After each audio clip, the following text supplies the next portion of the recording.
Okay. We're going to be started here in just a couple minutes. Everyone will please take a seat. I got two microphones back there. I can't lean back.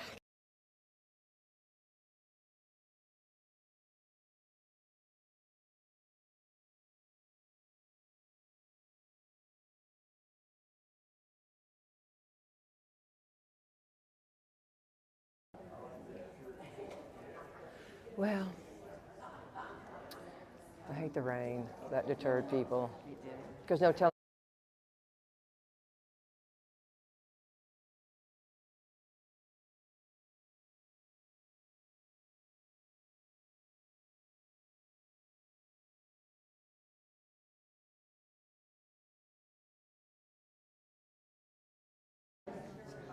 My name is Linda B. Hill, and I'm retired from the healthcare industry, and I'm happy to fill in for Molly Harrell, who couldn't be here. Molly is Betsy's daughter and Coach Burrell's granddaughter, and so she works a lot on the Boyles Award in addition to the game plan. This is the first game plan since COVID shut everything down.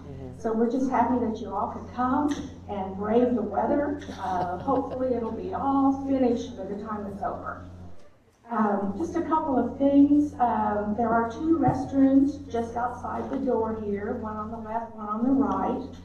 And if, excuse me, if you're here for the CEU credits, you need to sign in at the front desk. The snack room is right across from the registration office, and lunch is provided at 11:30 by Magnolia Place. Debbie Cosino. And they actually prepared the food at Magnolia Place, so we're very thankful for that. It's going to be really good. First on the agenda is a little talk by Brandy Snyder from the Schmieding Foundation and the Schmieding Center. We're very happy to be here. This is the first time that we have been here, and wonderful facilities. Dr. McHenry back there is the one who arranged it for us. Thank you, Dr. McHenry. So, Brandy, come on out.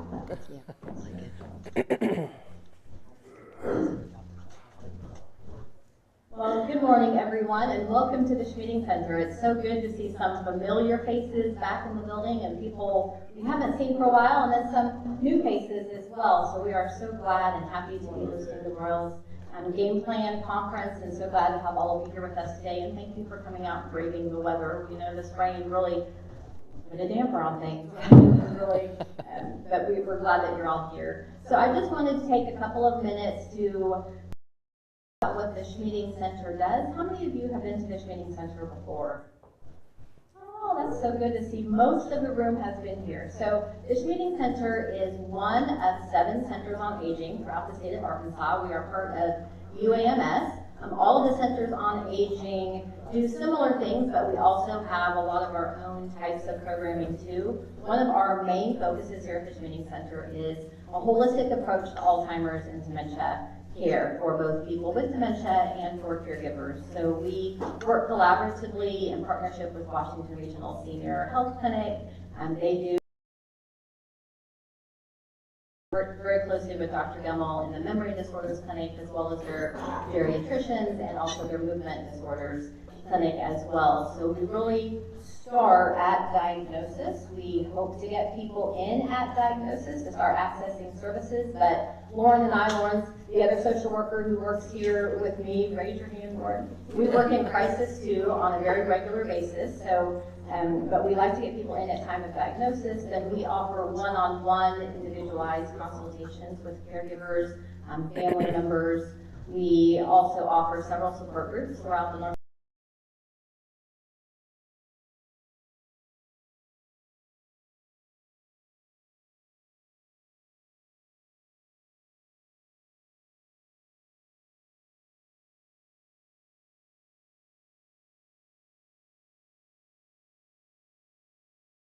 Lacking respite care in Northwest Arkansas.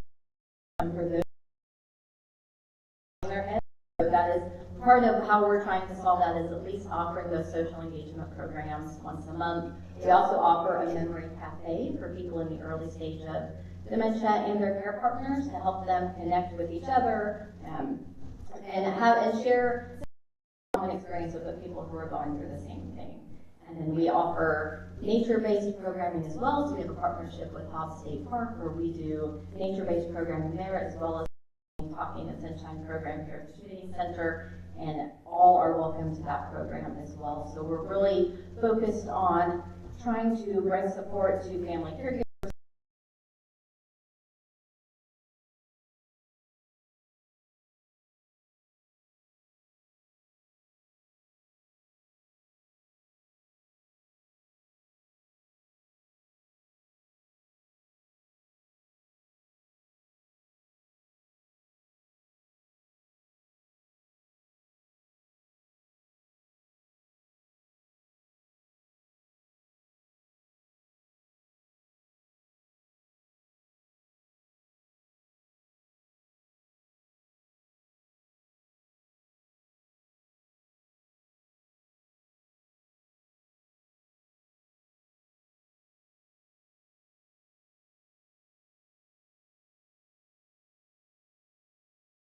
Whole community. So please, if you need more information, Brandy has an office right down the hall, and you can probably get on the community mailing list. Is that right, Dr. McHenry? Yes. So that you'll see all the activities and things that are going on here. Moving right along, I'd like to introduce our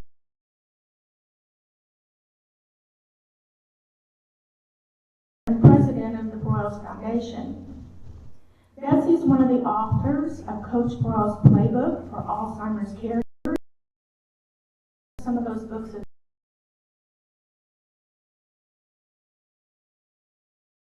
received her BS degree in finance from the University of Arkansas.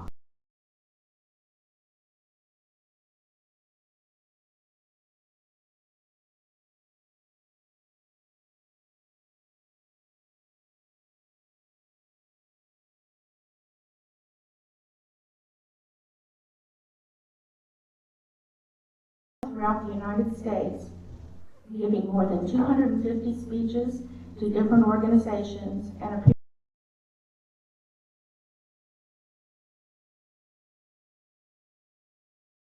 appearing in households.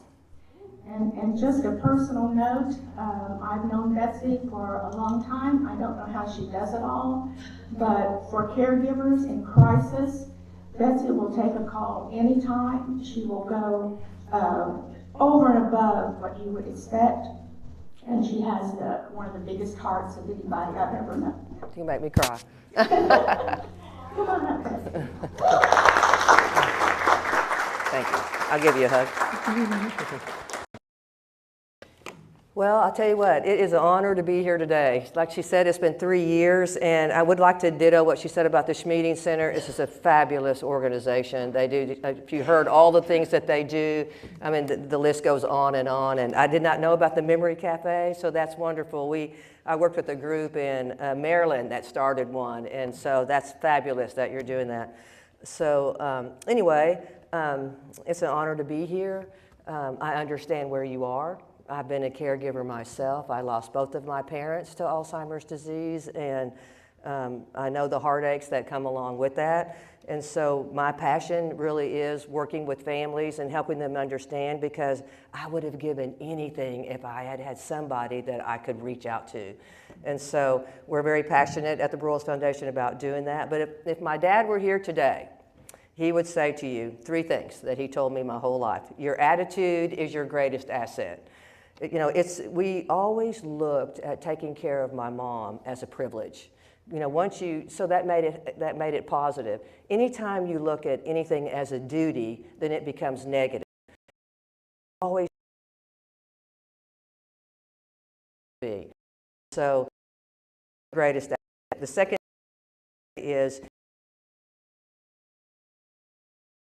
and so coming to things like this is wonderful, because you're educating yourself and you're learning about the disease and how to care for it, because honestly, no one knows how you care for this disease. I mean, when you enter into this situation, you know, you're lost, just like we were. Only thing I knew about Alzheimer's disease was that it affected the brain. I mean, that was it. And so when it's your first rodeo, it's difficult. And so having the Schmieding Center and all these wonderful resources that are here, so please make sure that you go and check everybody out. It will really help your journey. That's important. No preparation, sorry. And so, you know, my dad, you know, he was a coach. And so when I was in high school, he decided he was going to move his film room into our dining room. And so he would sit there every night and during football season, and he would be watching, you know, the film of the opposing team. So he knew what Texas was going to run on third down if they were in the red zone. You know, what play were they going to run? And so it's important that you prepare yourself for this disease. So everybody has compassion.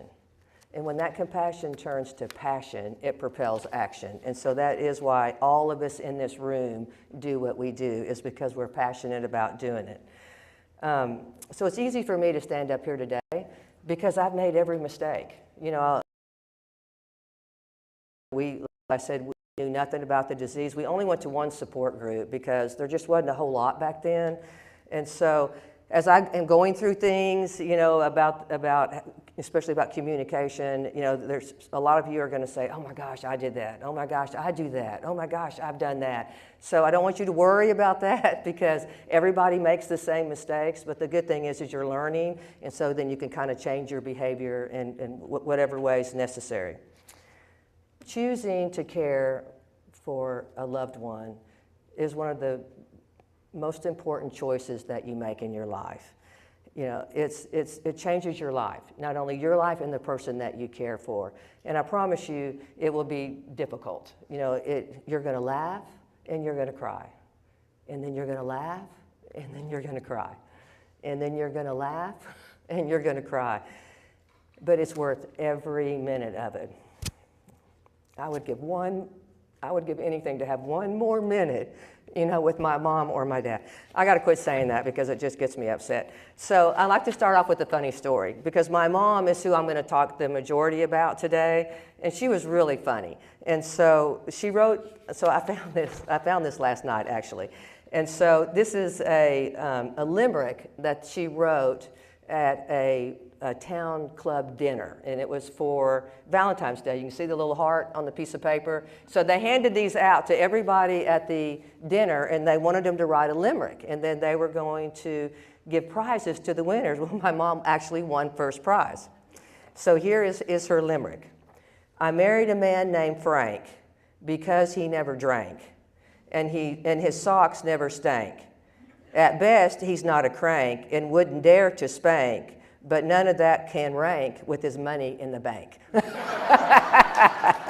So my mom was funny. Okay, so here is actually my family, and so I'm from a large family. This is kind of the left side of it is the early years that my parents were together, and then the kind of the middle years. That's my twin sister and me in the middle there. She helped me care for my mom. When I moved back from Houston, she was with me, you know, every day from 3 to 5. So it was wonderful because I had someone that I could talk to. You know, we bounced things off of each other and we learned together. And then the picture on the far right was the last picture with my mom with all the grandkids at that time. So that's my family. So when I talk about her, you'll kind of have a visual of her. So I love to start off my talks with this because if you want tomorrow to be better than today, you have to learn something in order to change it. So I know y'all are going to learn lots of things today because we've got lots of great speakers. So the first thing I like to do is I like to talk about what is dementia. I'm going to start off with a little bit about the disease, and then we're going to go into how you communicate. So dementia is really just a medical word that is used when there are changes occurring in the brain. The first one is short-term memory loss, and then there's long-term. The second one is it changes how people talk. They begin to substitute words. They can't pull down a word. It's how people act. Always one of the first things that they do is they withdraw. because they know there's something wrong. They don't want people to see it. And then they begin to have problems having normal activities. A lot of times it has to do with numbers, balancing a checkbook, or even writing checks. With my mom, we noticed that she would write it. Of course, this was back in the early 2000s when everybody still wrote checks. And so, checks would come back and she would have written it to the wrong company. She wouldn't have signed it, or she would have written the wrong amount, or put in the wrong check in the wrong envelope. So, a lot of things that they start having trouble with. But the thing about dementia, if you think about cancer, cancer is the overall umbrella. And then you have prostate cancer and breast cancer. So if you think of dementia as the overall umbrella, then you've got vascular dementia, Lewy body dementia. You even have Parkinson's and ALS underneath the dementia umbrella. Anything having to do with the brain is underneath the dementia umbrella. Alzheimer's is the most common. So very interesting about this disease is the caregivers, the people with the disease, they live moment to moment to moment. So if you take your hands and you went up and down like you're on rolling hills, when they're on top of the hill, they understand everything going on around them, who they're with, and what they're doing. And they're okay with it. You can see it in their eyes. But when they slide down in the valley, sometimes you'll see their body language change, their facial expressions. And in that moment, they're just not sure maybe where they are or who they're with. But most of the time I find it's, what am I supposed to be doing? And so the disease goes up and down. Now, in the early years, it's like a plateau. They're good for a long period of time, and then they take a dip down. But as the disease progresses, they live in this moment. And then they live in this moment. And then they live in this moment. So what you do back in that moment determines this moment, which we will get into. So what we learned with my mom too is, if you think of an airplane, she would clip along. She would, she'd do pretty good. She'd be pretty normal, and whatever her new normal was. But she would clip along, and then she would take a dip down, and then she would always come back up. She just didn't come up quite as high as she was before. And then she would clip along again, and then she'd take another dip, and then she would come up again. So that's kind of how the disease progresses. So as a disease progresses, the disease progresses about 3 o'clock last night. So I'm trying to get my brain going. But this is really important. As the disease progresses, their age regresses. And so from a caregiver standpoint, you want to try to figure out where they are in this age regression. So you ask yourself, how do I do that? Well, if you listen very carefully to things that they do, it will give you insight into where they are. For example, if a husband is looking for his wife, and his wife walks in the room, and in that moment, okay, he's in the valley, he doesn't recognize her, then perhaps he's between age maybe 20 to age 50, because he knows he's married, but he doesn't recognize her because she's gray-headed. So if a mother is looking for her children and her children walk in the room,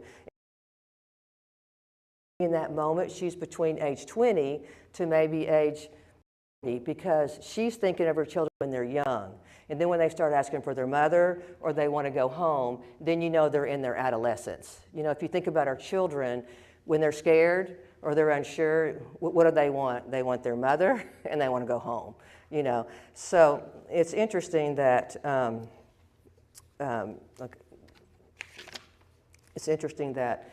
when they're in this progression, so if you listen to stories, like with my dad, I would always listen, what was he talking about? What time in his life was he? Was it in his 20s, was he coaching at Georgia Tech, or was he coaching in Missouri, or was he playing sports? So that gives you an idea of where they are in that moment. And then you can talk to them about it. So also things that are interesting is, like one day, I was taking him out to the catfish hole, and he was meeting some players. Prep, and so I'd be like, Dad, we're going to catfish hole, and we're going to have some good catfish. You're playing. I looked at him, I said, you know what? Most of them are from the national championship team. He looked at me and he said, did we win a national championship? So because it was my second rodeo, so what that told me is anything from 1965 to present, he is not going to remember, and so there's no need to really talk to him about those things. Now I would talk to him about things, but really you want to go back because a long-term memory lasts a long time. It's amazing how long it will last. I mean, all the way back, getting close to the end of the middle stage, depending on the personality.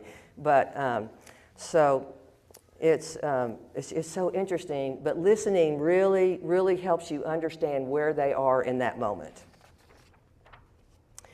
So, what is their main disability? Their main disability is short-term memory loss. It sounds like an easy concept, but it's not. It takes years, I think, as you travel through this disease to fully understand what that means, because they're never going to remember what you've said. And it's hard because, when they're on top of the mountain and they're in the moment and they understand where they are, who they're with, and what you're saying, they can articulate things back to you. Like my dad would say things to me, and I would think, God, in my mind, I would think, boy, Dad, that's so good. And then I would question myself, does he really have the disease? Because he could say things so well and articulate things, deep things, and then it's gone, you see. And so it's a roller coaster, and that's what makes it hard, because you think they're going to understand what it is you're saying, and they do in the moment, but then later it's gone. So that's when it's hard to communicate with them sometimes, because you tell them things. And it's also what makes it hard when you're caring for a loved one is that, that person that you've always trusted, and they're your confidant, and you've always depended on them. You did everything together. It makes it really hard as the disease progresses, because you lose that, and that's such a big loss when you're dealing with a caregiver. So to me, the other main disability that they have is they lose their cognitive abilities. So what is cognition? Cognition has to do with how a person understands and acts in this world. It's their set of abilities, their skills, they're processes that we use in nearly every human action. For example, answering the telephone. Whoops, I didn't go, did it? Answering a telephone requires 4 cognitive abilities. The first one is perception. Do they hear the phone ring? Can they say, oh, that's the telephone ringing? The second one is decision taking. Do I answer the telephone or do I not answer it? Then the third one is motor skills. Do they have the ability to walk across the room and answer the phone, or to reach down and answer the phone? And then the fourth one is language. Can they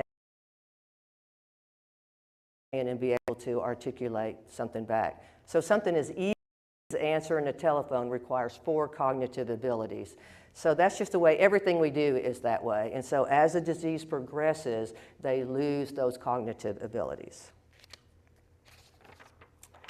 Okay, so why is dementia so difficult, to care for?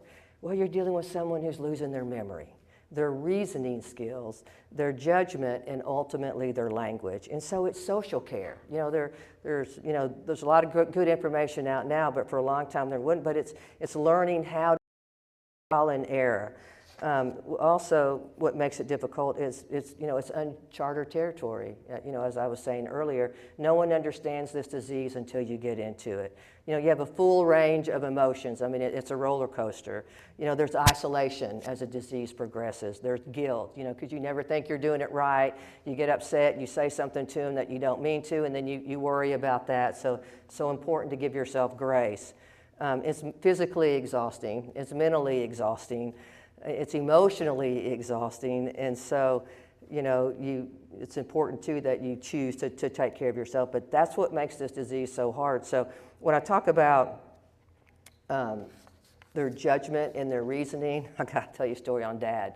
So we were in church one Sunday, and my dad loved the old traditional church. That's all he would go to, and so this beautiful young lady came in and sang this beautiful contemporary Christian song. And so when she was through, everybody clapped. And as soon as it got quiet, he goes, "Boo!" Just as loud as he could. And everybody's like, oh my God, that's Frank Broyles up there booing everybody, you know, and you're just like, oh my gosh, you know. So they just lose that reasoning and that judgment, that goes all the way through. So that was not a fun day. So, because what do you do? I mean, what can you do? Nothing. That's the hard part. So one of the things that I think is so important and really helped us when we were caring for my mom is to learn the eyes. The eyes are your insight into their brain. So what do I mean about that? Are they happy when you walk in the room? Are they smiling or are they sad? My mom cried every day. She knew there was something wrong. She asked us every day, and she cried about it. I mean, it was heartbreaking. But then there's the confused look when they're in the valley, okay? And then there's mistrust. If they're asking you something or they're doing something, you don't respond fairly quickly, it can go to mistrust, and then it goes to frighten, and then they have a behavioral change. But there's also a look when they're, when they're in pain, and there's a look a lot of times when they're sick. And so it's important to learn their eyes because as a disease progresses and they're not able to articulate things to you, then you have some understanding of where they are in their mind because the looks don't change until the eyes change, But so I think it's really important to learn the eyes, and I'm going to talk about this as we go through it. Whatever situation you're in, you got to look at the eyes because the eyes are going to tell you, are they on top of the hill or are they down in the valley?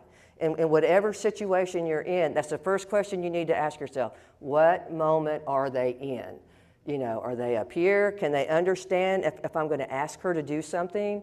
Then I want to do it when she's on top of the mountain because when she's sliding down in the valley and unsure of everything else is not the time you want to ask her to do anything. So learn the eyes. The eyes, they're your insight into her brain. So communication is the key to everything. In our experience, we learn how to say things. Everything is in the delivery, but your facial expressions, your body language. People with the disease, your loved ones, they zero in on you because you're their life stream.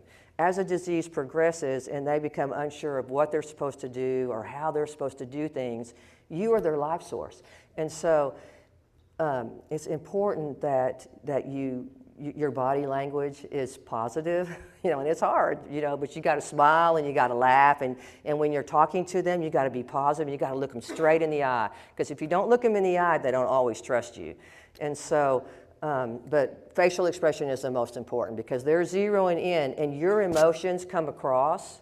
If they repeat the question for the 20th time and you roll your eyes, they see it, even though you don't even realize that you've done it. So, really got to be conscious of your body language and your facial expressions.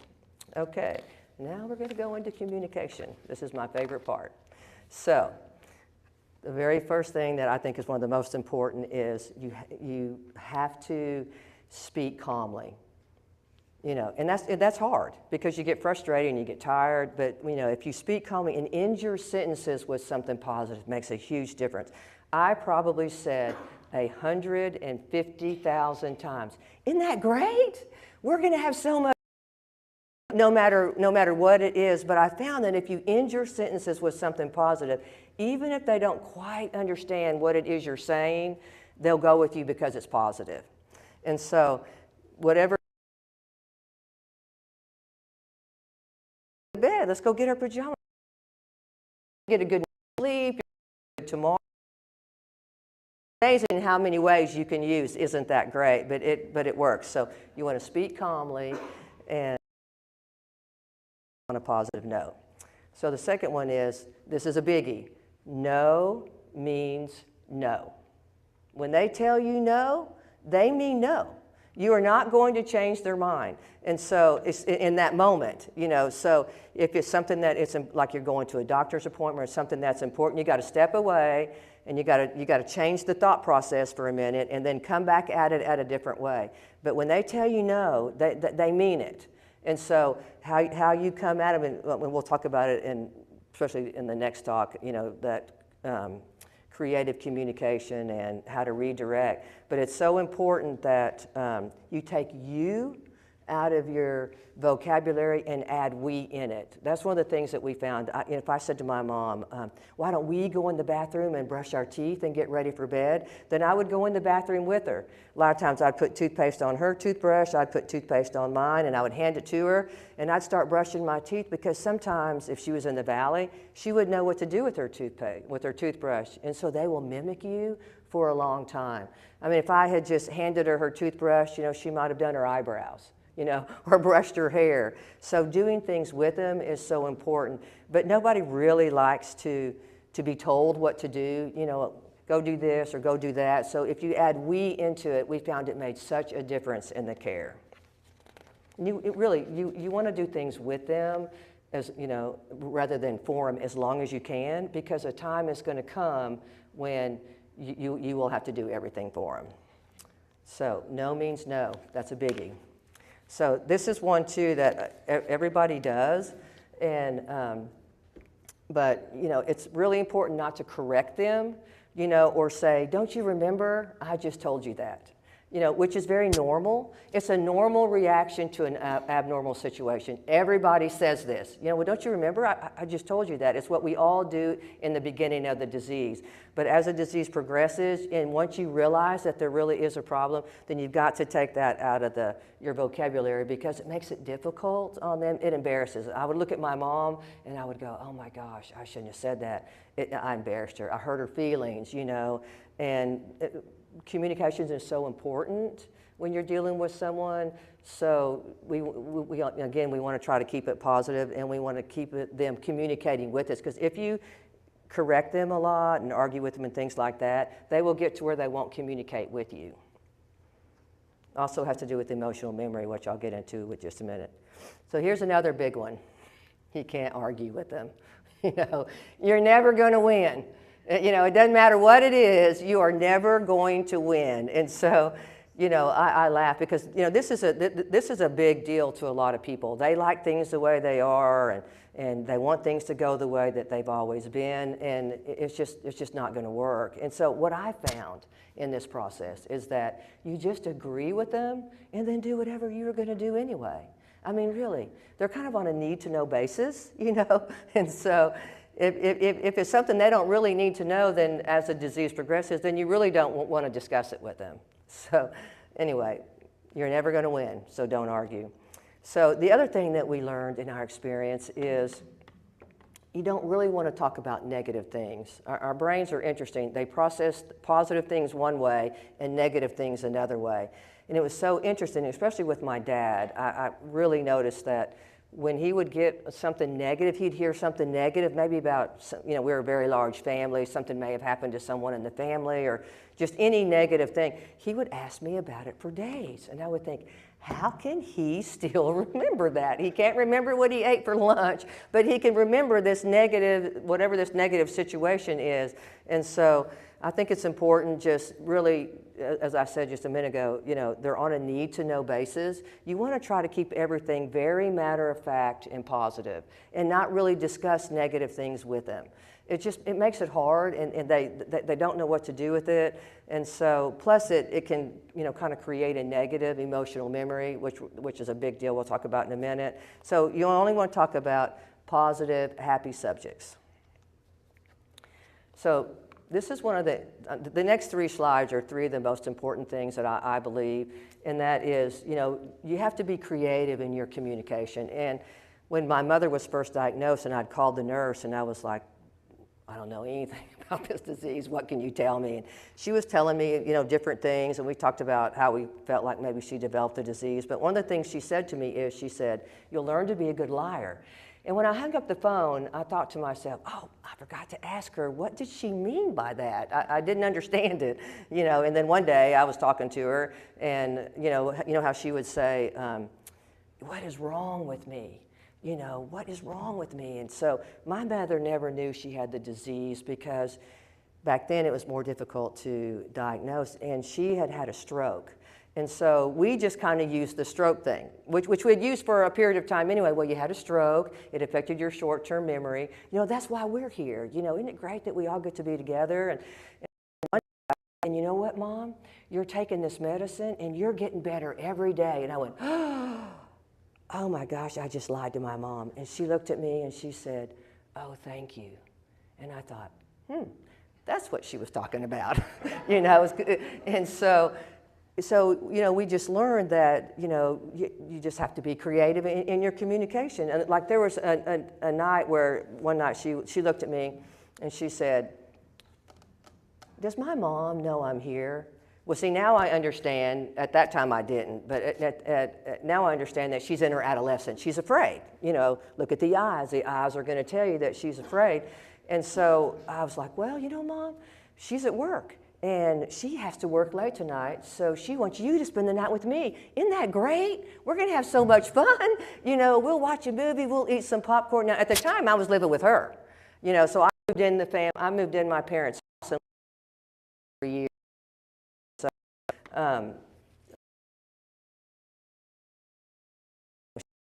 the end of the disease, and so we learned a lot in that education. But it's important that because your goal is to keep them calm, happy, and safe. And so sometimes we have to be creative, you know, especially if it's around something negative. But I think that it's important from the standpoint negative. But I think that it's important from the standpoint that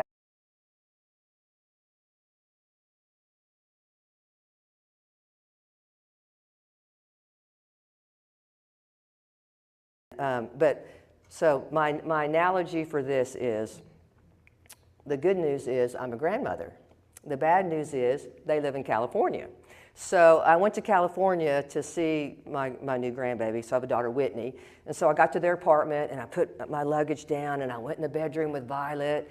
And I was like, oh, Violet, you know, come sit in my lap. And she wanted to read books. So we read books. Well, she got tired of that. Then she wanted to go play dress up. So we put on jewelry and scarves and hats, and we sang and danced around the room. And then she got tired of that, and so she wanted to show me her stuffed animals. So we went over to her bed, and you know, she was about 2, so she was telling me all of her stuff about her stuffed animals. And then Whitney came in the room, and she said, it's time for Violet to take a nap. And I'm like, okay. So I picked her up, and I walked in. So what did I just do? When I walked in that room with Violet and I sat down on the floor, I lived in her world. Walked over to the outlet. No, you can't touch that. But otherwise, we did whatever she wanted to do. And then when I stood up and stepped out of the room, then I stepped back into our world. So this is what makes it difficult with caregivers is, we're living out here in our world. We've got the house, the laundry, what am I going to fix for dinner, the yard, you know, I've got to pay the bills and, you know, all the things going on in their world.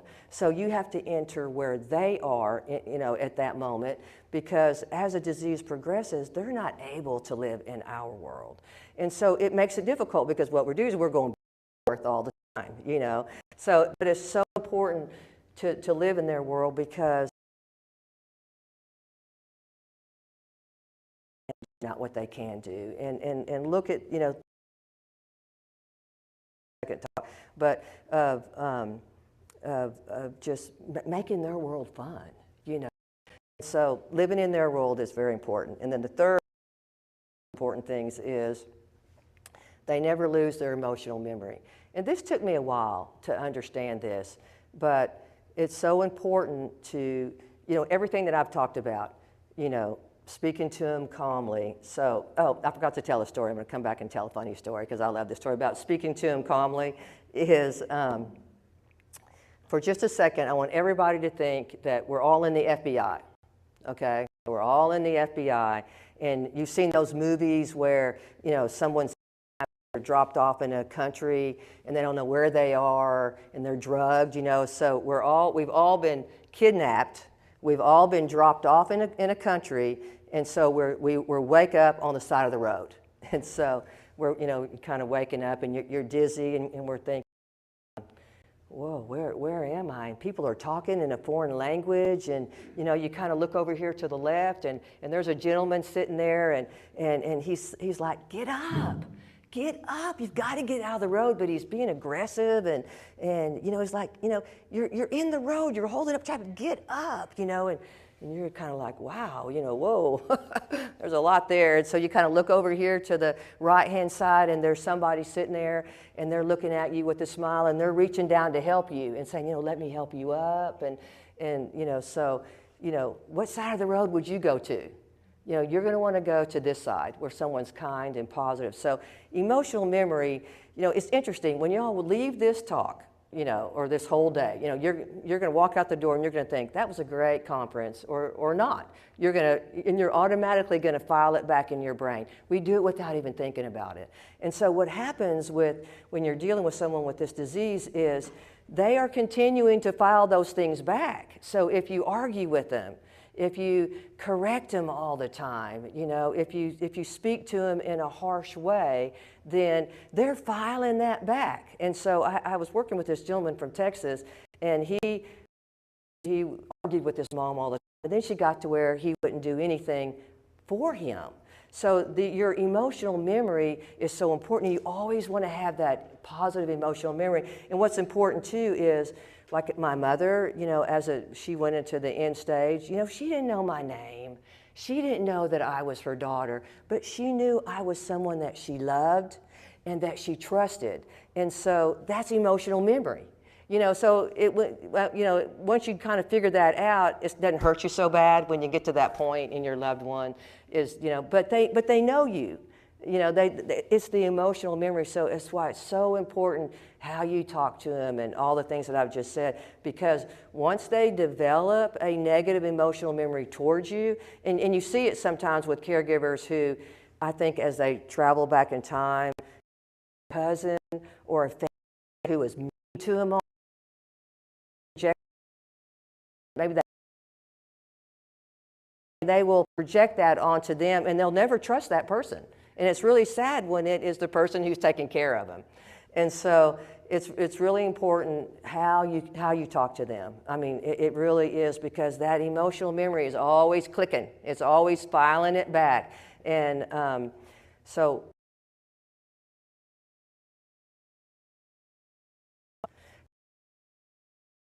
one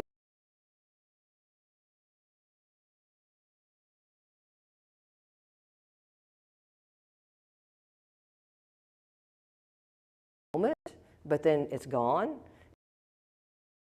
Memory is negative towards you. They're never going to do what you ask them to do. That's why it's really important with healthcare professionals when you're in that world and you're taking care of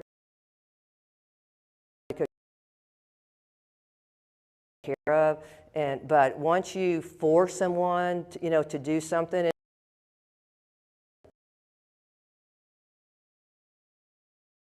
but when you force them to do, just know that they're back, and one day when you walk in that room, they might not do anything you ask them to do from that point forward. And then you have to either get another caregiver come in or switch. So emotional memory, really big one. Home, they always ask to go home at some point in time. And, as we talked about, that's generally when they're in their adolescence. But what we kind of learned in our experience, because when my mom first said, I want to go home, please take me home. And, but, now that when I think back on it, if I looked at her eyes, she was frightened. She didn't know where she was. And so what they're really looking for is a safe place. And so we would jump in the car and, we would drive around, and then we were very lucky. We had a Sonic, a McDonald's, a Taco Bell, and a donut place almost at the bottom of our hill. And so, whenever there was a situation going on, that was always our reassuring, let's go get some ice cream, But you can't argue with them. You always have to empathize with what they say. Whatever it is, you go, yes, let's go home, because you can always try this is your home. This is where you live. Here are pictures and things like that. But when they're insistent that this is not their home, then you have to just walk out the door, act like you're going to take her home, and that's when you do some redirecting and go somewhere, pull in and get something to eat. Usually it works wonders. But it's also in positive, too, that you want to reassure them that they're safe. You know, with my mom, I would always say, you're safe and I'm not going to leave you. That worked really well with her. The doors are locked. My mom was a scaredy cat, so at nighttime she was a wanderer too. But I'd always say, you know, Mom, you're safe and I'm not going to leave you. And so I think that's real important. And then you can always go into the, why don't we go get some chocolate? Isn't that great? We're going to have so much fun, because she loved chocolate, so it was good. But home is a safe place. It doesn't necessarily mean that they're thinking where they are, but that other times they can be, because they're traveling back. So it's a little bit, but if you watch the eyes are your insight into where they are. Is she afraid? When she says when she wants to go home and she looks afraid, she just doesn't understand where she is, so it's important. So home is a safe place. So when they repeat a question, this is one of the first things that you notice. And when my mom was first diagnosed, when I still lived in Houston before I moved back, my dad left town, and he sent her to Houston. And so this is when I really noticed the repeating of questions. My husband collected carnival glass, and every day, she knew I was moving back, and so, but she didn't understand why. But in the process of while she was there, I learned that when they repeat the question, it's something that's very important to them. They have a thought, they ask you the question, you answer it, but because their disability is short-term memory loss, then they forget what your answer was. Well, the thought is still in their head, so they ask you again. Now, if you pay attention to how long between the time they repeat the question, will give you an idea of how long their short-term memory is. So if you as being something that's important, it makes it easier to answer that over and over. So I think one of the things that we would do with my mom is I'd always give her an excuse. So when I first moved to Fayetteville, and my sister Linda had been with my mom, the very first day, we're in the car, I'm excited, I'm back home and with my sister and my mom, and so it's lunchtime. My mom loved Taco Bell, so we pulled up at Taco Bell. Well, I'm sitting in the back seat, and my sister looked at my mom and she said, "BB," we called her BB, "BB, you love being burritos here." And my mom goes, "Okay." And I thought to myself, that's brilliant. She couldn't read. My mom lost the ability to read very early, so she couldn't read the sign, and so, my sister would say, she said, this is what you love. So what we learned is, whenever we'd go to a restaurant, we would give her a menu, and she'd look at the menu, and then when it came time for her to order, we'd say, "Well, Mom, this is what you love here," and she'd go, "Okay," because it's hard for them to make a decision anyway. And so you always want to help them out as much as you can, even in situations like Christmas or Thanksgiving when there's a lot of people around. It's really important to have someone sit with them, and help them understand what's going on. If you have a large family, you can kind of tag team, but I would sit by my mom, and I'd say, "Oh, Mom, it's Thanksgiving. Everybody's coming over for dinner. Isn't that great? We're going to have so much fun." And I'd say, "Oh, look, there's your son Dan, and there's and your granddaughter Madison." And so you just kind of prep them with everything that's just help them understand what's going on. Whoops, that makes such a big difference in how they handle the day, And then when they've had too much, a lot of times they'll close their eyes, and what they're telling you is, "I just can't process another thing." Because as a disease progresses, it becomes harder and harder for them to process things. So this is a poem that I actually kind of got through quick. I was trying to decide, I might throw some other things in here. So this is a poem that someone sent my dad, and we actually taped it on my mother's bathroom mirror because she couldn't read, And so whenever I would get frustrated or tired or a little impatient, all the things that we deal with, then I would go in there and I would read this poem, and it would make me cry. So I'm going to read it to you. It says, "Do not ask me to remember. Do not make me understand. Let me rest and know you're with me. Kiss my cheek and hold my hand. I'm confused beyond your concept. I am sad and sick and lost. All I know is that I need you to be with me at all cost. Do not lose your patience with me. Do not scold or curse or cry. I can't help the way I'm acting. Can't be different though I try. Just remember that I need you, that the best of me is gone. Please don't fail to stand beside me. Love me till my life is done. And then I'd cry. And then I'd go, okay. It would snap me back into reality, to be able to continue on this journey because it's. So we have a little bit of time if we have some question and answer. If we have, anybody have any questions? Yes, ma'am. I don't have a question, but I have a suggestion that ties in with what Okay. you said earlier about they not recognize you as a son or daughter or husband or wife. A suggestion that I read once was their long-term memory will remember what you look like as a child, but they don't know who you are as an adult. And so find a picture of yourself as a child and put it inside one of those plastic name tag holders, and put that around your neck. And when you approach them, don't ask them, do you know who I am? Instead, you reach out and you take their hand and say, hey, Mama, I'm your daughter, Kathy. And they see the picture, they recognize, and it helps them to connect the dots that you are the same person that that little girl is in the picture. So she made a really good point. So when you're communicating with someone, it's always best to say, not to ask them, do you remember this, because it puts them on guard. It can stress them out a little bit. So I would always say, I remember when. And then you tell them the story. I remember back when we had Christmas, in the 60s, and I got this as a gift. Or I remember when we went on this trip. Or I remember this. That's the best way to communicate with them because it puts them at ease. It relaxes them. They don't worry about not forgetting something because you're telling them the memory term lasts so long, especially if it's long term, then they will go back and remember it. So it's a wonderful moment that you can have. And then when they will always a lot of times they'll tell the same story over and over and over.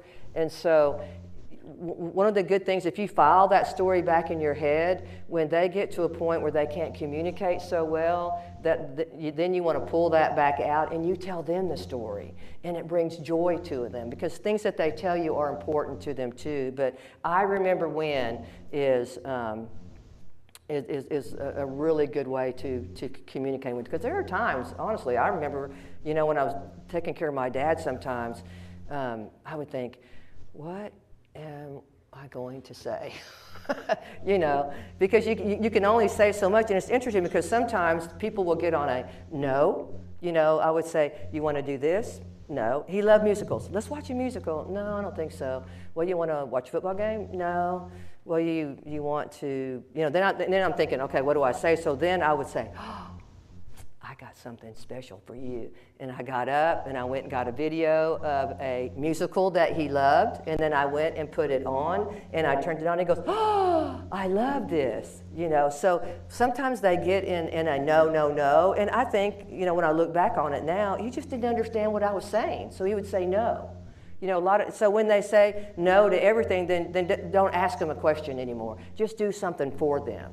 And so he was so excited. We sat down and watched that movie, we kind of watched it over and over and over because he loved it so much. So,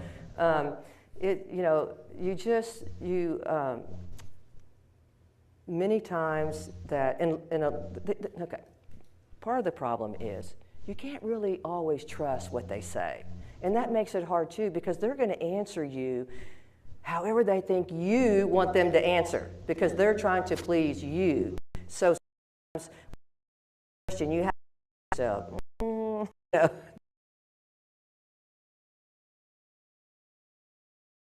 could not, she fell one time and she hurt her ribs. And so every now and then she'd go, oh, and I'd be like, Mom, are you hurting? Where do you hurt? She'd go, no, I don't hurt. Do you hurt? No. Are you sure? Yes. Okay. And then she'd do it again. Well, then we found out she cracked a rib. Well, can you imagine how bad that hurt? And she could not articulate that she had hurt herself. So you just always have to look at them, look at their eyes, look where they are, and just try to ask yourself, are they on top of the hill? Are they down in the valley? And then, you know, everybody's a little bit different, so you just learn as you go along. It's trial and error. Yes, ma'am. You had a question?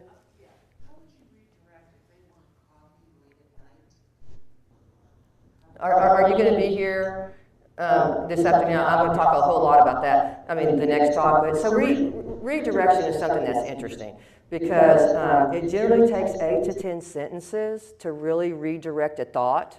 You know, just give you kind of a quick answer. Sometimes I'd clap my hand like that and I'd go, BB, you know, what do you think about, you know, and then I would just say something. And so it takes a good 8 or 10 sentences. So you have to ask yourself what can I say to this person? So they want coffee. So you're trying to help them understand that they can't have coffee late at night. Is that the question? Right. So put the coffee away where they can't find it. Just say, oh my gosh. Well, how far into the disease are they? That determines a lot. It's coming along. Well, then I guess I would just try to encourage her and say, if you drink this coffee, it's going to keep you up all night. Let me think here for a second. I mean, you have to kind of look at the person and you have to think to yourself, what can I say to get them to do what I want them to do? And so in the beginning, it's trial and error. You know, I would keep 2 filing cabinets on my shoulder. This one was, okay, I tried that and it worked, so I'm going to do it again. And this one was, never going to do that again. That was not the reaction I thought I was going to get. So, you know, you file those back too. That's kind of how you learn no means no. I mean, that's how, because I didn't handle it right. And so things that you try and work, a lot of times will work again. But I would just, gosh, you know, trying to think. Brandy, you got a suggestion on that?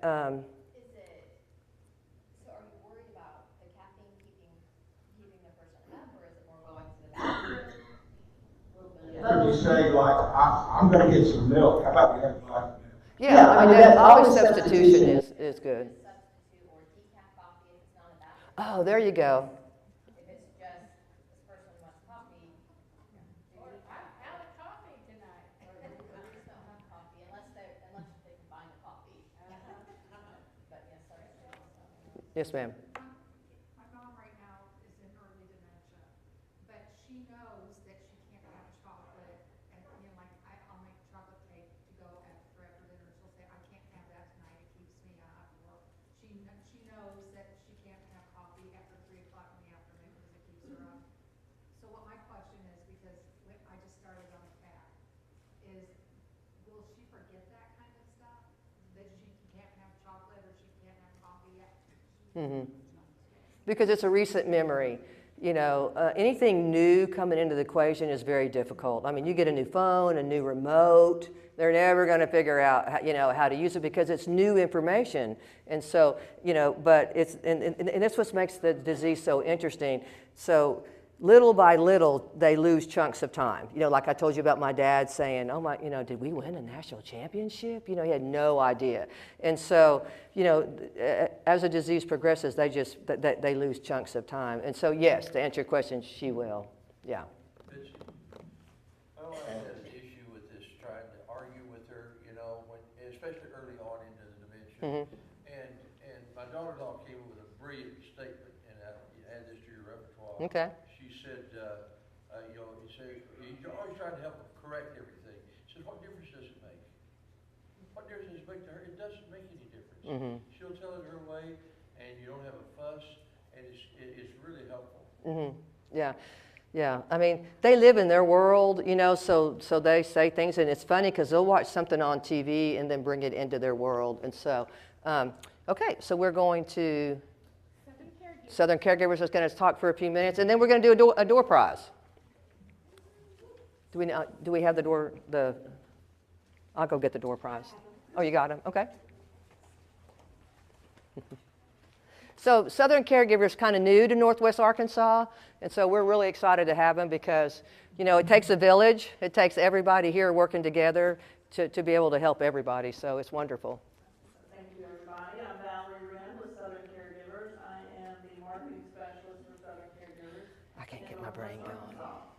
We are founded by nurses, so we're not just a business franchise. We are a company that's founded by nurses that have been out in the field, working ER, and just any faction of nursing they have worked in. And then they opened Southern Caregivers. Does that set this here for Mike? We opened in 2015 down in Magnolia, Arkansas. And since then, we have spread up to Northwest Arkansas. We've opened our last 2 offices in Springdale and Bentonville. And what's different about our company, besides being owned by nurses, is that our intake person that comes out and does assessments is a nurse. So one of our nurses, who I wanted to speak, she's in the back, Elizabeth Quinlan. She comes out to your home and does the assessment with your family, sees what your needs are, and she also is involved in hiring our caregivers, and she would like to match them up specifically with what your mom or dad or brother or sister, what their needs are. So she's going to match them appropriately. She's not going to put somebody who's 20 with somebody who has early onset dementia because maybe they've never dealt with that. So that's what's a little bit different about our company. We also take people that are on Medicaid, we take PASS, we take long-term veterans, and we also have self-pay. Our self-pay is $24 an hour, and our minimum is 3 hours a day. So if you have any questions, we'd love to be able to help you. We have a booth out in the hall here. And again, Valerie Wren with Southern Caregivers.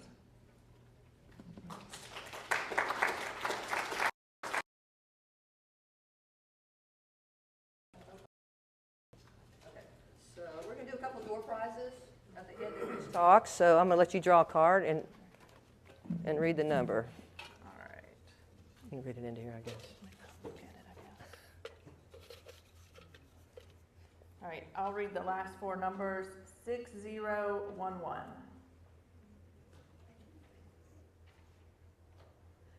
6011, anyone? Oh, you didn't get a ticket? Oh, well, then we may need it. So you weren't given a ticket when you got, okay, then let's start over. Okay, during the break, let's go out and everybody we'll start over on that. There were some.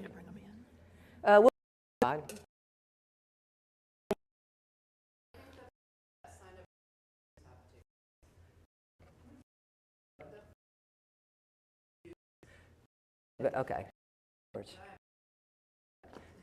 Well, so, okay, so, I'm going to throw all these away. Let's all start over if you don't mind. And I'll help her under. If you don't mind, because I don't know which ones are good and which ones aren't. Well, I guess. Well, somebody might get 2 chances if you do it again. Yeah. So, okay, I'll tell you what. Get one, Yeah. and the next time they'll all be in there. Okay. And we won't award one right now. Right. Okay, so I'll tell you what. Everybody go get a new ticket. Okay, let's just start over. Yeah.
busy, lots of memory care, great food, we have a wonderful chef, and they have me, of course. But something I want to tell everybody as well is that on my table, on that table back there, you can come see me and I can explain everything that we do back in there. And on that table, I have this. This is the game plan, right? That's right. Okay, if we have a game plan, we have to have a schedule of the football. So you can get your schedule from me in the back table. Please pick them up so I don't have to haul them back to my building. There's a place for you to mark win, win, win, maybe a loss or two, and win, win, win, win, okay? So come back to my table and see me, and it's Magnolia Place where we do memory care. Thank you. Thank you. I'll take one. All right. So during the break, I was visiting with one of the caregivers, and so we were talking about something I thought I would say before I get going in this other one.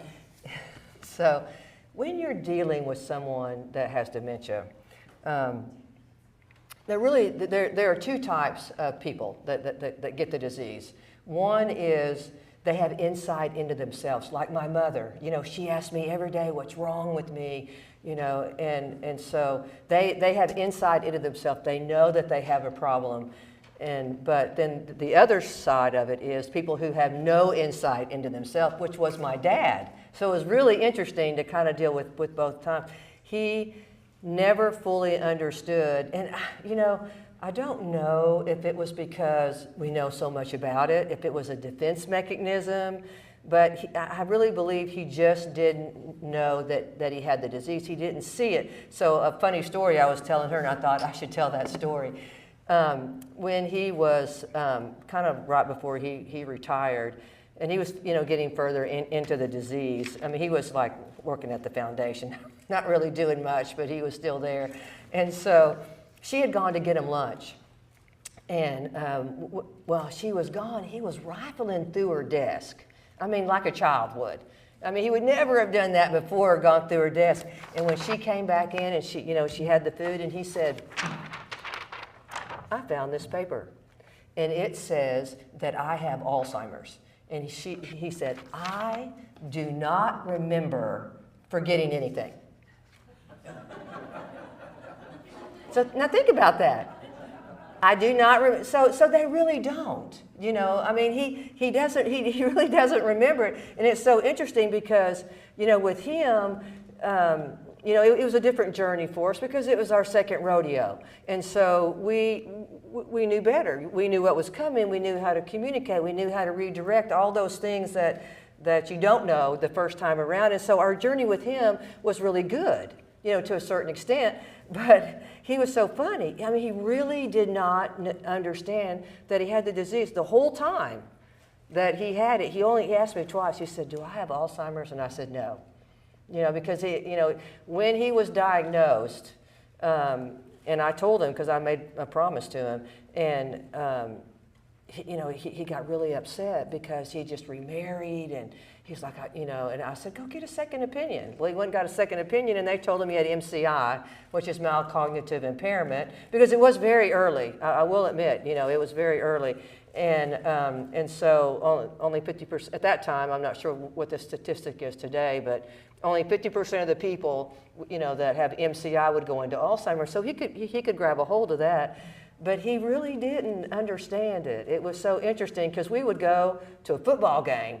We'd be there 5 hours, like a Razorback football game, and we'd come back. I'd always drive him, and I'd come in and talk to him for a few minutes before I left, and he'd turn and look at me and go, what did we do today?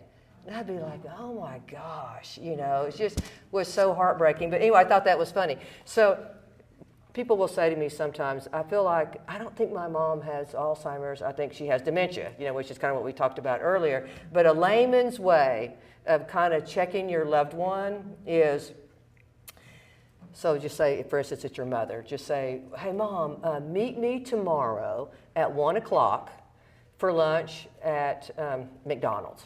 And so if she meets you tomorrow at 1 o'clock at McDonald's, then you really don't have a problem. But if she doesn't meet you at McDonald's, but she calls you in a little while and says, oh my gosh, I forgot I was going to meet you at McDonald's today. I'm so sorry so-and-so came up. Well, then that can be, normal aging or just, having a lot on your plate. But if she doesn't meet you at Walmart and later you call her and you say to her, hey Mom, weren't you going to meet me today at McDonald's at 1 o'clock? And if she says, you didn't tell me we were going to meet today, and it's defensive, they know that there's something wrong, and so they're very defensive about it, then then you would probably want to, seek out a doctor and get some help, because that means she's totally forgot that you said it. So that's just kind of a layman's way. Okay, so we're going to start off here, and so we're going to kind of talk about day-to-day care. And so I think something that's really important is, creating a safe environment. And so there are things that you can do. It's important that you keep the world simple.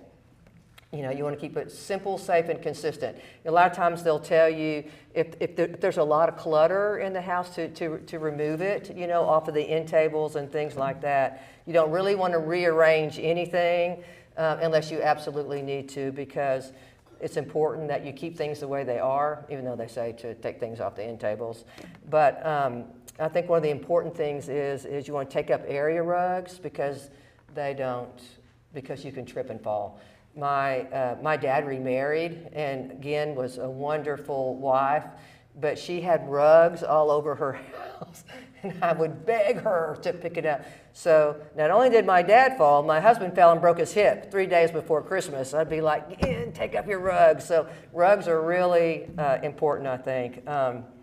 You want to keep items in the same place as much as possible. You don't want to change, because again, we talked about the short-term memory, and things like that. So you kind of want to keep things simple and in the same place. It's very important, like toothpaste. My mom, I talked about how we'd go in the bathroom and brush our teeth. Well, one reason why we started doing that is because in her toothbrush drawer, where she got her toothbrush, where the toothpaste was, she pulled out some Bengay and put it on her toothbrush and started brushing her teeth. So that's why we have in there, you want to keep your toothbrush and your toothpaste together, take everything else out of that drawer, because, she lost her ability to read, so she would grab, whatever was in the drawer and put it on there. So you wouldn't put the shaving cream next to your toothpaste. So you want to baby-proof your house if you kind of think about your children. You want to keep medicine, cleaning products, and alcohol, out of the reach. And really you would think, really, why do I need to do that? Well, one day we were cleaning, and for whatever reason, I had some bleach out on a counter, and my mom picked it up and started to drink it. And I was like, whoa, so, they don't always remember, so you want to keep, really products like that locked up, like with the drawers that you have for your children. I think one of the things that's important to do is if someone that you have concerns, go into their house, look in their kitchen, look in their refrigerator. If things are out of date, you need to throw them away. Things in their cabinets, you would be surprised what you'll find in a refrigerator and cabinets of someone that is dealing with this disease. Block off stairs. Sometimes that's hard if they have a bedroom upstairs, but especially if there's stairs going down. Really just like you would your children. Sometimes you can make an excuse or a reason why that you can do that, but it's important to do that.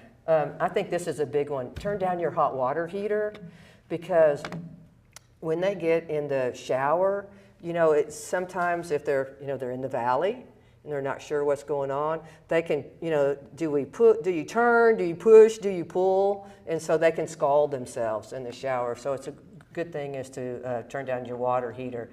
And then next thing you want to do is kind of secure the kitchen, because the kitchen, a lot of bad things can happen in the kitchen, especially for women who love to cook.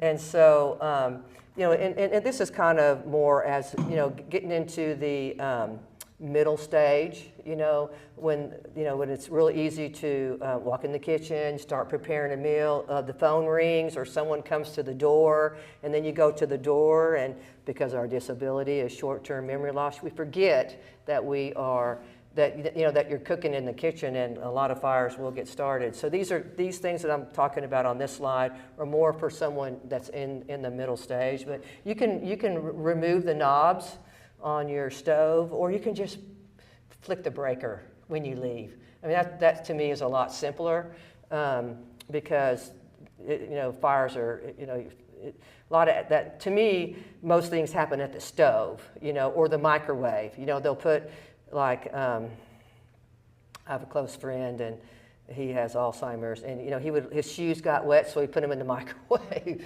you know. And then, so the issue is people that love to cook. You know, they love to go in and you know, and get dinner started, and that's when they get sidetracked and walk away and forget about it. But you know, they've said to lock up knives and sharp utensils. I never really did that with my mom, but my mom, because she lost the ability to read, and we were there and we cooked with her, it was never really an issue. But sometimes, it's good to put away small appliances, because you know, they will, you know, put things in the appliance, or they turn them on and leave them on. So, you know, the thing is, accidents can't be avoided with this disease, but some can be with doing things, you know, just like I talked about my dad falling. You know, people are going to fall, you know, even at home.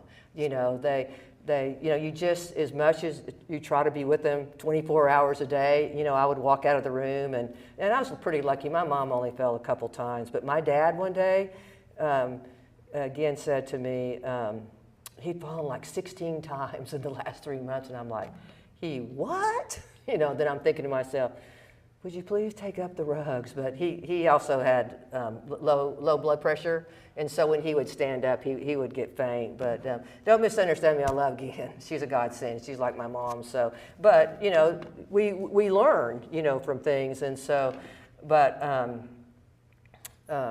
rugs are a biggie. So, and again, accidents are going to happen. They're going to fall. Things are going to occur, and that's from a caregiver standpoint. You just can't beat yourself up over it, because this disease, again, is trial and error, and you're going to try things, and that's how you learn. I mean, everything that I've told you, that I'm talking to you about, we learn going through this process. And so, so one of the things that I think is a good thing to do is in the bathrooms, because you're getting in and out of a tub or a shower, is to put double-sided tape on your rugs, because rugs can slip, you know, in the bathroom, and I think that's one of the things that will help people not fall. My mom, she was a wanderer. She wandered every night. It was really hard. I slept with her, so to keep my dad from getting sick. And she was up every night, and there was times I'd be like, Mom, it's 4 o'clock. I've got to get up in 2 hours and get my kids off to school, you know. But she was up and wandering. So you got to be aware of the environment of the bedroom. Like she slipped and fell one night on newspapers that were on the floor. You know, never even thought about it. And then she would get anxious, and she would kind of roll off the bed and hit her head. She hit her head a couple times on the end table, you know, and so, you know, that's hard to prevent. Well, of course, now they have so many items that you can buy that are like lasers, you know, that will beep when they go off the side of the bed and things like that. In the old days, I used to tell people at the dog, you know, at a animal place, you can buy a mat that they're made, I think, for when dogs jump on a couch. It makes a noise. I would put it down on the floor, so when my mom snuck out of the bed and stepped on it, it would make a beep. But I laid awake with one eye open most of the time, because she literally wandered every night. And so hopefully yours don't do that, because they get their nights and days turned around, and then that makes it hard. But there are a lot of great products out there. It seems like they're coming out with them all the time. So if you're looking for any of them, just Google, you know, products for Alzheimer's caregivers, and you'll find, or actually just use the word dementia, and you'll find lots of great products that are out there today. So here I was talking about the newspapers on the floor. I think it's important too that you keep that environment in their bedroom really clear, especially even going to the bathroom, because she would get up and go into the bathroom. And there's a happy medium between, do you want to keep too many lights on for them to see, because then it kind of wakes them up. And so, you know, we would put night lights around too, but we always, I always just got up with her, you know, because she wasn't always stable, and I was afraid she would fall. But I think the main thing is that, you know, you do not ever want to leave them alone, you know, because they can't respond in an emergency. They can't dial 911. So this is interesting and I think important. If you have a mother or a dad that still lives by themselves, and you're just not sure, and you know that they're having issues, I think it's very important to put cameras in the house. And a lot of people are against that, but that's the only way you really know what's going on in that person's life, especially at night. Because if they're wandering, you know, they wander at nighttime because they're unsure of where they are. My mom was afraid. She was unsure. I mean, every night I would say to her, "You're safe, Mom. I'm not going to leave you. I've locked the doors," you know, and I even put on her up on her door a hotel lock, and I'd say, "See, the doors are locked," but they're afraid. So that's when they will walk out of the house. And so I think it's important to have a camera outside the house, so at least you know which direction they went, and it will alert you. And you don't always have to look, but at least you know at nighttime, are they getting up? And you know, it's the only way you're really ever going to know what they're doing. And so, but a lot of people are against it, but I think cameras are your best friends. Even when you bring caregivers in, you know, you can have a camera there, and that way you know what kind of care that they're giving. Uh-huh. So you mean you put a sign on the door that said something like, "This door is locked"? No, I would tell her. Okay. You know, I would say, "The doors are locked, you know, you're safe, I'm not going to leave you, you know, the doors are locked," you know. And so she would, I mean, I would even lock the door with a hotel lock in her room. And so just in case I wasn't awake, but I always was, but then she would pull on the door, and then I'd go, "I'll open the door, you know, this is what you wanted, you know." But so then, you know, I would open the door, but she literally wandered every night. I mean, it really probably about killed me. And I was 42 years old when I moved home to take care of my mom. And so I was young. And so it's just, you know, I think it's important to have cameras and things like that. I mean, Brandy, I mean, what do you think about that? I mean, are you in agreement? Yeah, I am. We recommend. Yeah, I think it's important. Because it's the only way you know what they're doing. Otherwise you're guessing. You know, you're just speculating on what they're doing. So, so eating, and you know, in the early stage, eating is not a problem. You know, they won't remember that they eaten. My mom never remembered that she'd eaten. I mean, we ate all the time. You know, if that's what she wanted to do, you know, my opinion is pick your battles. Eating to me was not one of them. Whatever she wanted, I was going to give her. My dad was like, "We're going to put her on this diet, and we're going to do that." We'd be like, "Okay, Dad." You know, if she wanted it, I let her have it. And so, but to me, it's really, I mean, actually, when I wrote this years and years ago, I would probably change that now, because eating really is important, you know. But once they get to a certain point in the disease, to me, it doesn't matter. But eating healthy, a heart-healthy diet, and exercising and all those things are really good for you to do when you're trying to keep from getting the disease. So when I read that, I thought, don't necessarily agree with that now. I still do. I agree with that. Yeah. Well, you know, I'm like, be happy, whatever you want to do. So, so it's kind of important if you serve meals at the same time, because, you know, that they do have a routine. If they don't want to eat, don't force them. So my mom always wanted to eat. My dad didn't really want to eat. So it was really interesting. And what I found is a lot of times I would just set food in front of him. I wouldn't even say a word. I'd just set food in front of him, and then, you know, I couldn't get him to drink water. I'd take a drink of a bottle of water. I'd go, "Oh boy, that is good," and I'd just do this, and every time he'd take it and take a drink, you know, because he wouldn't drink water. I'd be like, "Dad, you got to drink water," you know.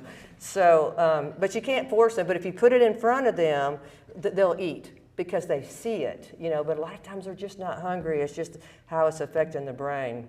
But I think eating, sleeping, dressing, all the things like that you do every day, it's very important that you make it a positive experience.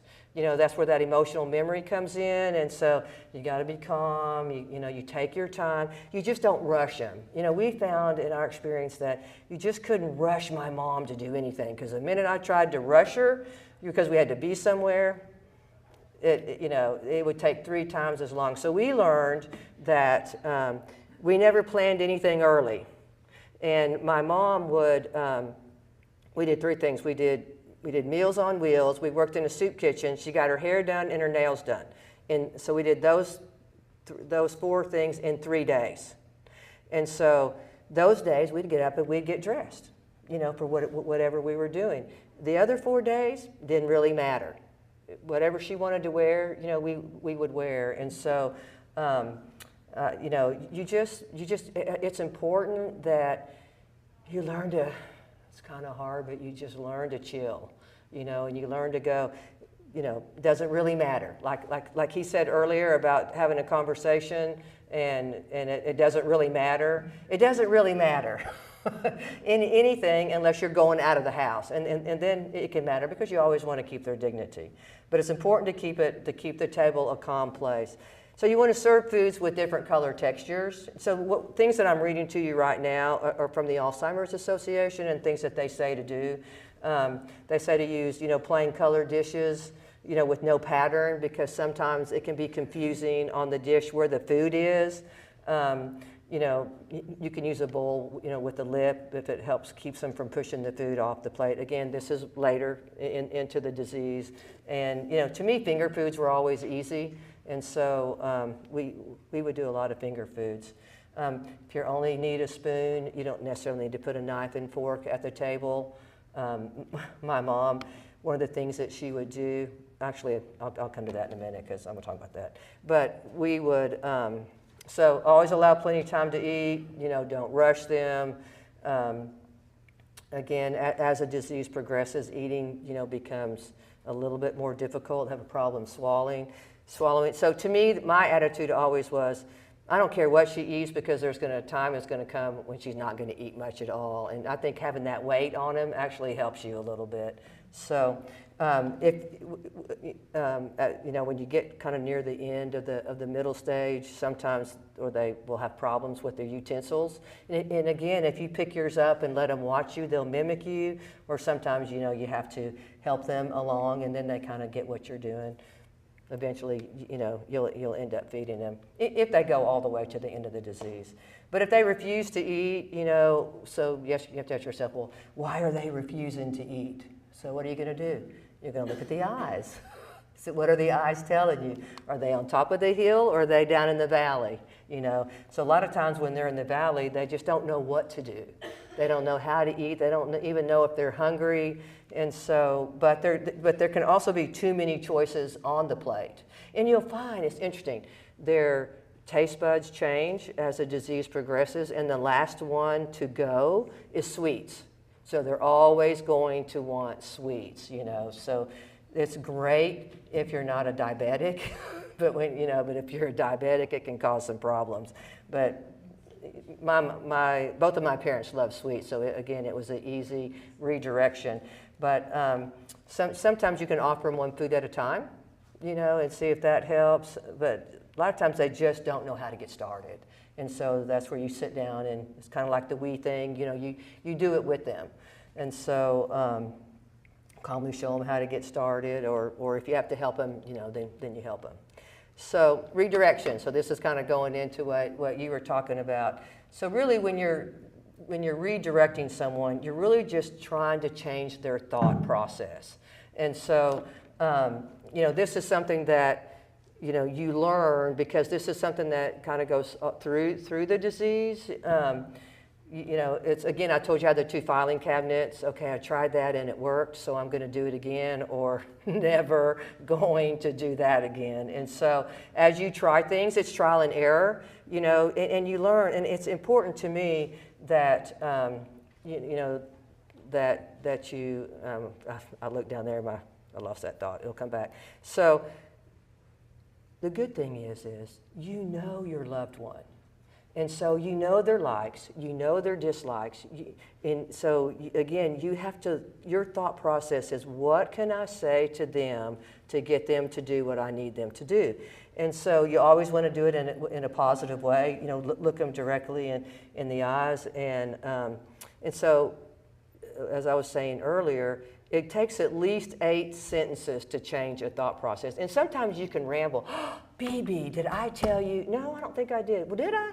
Well, I'm not sure. Did I tell you that? You know, and really I'm just trying to think of something to say, you know, and then you think about your grandkids, your children, you know, things like that will interest her, you know, because what you're trying to do is change that thought process. So what does that person care about? What's important to them? And then that's what you bring to the table. So I would always, and again, I told you I would clap my hand because that is, you know, is fairly loud and it will startle them. So then you got a few seconds to get in there because they've already changed their thought process into, why did she just do that? You know, and so, but you just, again, you want to think about what can I say to get them to do what I want to do. And it gets easier. You know, I remember thinking at one point, there's nothing my mom can say that I don't have an answer for. And then I thought, ooh, that's scary, you know, because you're creatively speaking, you know, not necessarily telling the truth at the drop of a hat, you know. So I'm like, ooh, that's kind of scary.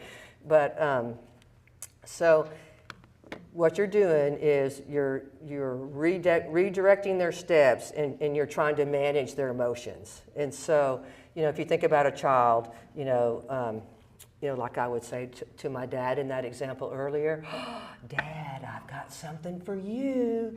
You know, things like that will always get their attention because they're like, ooh, what is it? You know, so kind of how, you know, I have a Molly, you know, I have a 20-month-old grandbaby.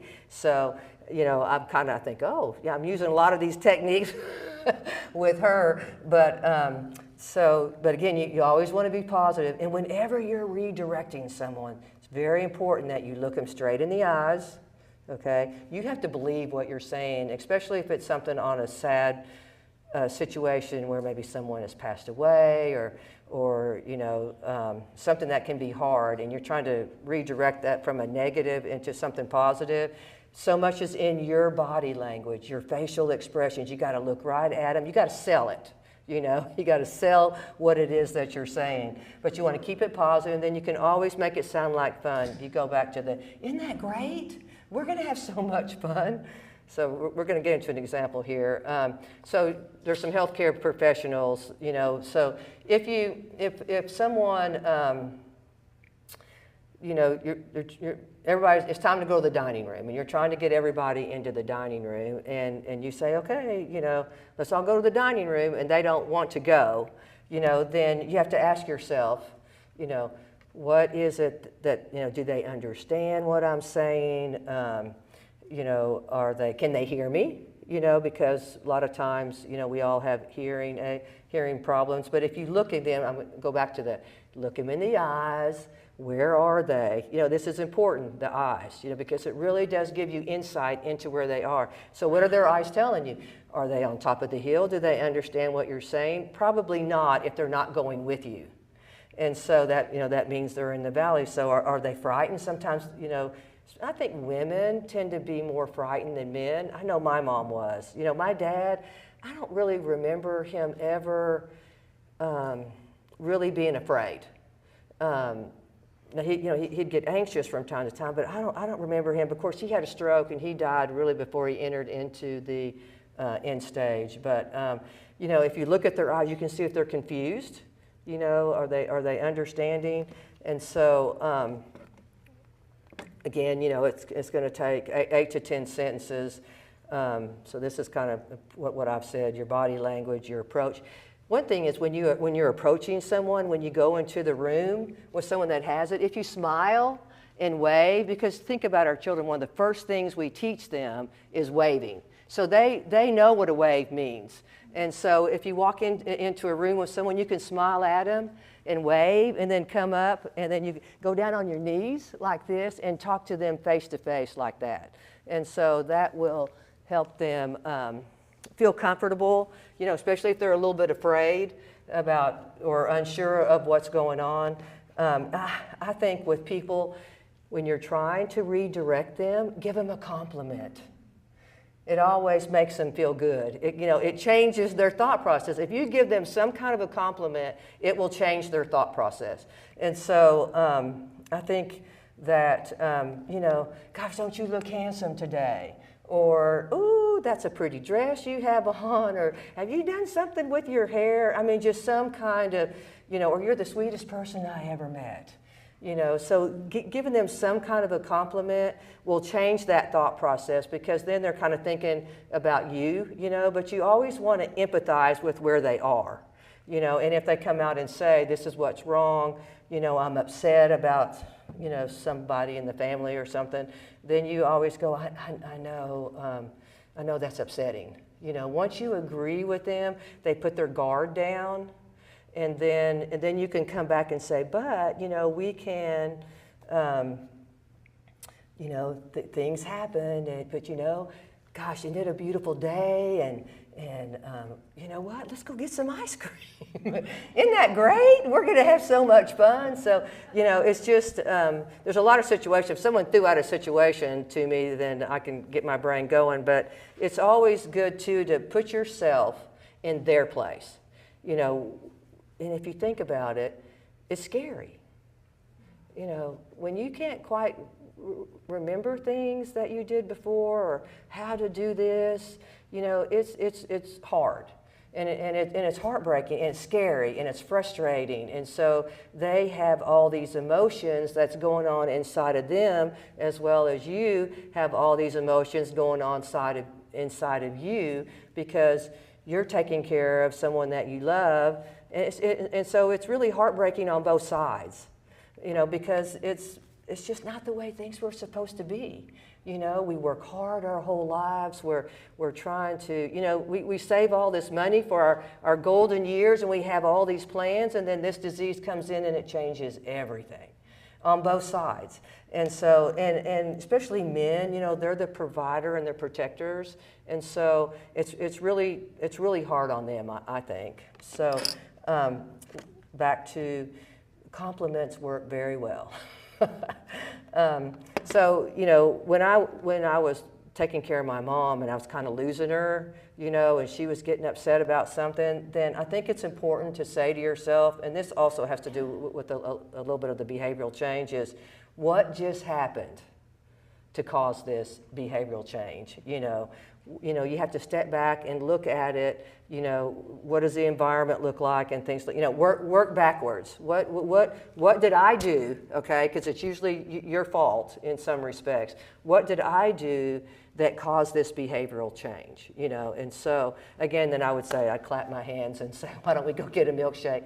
It worked every time. So it was pretty easy for me, because it literally worked every time. Okay, so refusing care is one of the things that from time to time, you'll be trying to do something and they just refuse it. And so it's important that you make sure that they understand what it is you're asking. So what are you going to do? You're going to look at the eyes, okay? What are the eyes telling you? Are they on top of the mountain, or are they down in the valley? Okay, and so anytime you're trying to get them to do something, you want to put a smile on your face, and you want to look them directly in the eyes, because it's so important, to do that. And then, you don't want to ask them, do you want to go take a bath?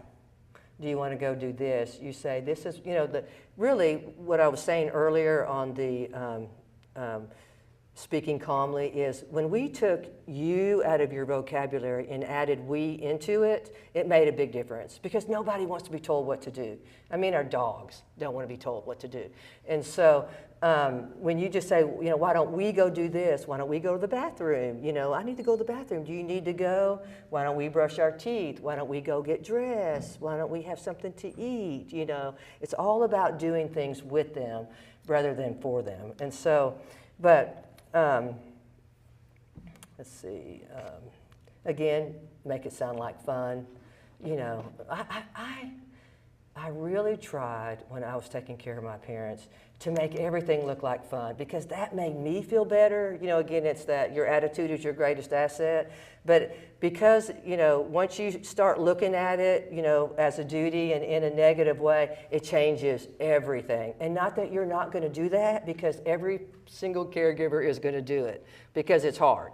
But, you know, you just have to try to, you know, that's why when I'd go in and read that poem, when I was just so tired because she was up all night and I had kids and I didn't understand how to explain the disease to my kids, and they were young and I wasn't being able to go to their events, because once she said, I am never going back to a football game, she never went back to a football game. You know, my son played football, and, you know, so it's just hard, but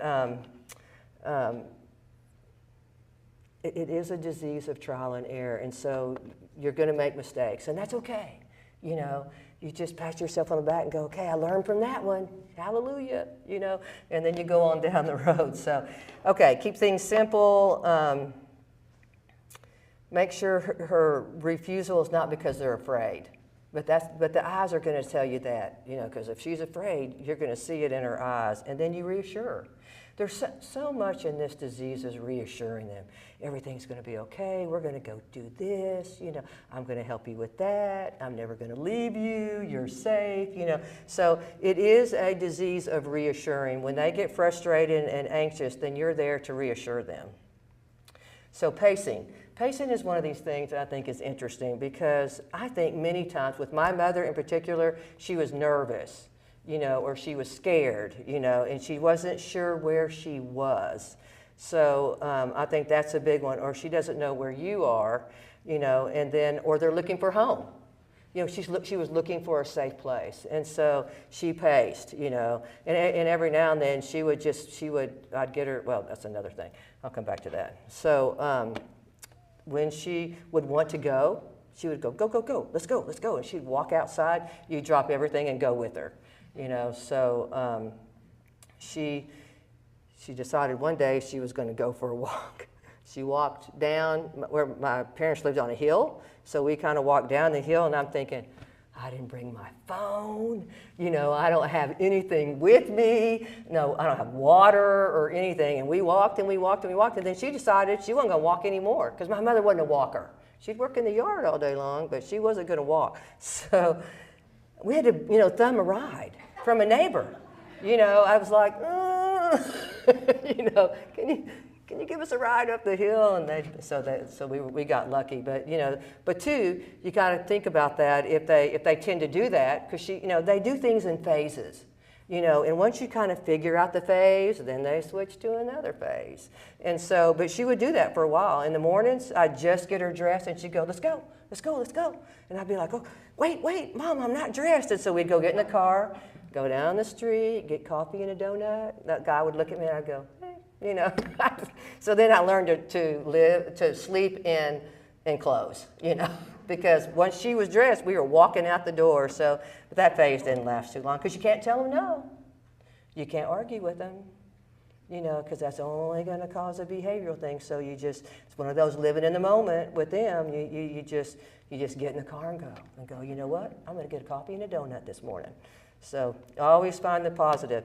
So when they want to pace, and you know, if they want to walk outside, then you walk with them.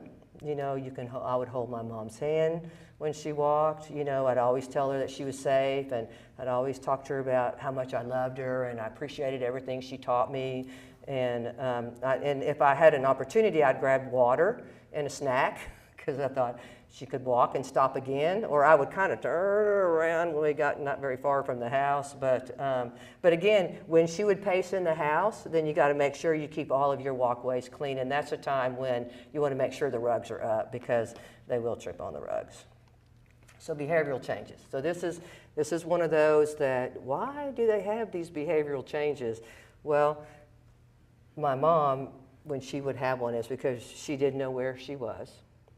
She didn't know who I was at the moment, or I was trying to force her to do something that she didn't want to do. And so then that would frighten her, you know, because that's why, you know, you just cannot force them to do something that they don't want to do. So what do? You can't scold them or correct them into, you know, out of fear. You know, you have to love them. You have to love on them and reassure her and speak calmly and You know, tell her she's safe. I mean, really, you're safe and I'm not going to leave you is something that really worked well with her. So if you're dealing with a wife, you know, or a mother, I think that is something really important to say. And then, you know, then once they kind of calm down a little bit, then you want to redirect her into food. But you have to stop and you have to look back. I think it's always important to say, what just happened to cause this? You know, is it the environment? Sometimes the TV's on real loud. I mean, I know, you know, myself, I had a brain injury, and every now and then, TV, you know, drives me nuts. I'm just like, turn off the TV, you know? And so look at your environment. A lot of times, if there's a lot of people in the room, a lot of conversations at once is very difficult. I think it's very important that when you're with your loved one, that one person speaks at a time. And it's very hard if you're a large family because everybody talks. You know, I'm one of 6, and if you didn't talk loud, then you weren't heard. And so, but you know, it's important to talk to them, look at them, you know, and make sure that they're following the conversation as best they can. Because what happens is, in the middle disease, the second half of the middle disease, is you will find that they just sit back and watch. They just listen and they watch. And every now and then they'll throw something out, but then they just sit and you know, when they get to that point, it's very important that you that you look right at them when you're talking, and that only one person speaks. I mean, that's important because they can't process things, you know. That's as the disease progresses. You know, we talked about the cognitive abilities. It's our processes. And so they're working so hard to understand what's going on and to make sure that nobody knows that there's a problem. And so they just wear out. You know, and when they close their eyes sometimes, you know, then you just know that what they're telling you is, I just can't take anything.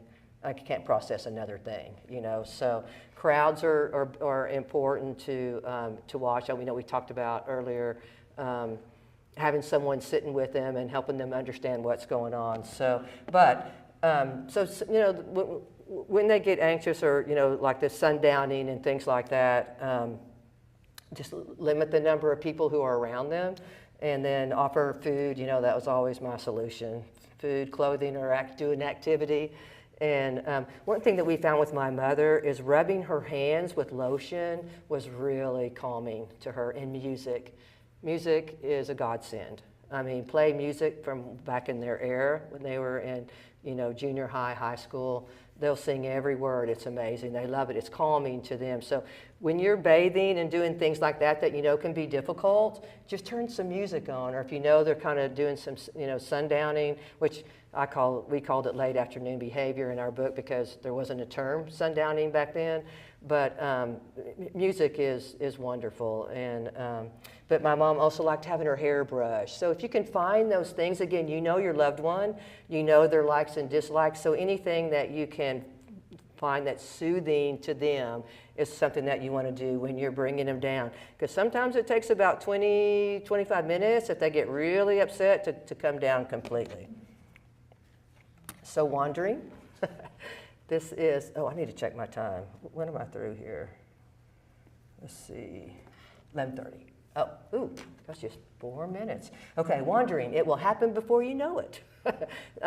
They generally, when they wander, it's because you've left them alone and they're looking for you, or they're trying to get away from you because you're trying to make them do something that they don't want to do, you know, or they're just, you know, in the valley and they're frightened and they're looking for a safe place, so they walk out the door. So things that you can do, one of the things that we did is, I told you, you know, we put a deadbolt in, like a hotel lock. You put it up high because for some reason they don't look up and they don't look down. They zero in on the doorknob. So if you're traveling with someone, a good thing to do is to push the seat up next to the door and then open it up. And they can't see the doorknob, so they won't be able to leave that room because they'll walk over there and look, and then they'll turn and go to another door because they can't see the doorknob in that entry. Okay, so sorry, I did not get near done what I wanted to get done, but so if you have any questions, I'm going to be here all day, but we have Walmart Health is going to come up, and so this is great. Walmart has a new health initiative that they're doing, and I have had friends that have gone to the one in Elm Springs, and they loved it. So, we're going to hear a little bit about their initiative, and then we're going to do some door prizes. Oh, okay. Good morning, everybody. Okay, my name is Robin Carr. I'm with Walmart Health. My position with Walmart Health, just to give you an idea, is a community success lead. What that indicates is that I'm the one that's out in the community telling everybody about Walmart Health. Walmart Health was started back in 2019. It was their pillar of success has always been affordable health care, convenience, where they're located, and we staff it with nationally accredited doctors and dentists and behavioral health specialists. So those are our three main services that we have. So it's primary care, dental, and behavioral health. So the dental is our #1 side of the business. So we have very affordable health, dental care for those people.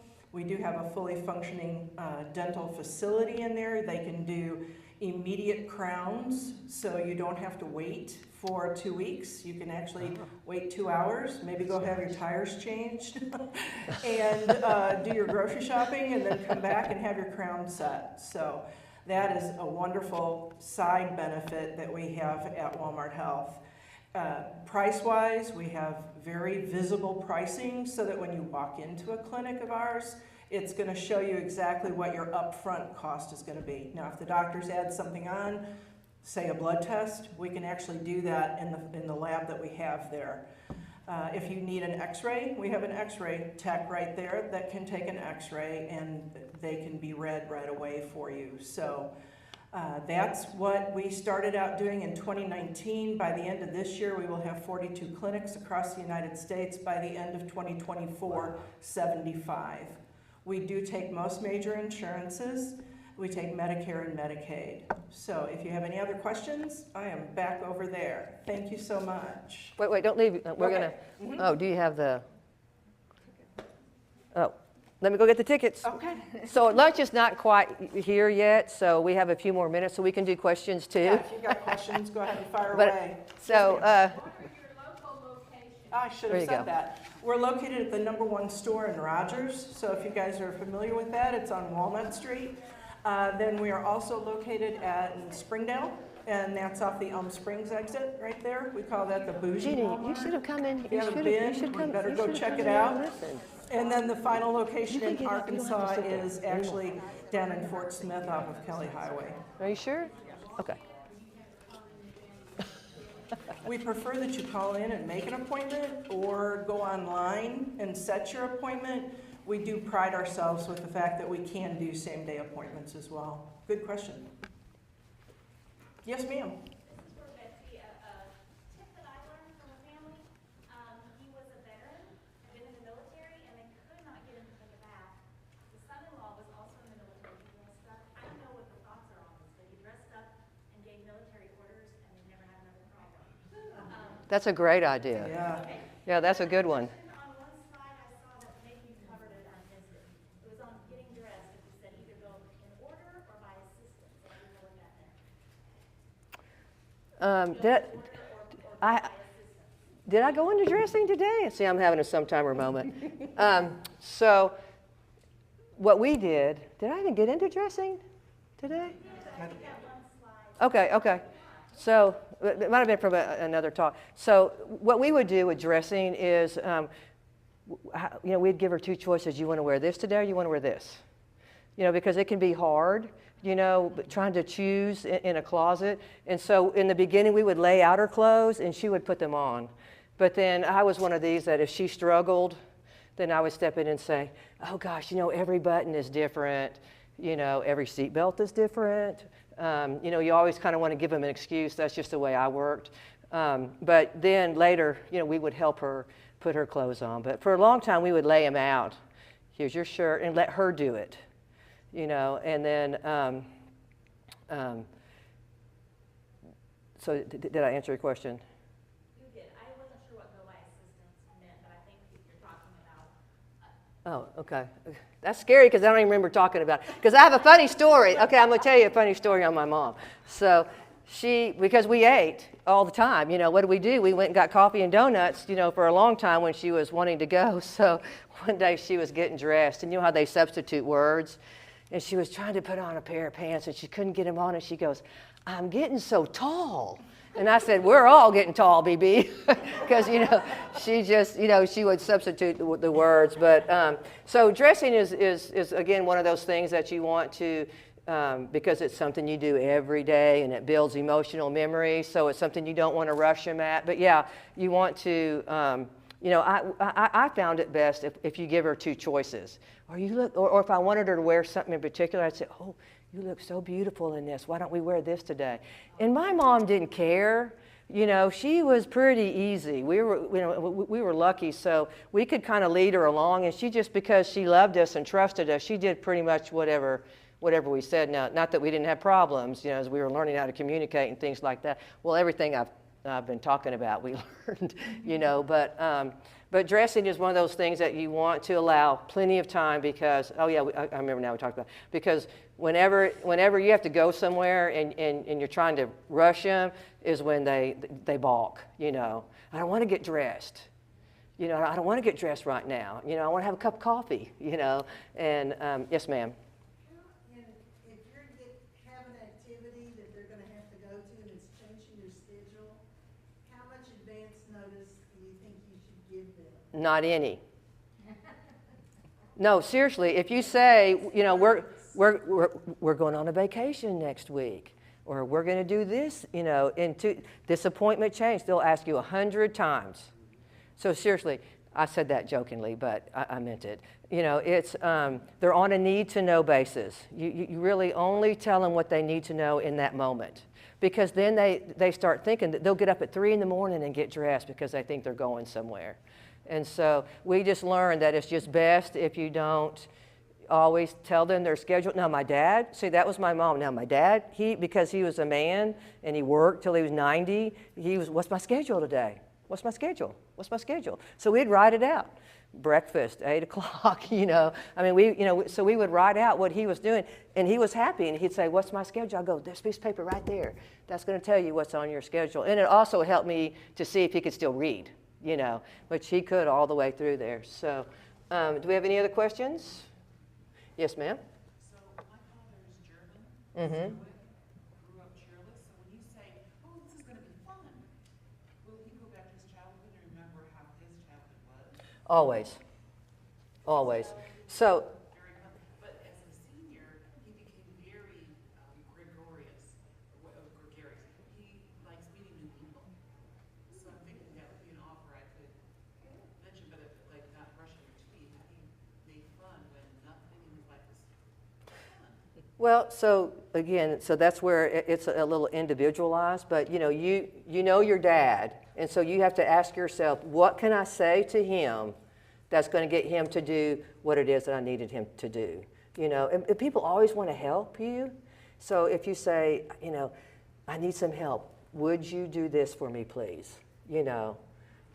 Especially, really, most people are kind at heart. I think it's innate in us, that God puts in our hearts, to help other people. So if you, "Oh boy, I'm so far behind, can you help me do this? But in order to do this, I need you to do this," So, but you have to just think about your dad, and because my dad's German. Bruls is German. So I get what you're saying on the German side, but, and it wasn't that I did that all the time with him. Most of the time I didn't, because we would just have general conversation. He could still communicate very well. He was extremely high functioning. And so totally opposite of my mother. And so we could have a normal conversation for a long time. And then he had a stroke. And so then he died 2 months later. And so, but he could count, he could do math. We'd sit at a light and he would say, 22 cars just went through that light. And I go, "They did?" He would count every car that went, because it would blow his mind how busy Fayetteville was. Is lunch here? Oh, okay, I'm sorry, I thought you were with Magnolia. So, anyway, but he, you know, and my sister had a farm, and he had some cattle at her farm, and he'd say, what's the price of beef? And she'd tell him, and he'd say, well, how many pounds? I mean, so if you sell one, how many pounds? And then he'd go, well, that's da-da-da-da-da-da. You know, I'd be like, but he went to Georgia Tech, so he was a math-minded person, but he would count, and he could read. You know, it was amazing. My mom lost the ability to read, which was so sad because she was an avid reader. I mean, she got literacy started in the state of Arkansas because she was an only child, grew up through the Depression, loved to read. They were very poor. They moved every year, so reading was her friend. And so it was really sad when she lost the ability to read. He could do it all. You know, he'd blow my mind. So let's do some, okay. Everybody get out your cards. Got the first one here. Got the first one? Okay. Last four numbers, 6028.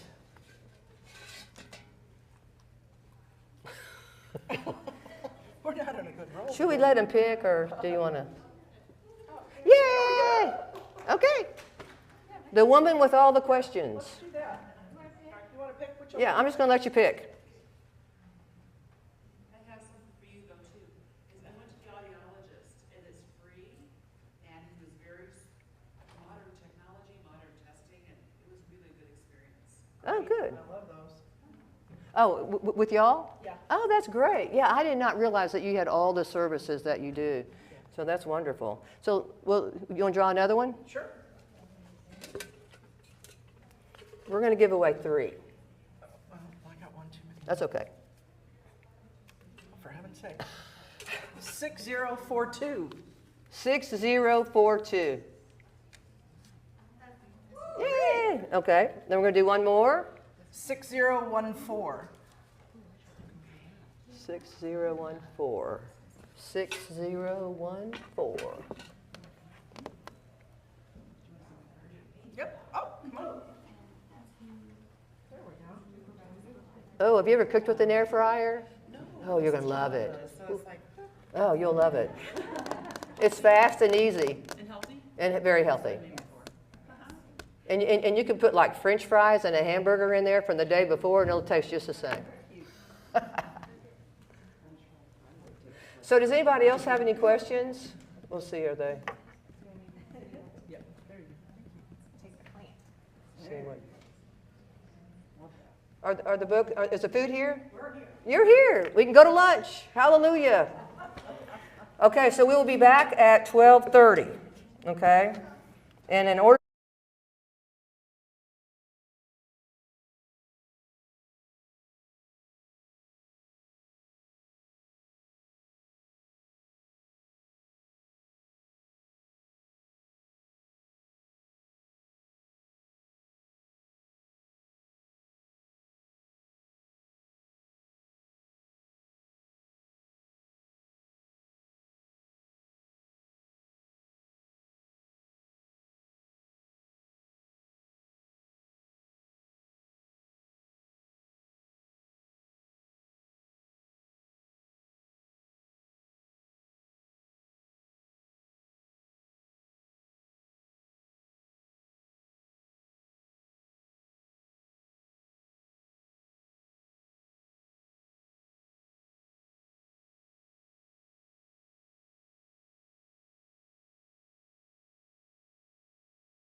think so, yeah. Okay, I'm just gonna say something real quick. Sure. Hey guys, if anybody else wants any more food for lunch, go ahead and grab yourself a bag. I'm good. Ooh. Yeah, it's all. Now you can hear me. I usually don't need a mic anyway. If anybody else wants extra for lunch, the lunch bags, go ahead and help yourself. Otherwise, we're going to pick them up and bring them over to the hospital for the nurses. They were very good. Thank you. The chicken salad is delicious. Thank you.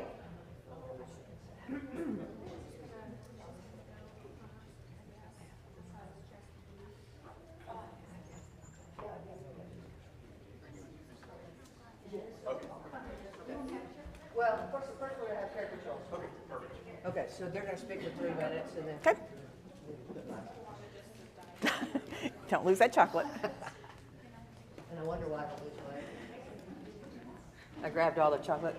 All right, everybody, thank you for coming back and hanging with us. And we want to thank Magnolia Place for a wonderful lunch. And I heard someone say about the chicken salad, so I probably should go get one myself because I love chicken salad. So thank you, Magnolia Place. I don't know if she's in here. So we have Care Patrol. It's going to be our next vendor that's going to visit with you. And y'all are fairly new too, right?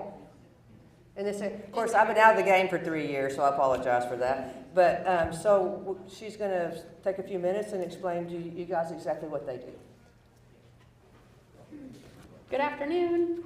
I hope you are all able I'm to sorry. stay focused just for 2 minutes after lunch. I know this is one of those sleepy times. But I'm Angela with Care Patrol of Northwest Arkansas. My colleague Julie is back at, she was at the table, but she'll be there later. We are a placement service. We typically work with seniors and their caregivers as they're trying to figure out how to meet the changing care needs of a loved one. We help families find in-home care, assisted living memory care, and independent living communities. Care Patrol is really excited because we have been helping seniors across the nation for 30 years this year. We were started originally in Arizona by a case manager who saw that there was a challenge of finding the right fit for families, and when families were overwhelmed and just picked a spot because it was open or that's what they knew about or that was just right down the road and it wasn't a good care need fit, person fit, it created more challenges than it solved. And so that's the mission behind Care Patrol, is to come alongside families and seniors and help them understand options.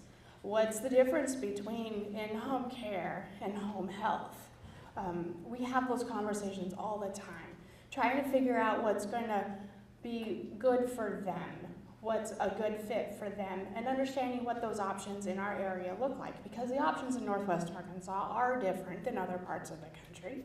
And we are passionate about helping folks make educated decisions, informed decisions, good decisions for them.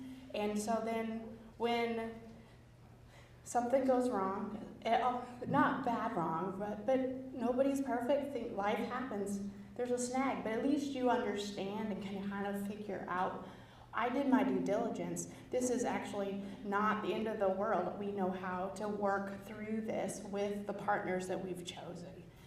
That's our goal, is to help find good fits. We've only been serving Northwest Arkansas since 2020, so that's why some of you are probably like, placement service, who are you?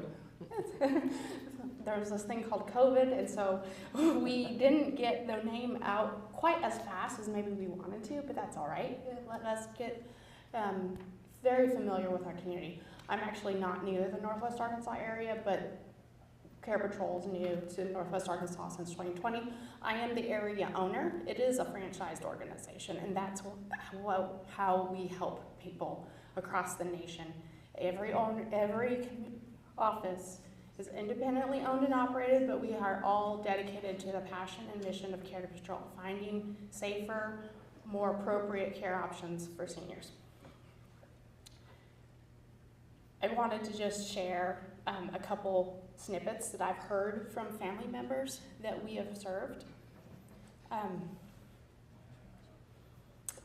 my very first memory care placement, she became a dear friend of mine. She had to put her husband into a memory care place because he was waking up on all hours of the night. She couldn't sleep. She had health issues herself. She could no longer be the caregiver.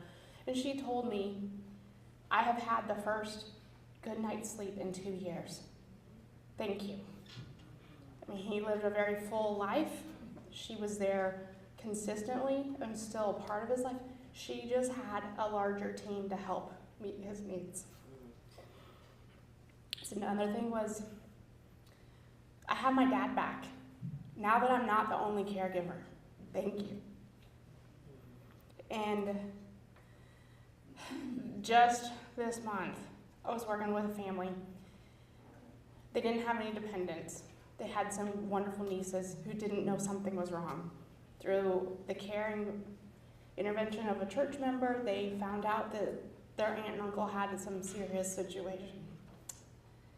Within 2 weeks, they got power of attorney, got him into long-term care for his skilled needs, and are looking for an assisted living placement for her. And in the span of just 2 weeks, they went from not knowing to having to do all of that. And they have said, there's no way we could have done it this fast, getting connected with the area resources that are good fits, know what they're doing, and can help us without your help. Thank you. So these are some of the things that we do. We don't charge the seniors and their families for the placement services. In order to keep the doors open to help people and food on the table, we do get compensated by the care communities or the in-home care agency. That's why it's a placement service. So kind of like a realtor model or a travel agent type model. But regardless, our priority is to find an appropriate option for the family, and it looks different for everybody, and that's why we provide a personal conversation. We want to get to know the unique needs and journey through that. We don't provide just a list. We talk through options, we look at options, we help connect and check in afterwards. Thank you for your time. I'm Angela with Care Patrol of Northwest Arkansas.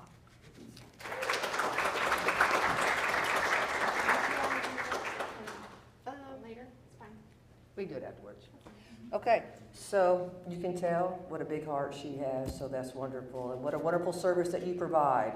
And it is one that is definitely needed. So we are very blessed today to have Dr. Luann Eads from Little Rock from UAMS. I can't wait to hear her talk because she's talking on caregiving in the 21st century. Got my attention. And so she is a geriatric psychiatrist, and so she has been with UAMS for over 20 years, and she's also worked with the Reynolds Center. Is that the right name? Mm-hmm. The Reynolds Center there that's attached to UAMS, and then she's also worked with veterans, and so we are really honored to have her here today, and I'm going to turn it over to her. How much time do I have? 12:30. 12:30? 1:30. Yes. All right, thank you so much. So I'm going to look at, we're going to concentrate primarily on a segment of the caregivers that actually is a very large segment that sometimes doesn't get a lot of attention, but as you all will not surprise anybody, caregiving has changed over the decades, and especially with the pandemic and everything else. And we're going to kind of look at some of the stressors and try to look at this from a caregiver perspective and see where we can go. Okay, so caregiving is nothing new to this group of people, and there's several different buckets it can go into, either paid caregiving or unpaid caregiving.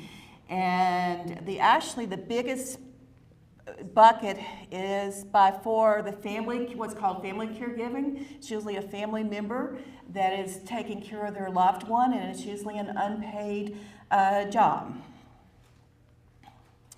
The CDC kind of refers to this as a public emergency problem because it involves such a large number of caregivers and seniors, and the amount of money is kind of remarkable. It's only going to continue to grow as the baby boomers continue to retire and go into their senior years and need that level of care. Interesting that about 80% of your caregivers are caring for individuals 50 years or older, and 76% of that 80% is actually caring for those 65 and older. So that's the biggest bulk of caregiving in general. Family caregivers' role is ever changing, and part of that is because the role has expanded, especially after going through the pandemic. Not only do they help with everyday activities, they're expected to give emotional support and handle what in the past would be probably delegated to home health nurses. They're expected to manage more of the wound care, medication management, nursing injections, all the stuff that 50 years ago was felt to be more of a role of a nursing role. And then to add to that, 3/4 of the family caregivers are trying to provide these services at the same time that they're trying to hang on to a job, which that adds up to double stress, and that's where you've probably seen the book, The 36-Hour Day. That's where you really move into that 36-hour day realm. They also have become advocates for what's in the recipient's best interest. They have to figure out how to manage all the health claims, how to fight the denials, and that can be a never-ending job in and of itself, especially if you don't have much medical background to go on, and it's a steep learning curve for a lot of caregivers, and learning to do that. They also end up a lot of times providing the money to help the recipient out of the pocket. So not only does it's a financial toll for the caregiver, for their loved one. They want to do it, but it's still a financial toll on their part. So what has emerged to this point is a number of changes after going through the pandemic. And what you're going to see more, what has emerged and what's going to continue to emerge is, let me get back, is what's frequently referred to as the sandwich generation is going to become more and more prominent in the caregiving role. And not only are they trying to take care of their loved one, their parents and grandparents, but now they're also trying to do that by in addition to taking care of small children at home or teenagers at home and keep a job. And so they're kind of sandwiched between the two generations, expecting to do it all. There's also more and more diversity in the U.S., and so you're going to end up, there is more expectations and needs from different ethnic groups who are trying to provide these care. And that makes a big difference also. And the cost is increasingly going up.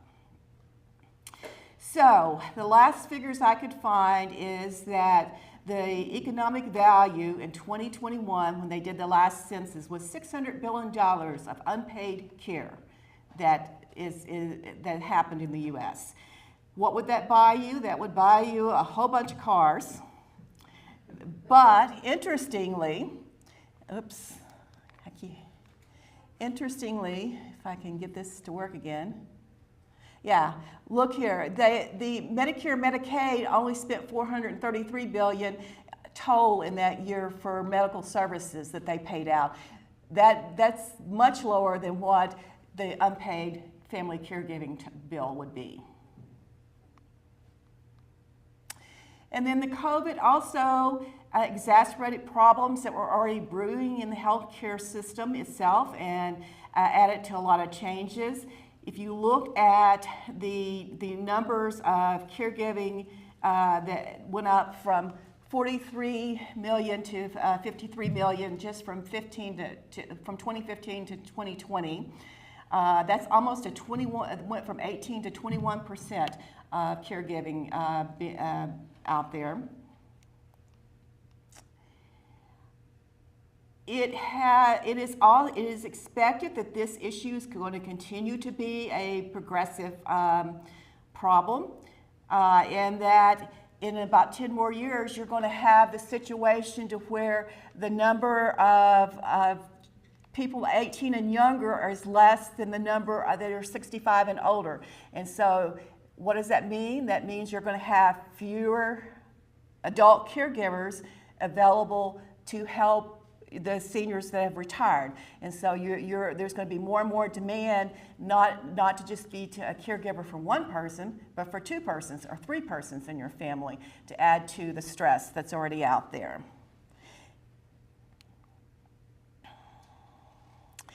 It's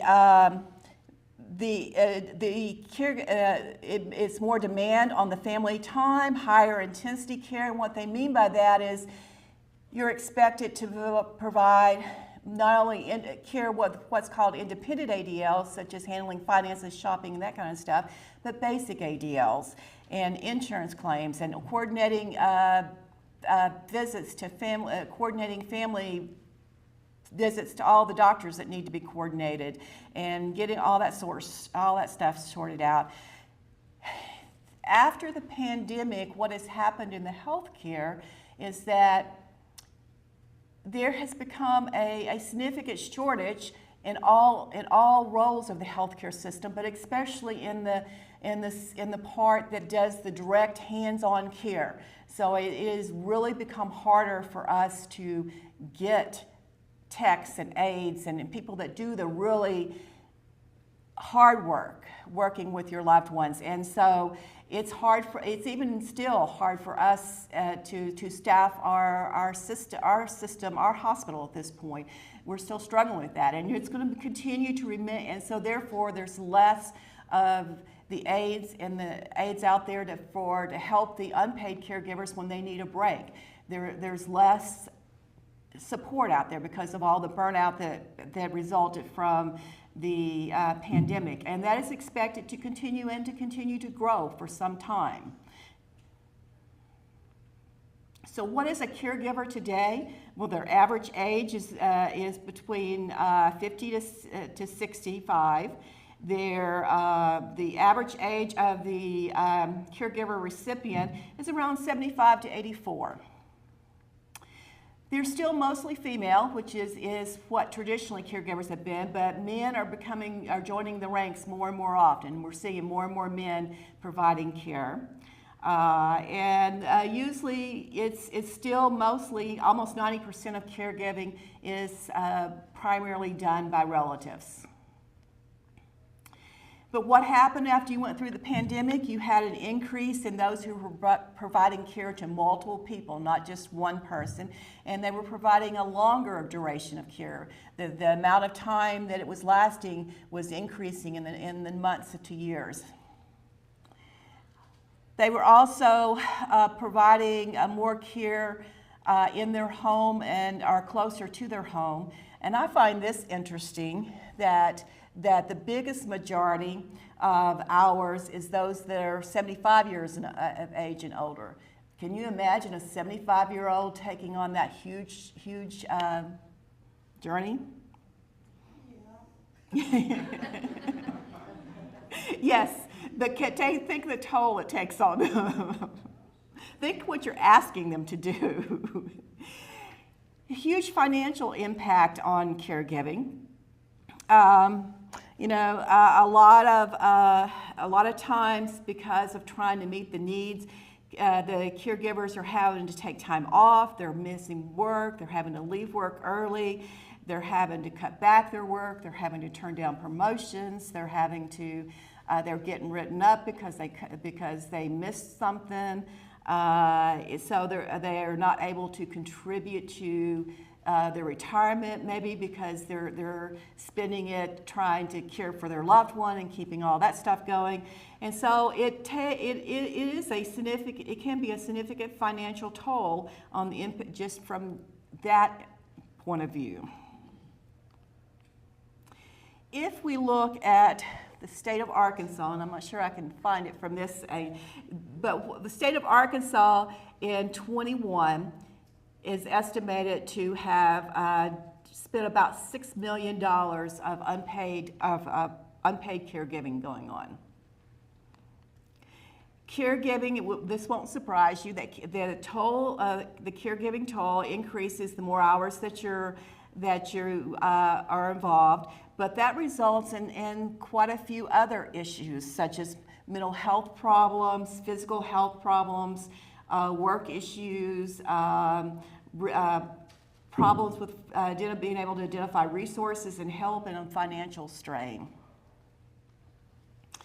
If we look at the pandemic, the symptoms of the mental health systems, the mental symptoms have significantly increased over that period of time, and to where you've got significant increase in anxiety disorders, depression disorders, substance abuse disorders, and suicidality. This is a Canadian study that noted that women are still the largest majority of caregivers, but they also end up with statistically a higher risk of mental health problems, from depression to anxiety, than the men usually do. We're going to look at diversity just a little bit, because we know that this is becoming a more diverse, more of a diverse state, and things are a little different. So one of your typical caregivers come from the Gen X generation, and those were born that they didn't grow up with the digital generation, but they've adapted it pretty well. They usually have a fair income, $50,000, and they may have some kids at home. They provide an average of about 22 hours a week of unpaid care, in addition to working a 38 to 40-hour week. They find the role moderately to highly stressful. Most of them feel they have no choice in it, but most of them feel that it's rewarding and very beneficial to do this. What they want from providers, where it be mental health providers, physicians, primary care providers, they want information about how to keep their recipients safe. They want help figuring out how to deal with all the paperwork. They want help managing their own physical and mental health. Gen Y generation is a little bit younger. They grew up with the internet and are pretty savvy too, but they have a lower household income. So this is where you're starting to pick up your sandwich generation group. They're averaging a 25-hour of unpaid care a week in addition to trying to work. Typically, they have a lower income than the Gen Y, the Gen X generation. They find it moderately stressful. They do find purpose in it, but as the caregiving role becomes more and more demanding and stressful, they are much more likely to minimize their own health care needs and struggle with that, and on top of the fact that they're more likely not to have health insurance that will help them with that. What do they want? They want help in figuring out how to manage finances. They want assistance with finding services that are appropriate, and they actually want their doctors to sit down and talk to them and help and try to help them address their needs of how to keep their loved ones safe and to manage their own health care issues. The typical African American caregiver is more likely to be unmarried than the other ethnic groups. They're typically unpaid and usually alone. A lot of Some of the other ethnic groups, there's more of a family unit that steps in. The African Americans, it's usually one person in the family that kind of gets that role, and everyone else kind of goes on about their way. They average about 30 hours a week of unpaid care in addition to trying to hold a full-time job. They, more than any other ethnic group, however, they feel like that they get a sense of purpose from this, that they feel like that they're doing, that what they're doing is valued and beneficial. They're less likely than Caucasians or Asian Americans to report, however, good health. What they're interested in financial assistance for all the time they're devoting, and they're wanting doctors to inquire about their needs and how they can help relieve some of this stress. Hispanics, they're usually the younger, usually a younger age than most ethnic group. They usually have smaller children in the home, more likely to have lower education and household incomes. Average about 26 hours a week of unpaid care in addition to almost a full-time job. They're more likely to report higher physical strain, physical health needs than Caucasians or Asians. They are less likely to have insurance. What they want is they want caregiver information. They especially want information in their own language and help with payment and financial issues and issues. The typical Asian caregiver, they're usually married. They usually have a higher educational level and a little bit higher income. Their jobs, they're usually more likely to be in a salary job so that they can take time off without being penalized as much as a person that's working a regular shift. And they average about 24 hours a week of unpaid care. They're highly motivated, but they find it very stressful, and they want their medical providers to ask about what kind of help they need and how to manage not only their loved ones' physical and emotional needs, but their own physical and emotional needs. And they also would like to have literature and information in their own native language. And when it comes time to make that transition, which is can be a very difficult choice of when do you go from home care into assisted living into long-term care, they would like to have assistance weighing those choices. How do I figure this out? What's best? What's going to work? What's not going to work? That kind of stuff. What about Arkansas? Well, this is the CDC. If we look at a map, if we look at, we know that caregiving can be quite stressful. If we look at the map, then Arkansas falls in the group with the highest quartile, the group of adverse physical health from caregivers due to the chronic strain. Arkansas again falls within the highest quartile of unhealthy days for caregivers and insufficient sleep.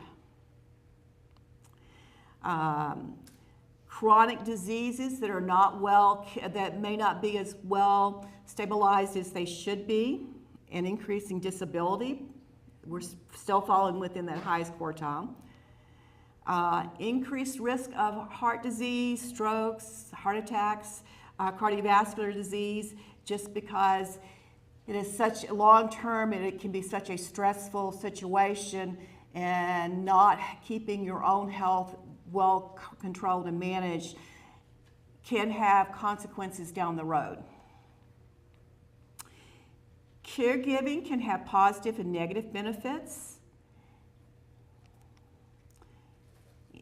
For recipients, it allows them to have a better quality of life and more independence. It allows them to delay or avoid putting in long-term care assisted livings, less risk of them developing depression, and better management most of the time overall of chronic diseases. Caregivers, it gives them a sense of fulfillment and caring for their loved one, and being able to have a very special relationship with your loved one. Makes them feel useful, and it helps them feel useful, needed, and needed. Caregivers frequently go through a series of emotional changes. It's not, and it doesn't have to be, these are not one step right after the other, but most caregivers at some point will go through each of these steps. Denial, no, this is really not big bad dementia. They're just depressed or tired or something else.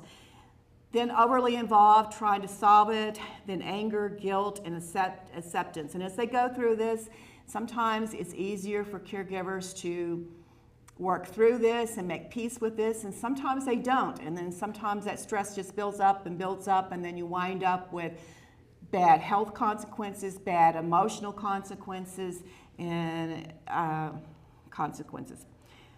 So the impact of all this is that you get worsening depression and anxiety, increased use of substances, worsening health issues, compromised immune system, so you're not able to fight off infections like you would otherwise.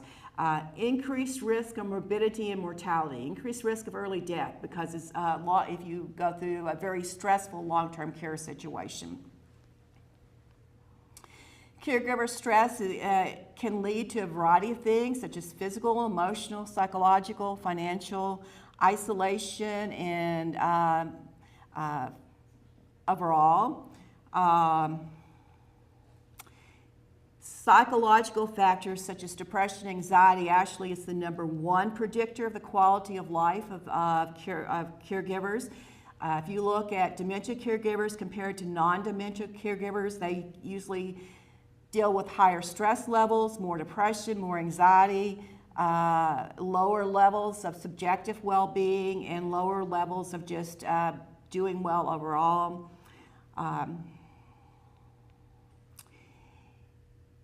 Physical factors,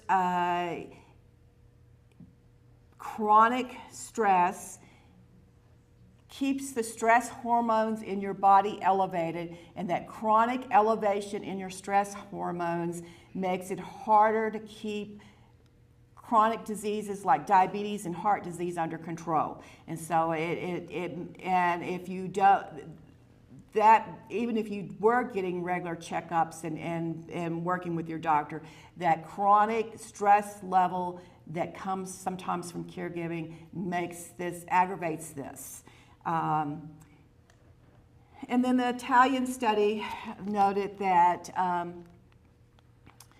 this one over here, this one here, noted that compared to non-caregivers, that just that chronic stress level was 23% higher in long-term dementia caregivers than not. Antibody responses were 15% lower. What does that mean? That means that you're more susceptible to health problems, and that you have less antibodies in reserve to fight off illnesses and stressors overall. Social factors, increased stress as the caregiving role takes more demand on time and energy and effort. Interestingly, males tend to weather the storm a little bit better than females. Females usually suffer more burden and distress overall from the role. Financially, it can take a big toll not only in work issues, but 20%, 2 out of every 10 people at some point have stopped working because of the caregiving role and to care for their loved one at home. 4 out of 10 or 40% have reduced hours.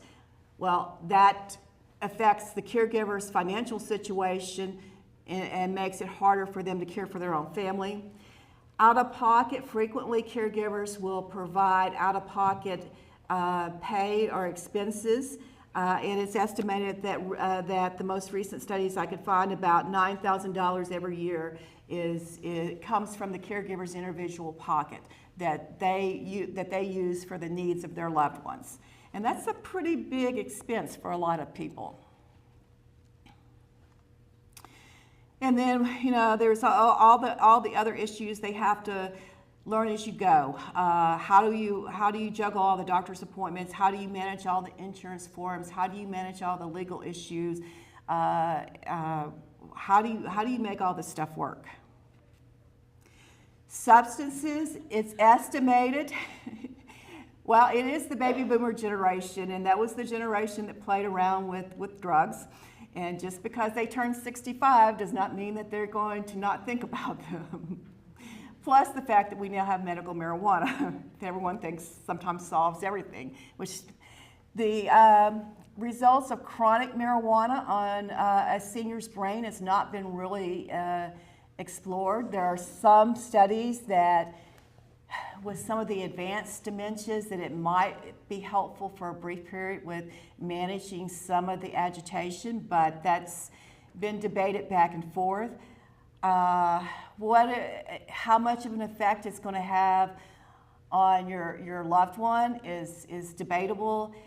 How much effect it has on the caregiver is also still unclear, but it's not going to go away. It's going to be something that we're going to have to deal with. Substances, it is estimated by the AAGP, the American Academy of Geriatric Psychiatry, that over the next 15 to 20 years, the number of adults having problems with alcohol, either abuse or misuse, excessively use, is going to increase if we don't watch this closely and try to intervene. Sleep problems. Seniors, throughout your lifetime, your quality of sleep and when you tend to sleep and all that stuff changes as you go through birthdays. Seniors are what we call morning larks. They like to go to bed early and get up early. Sleep efficiency is how much of your time that you spend in bed is actually sleeping. So, the higher the number, the more time that you're in that bed sleeping, the better efficient you are at sleeping. That decrease from 60 years of age on, that declines 3% every year. For caregivers that are stressed and pulled different directions, that accelerates even more. Insomnia is a problem for not only for your loved one that you're caring for, but which as the brain changes, as the dementia progresses, then your sleep centers also become a problem, and that's part of why they have so much trouble at night, wandering and wandering around at night while you're trying to sleep. But that chronic stress will like it has an adverse effect on your mental health and your physical health, it has an adverse effect on your sleep. Women are more susceptible. And interestingly, 40% of sleeping pills prescribed in the U.S. 40% of the U.S. population is prescribed some type of a sleeping pill in older adults, whereas older adults have about 20% of that, which is about half of that. So, half of your seniors are getting some kind of sleeping pills. Chronic use of sleeping medications frequently can further impair your memory, impair your concentration, increase accidents, and sometimes can lead to dependency on sleeping medications. Caregiver stress, there's a number of natural reactions that we go through, but untreated will most likely progressively over time get worse and can become very significant problems. So emotional burdens, physical burdens, mental burdens, and chronic caregiver and depression. So, how can you help with that? Well, allow yourself to have a social life. Give yourself permission to have a social life. You've got to have downtime. You've got to take care of you if you're going to take care of your loved one. Schedule time for you. It's also helpful to prepare as much as possible for someone being able to step in and take care of your loved one. What happens if you're in an accident and you're the only one that knows what their medicines are? If you're the only one that knows who their doctors are? If you're the only one that knows where they get this medicine from or that medicine from? So if you have that all kind of organized and written out so that someone can step in and help out on kind of a short notice, whether it's a planned or unplanned break, then that can be very helpful, and that can take part of the anxiety away from the caregiving role if you know that that is there and ready to go as needed, and you don't have to, you don't have to come up with it on the last minute. Explore ways to manage keeping these tasks from becoming overwhelming. Hobbies and interests, getting families to help you trade out, being open to taking help from others. Sometimes in the caregiving role, we feel like we've got to do it all, that we don't want to burden other people, we don't want to inconvenience other people. But in order for you to do what's best for your loved one, you've got to be humble enough to step back and say, I really need this day off. Please, yes, please come stay with my loved one while I have this break. I need that mini vacation. Caregiver burnout is pretty much pan exhaustion, emotionally, physically, mentally. It can happen to anyone, and it can have significant impact overall. Common symptoms are short fuse, emotional outbursts, sleep problems, weight changes, physical problems, isolation. Mental health is real, and it is not something to be ashamed of.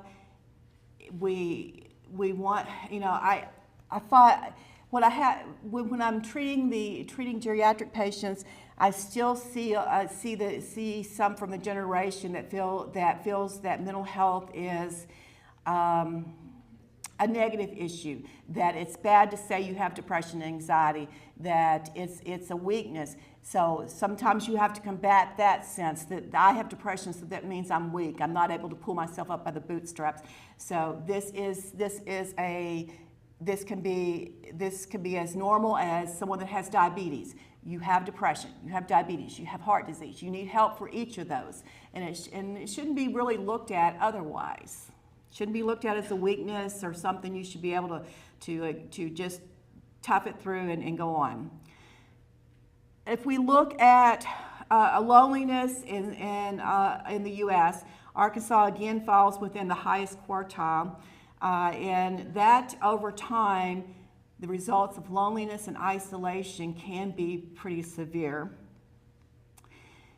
The U.S. Surgeon General recently talked to the AMA, and he felt like that we could look at loneliness, the epidemic of loneliness coming out of the pandemic, well, during the pandemic and even out of the pandemic is somewhat of a public health crisis. And it's, he compared it to being socially disconnected as being as significant as smoking 15 cigarettes a day for a long period of time. So it's got its own risk. It's more likely to happen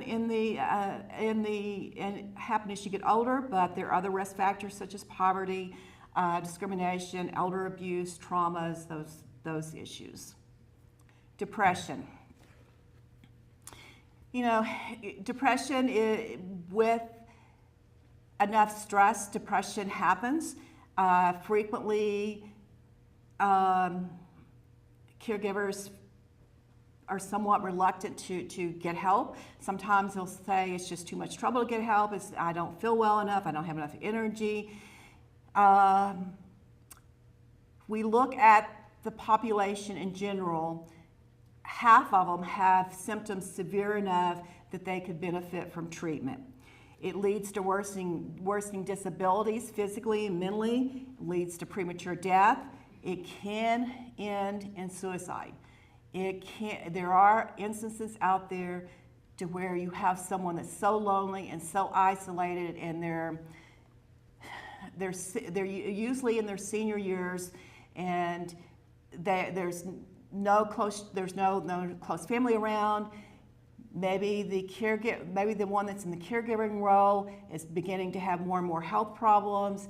The recipient has a significant cognitive issue. They feel they can't go on, so they end up committing homicide-suicide. They kill their loved one, then they kill themselves. It has happened. It can be serious. It also, you're also more likely to see depression, a chronic depression emerging with heart disease and other metabolic diseases and cancers. Anxiety.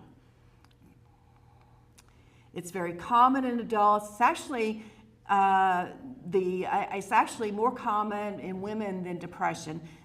For women, anxiety is first, and then depression second. For men, it's depression first, and then it's alcohol first, anxiety second, and depression third.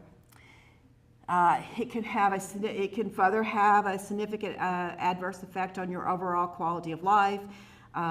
Usually associated increased risk of substance abuse being involved, and chronic bereavement and chronic grief are also felt to be contributors somewhat. Recently, this past week, there's been an article published that for a long time we knew that anxiety and depression kind of were bedfellows that kind of went along together a lot of times. And then we knew that depression in of itself can often be a forerunner of emerging cognitive issues. So sometimes people that have their first episode of depression in their 60s, and sometimes it takes a little teasing out. Is this the beginning of some dementias that are starting to, or MCIs that's starting to bloom out, or is this what we call pseudo-dementia, false dementia, which is depression so bad that it looks like dementia? Even if it is a pseudo-dementia or really severe depression, they're at higher risk the next 10 years of emerging into more of a progressive cognitive issue. So that's kind of a red flag. Anxiety was thought to be kind of a co-companion that went along with it, but this past week, the articles that were coming through my literature feed is that they now feel like anxiety may be its own independent risk factor. Is that even if you don't have significant severe depression that's not controlled, that anxiety can actually be another red warning sign. If the first time in your life that you've had a severe episode of anxiety is in your 50s and 60s, you haven't struggled with it all of your life, then this may be something that you want to watch a little closer, because it may be a warning sign that maybe something is changing in the brain, and we may be wanting to think about emerging memory issues down the road in the next few years. Usually they feel like anxiety usually is more likely to be prominent in the MCI phase, or the mild cognitive impairment phase. And then when you put anxiety and depression together, you just got a whole big bag of worms. I think we just went through that one. So what do we do? Well, how can providers help caregivers? They can provide education and support, and it's really important as providers to provide education and support. Every time I see them, I try to go over, remember, this is where we're at with our illness. This is what we're going to work on now. We're not going to worry about what might happen in the future. What can I do to help you at this point? And we'll deal with the other as it comes. Let's don't go with what if they develop this, what if they develop that. And I think it's important for us to continue, every time we see them, use this as an educational opportunity and a reassurance. Yes, you're doing a great job. Yes, it's stressful. What can I do to help you? Hook you up? What community services can I hook you up? What kind of support groups can I encourage you to go to? Give them permission to and encourage them to seek help from family and friends. It's not a weakness. It's something you're doing for your loved one. By taking care of yourself, you're taking care of your loved one. Support groups, respite care. If there is a significant depression, anxiety brewing, then sometimes a little bit of talk therapy is helpful. If that's not, medications can be helpful for a brief period of time. Sometimes they need to hear the physician say it's okay to go ahead and treat your depression for a little while. You may not have to take it that long, but let's get your depression under better control so that you don't suffer. We try to minimize any of the long-term consequences, the adverse physical health, the adverse mental health, the adverse, everything that happens, the impairment of the immune system. And then pharmacological stuff. How can caregivers help themselves? Being open for help, listening to what your body's telling you. If you're exhausted, your body's telling you you need a break. I understand sometimes it's very difficult, but your body's trying to tell you something. Schedule me time.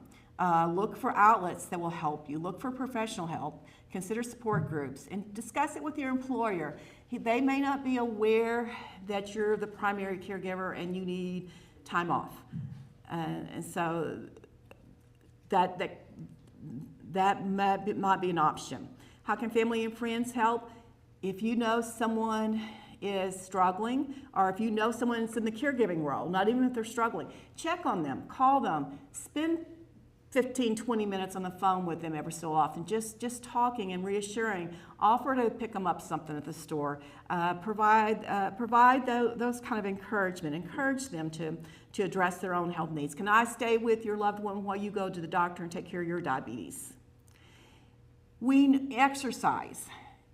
This also came through my literature feed the last couple of weeks, is that we know that exercise is good for your health. It also helps minimize depression and anxiety. And the study noted that just exercising less than 2 hours a week, moderate exercise, it is enough to lower your risk of major depressive episode 42%. So, it is beneficial. It's also beneficial for your physical health. So I want to end with the Caregivers Bill of Rights. And I want you to look at the first item on that Bill of Rights. To take care of myself, this is not an act of selfishness. It will give me the capacity to take better care of my relative. Okay. Yes? On your map, Yeah. several of your maps, Arkansas was in the bad zone. Arkansas is in all the bad zones in every map I showed you. Okay, so like up north of us and over to the west were really good zones. What do they do different than we do? Well, we're a poor state for one thing. We don't have the resources, financial resources. We have a little bit older population than some of those states. Some of those states are more invested in providing care for caregiving and providing assistance. Some of them will provide a certain amount of paid care for the caregiver to have time off. Some of them will provide assistance as far as someone to help them walk through and learn how to fill out forms, how to get help, those kind of things. So. It was just interesting that up north they deal with it. Yeah, they do deal with things a little bit different up north. I'm wondering if you know any statistics about, well, in the back of my mind, I'm wanting more respite care here. I'm wanting adult daycares that used to be before COVID, and now they don't exist in Northwest Arkansas. Right. Where we have 500,000 people. We still have that in Little Rock too. Yeah. Well, you offer some. We have nothing. Okay. We have nothing. And so, what are the avenues to get that done? Do you go to the federal? Do you go to the state? Do you go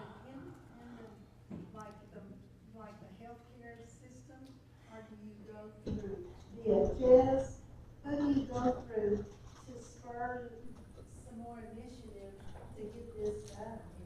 I think maybe talking to your legislature that this is important, this is going to become more and more of an issue. This is, look at the amount of financial unpaid money that you're not having to pay for this, for as a family caregiver.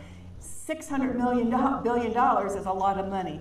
Look how much is on the table. If you don't want to have to pick up that chunk of change to pay for an individual being in long-term care, which most of them are on Medicaid. If you don't want that to come out of your budget, then we need some assistance here. There are some states I know that that will provide some financial respite care depending on your financial situation and those kind of things. But a lot has changed with the pandemic, and there's still a lot of stress on the healthcare system. And even, finding even paid caregivers to help out is still a struggle. And it's a struggle for the hospital system. And the other thing is, some of the other states up north have more geriatric trained personnel and are a little bit more savvy about it. There are very few geriatric psychiatrists in this state. And part of it is that it can be a very intense job. Some of us love doing it, and we do it because of that. If you look at it purely as a financial issue, which I don't, but if you want to look at it purely financially, then most of your money if you're a geriatric psychiatrist or a geriatrician, your money comes from Medicare, which reimburses at a lower rate than most insurance companies. Despite the fact we have extra training, we've spent 1 to 2 extra years schooling just to reach that point to get to make less money. I'm surprised North Dakota, South Dakota beats us in services rendered for them. That per the CDC maps, that's what it says. It is. But we have a higher proportion of the pre-geriatric and geriatric population, probably so, than North Dakota and South Dakota. And so they have more young people paying into the system and probably a little bit more funds available to direct that way. Would be a possibility. But, well,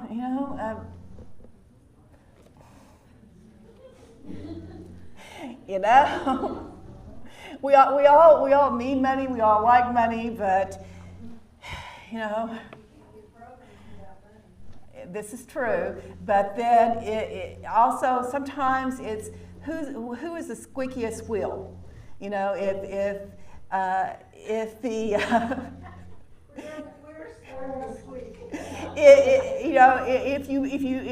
you get louder and louder, it's harder and harder for those legislatures to ignore you. They have to decide: are they going to fund a child program in the state, or are they going to fund a geriatric program in the state?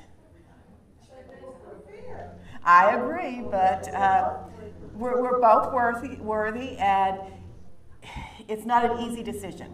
So again, who is the squeakiest wheel in the basket?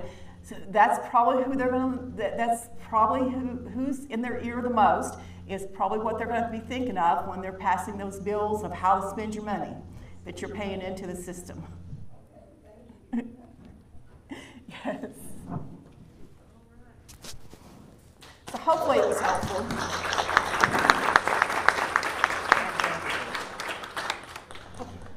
You're welcome. Okay, so we're going to have Pinnacle Springs come down and visit for just a second. They are a new, wonderful facility coming into town in 2024. So we're going to hear all about this great new facility. And then we're going to do some door prizes. I just want to do the door prizes. So I'm Kim Clarity. I'm with Pinnacle Springs Retirement Community, and we are an all-inclusive independent living community located on kind of Bellevue and New Hope. We're still under construction. We're currently on track to open spring of 2024, and at that point we'll become the 57th community for our parent company, Resort Lifestyle Communities. Our all-inclusive amenities include housekeeping and live-in managers, weekly housekeeping, live-in managers, the utilities including cable, television, internet, and landline telephone. You'll have maintenance, scheduled transportation. We have valet parking included, your emergency alert system, robust social calendar, and our signature Freedom Dining, which includes 3 meals a day, and you kind of come and go as you please. We are a month-to-month independent living community, no big buy-ins, and we'll have 11 different floor plans, covering from the studio all the way up to a 3-bedroom apartment. And no matter what size apartment you get, you'll have a full kitchen, as well as a full-size washer dryer in every apartment. So another great opportunity with our residents is because we have those 57 communities and growing still, we have a really great travel program.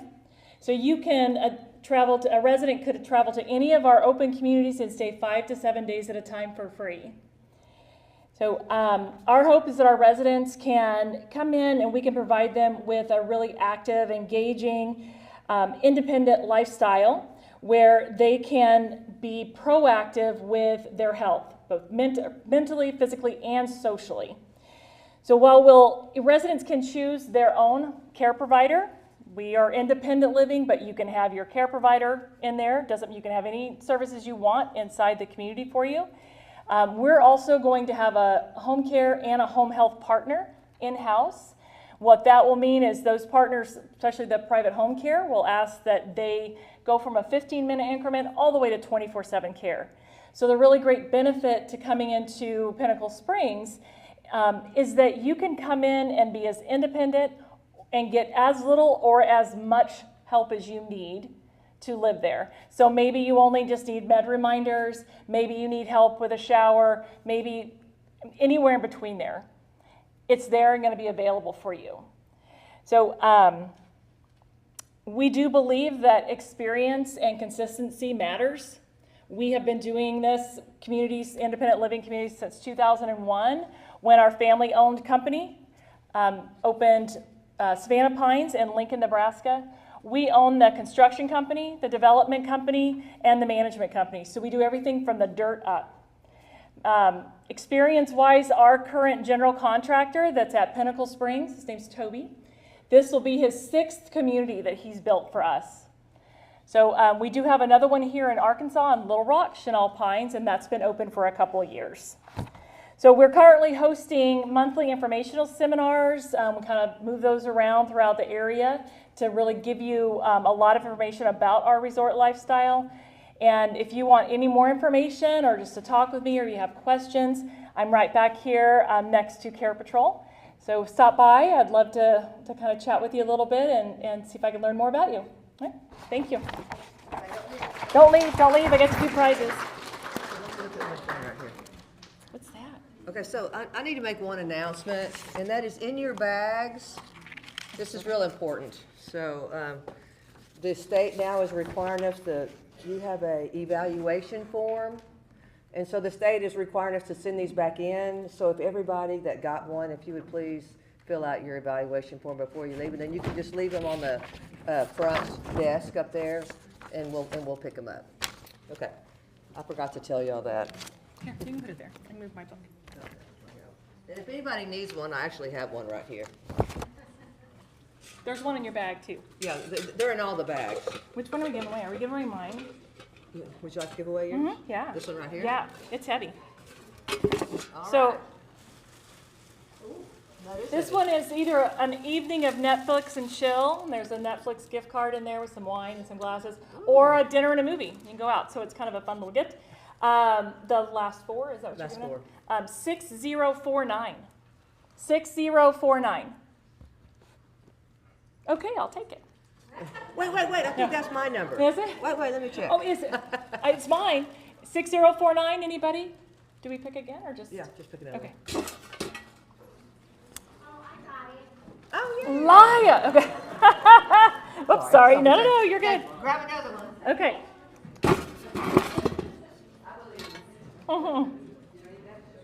So, does it matter which prize? Does it matter which prize we pick? Or do we let them pick when they come up? Okay, 6034. 6034. Well, come on down. You already got one? Aren't you? Is this your lucky day? So you get another one? Well, no, you can't have another. I'm just saying it's your lucky day. So it's not really your lucky day. 6046. All right, come on down. Sorry. Go ahead and do another one. Okay. This is fun. This is the fun part. That's a cute wreath, huh? All right, the next one is 6036. All right, come on down. Do you want one more? Sure, go ahead and do one. Okay. Just keep doing it. 6033. How did I know? Oh. Do you know Katie Hill? Yes.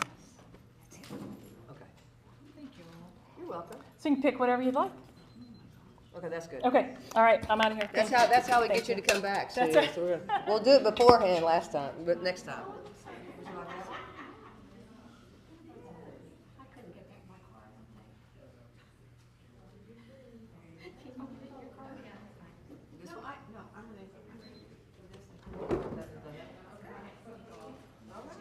Enjoy. I'll carry it. Oh, no, you won't. I'll carry it. Would you like it? Yeah. I just gotta get it underneath me. That's beautiful.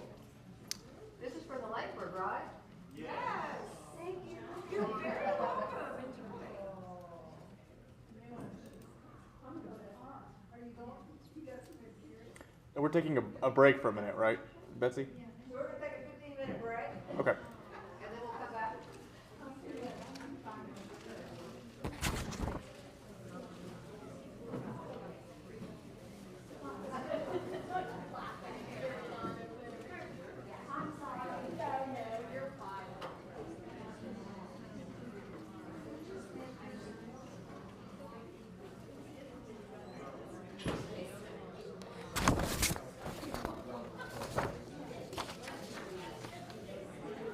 I did have a form if anybody needs one.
Finicky.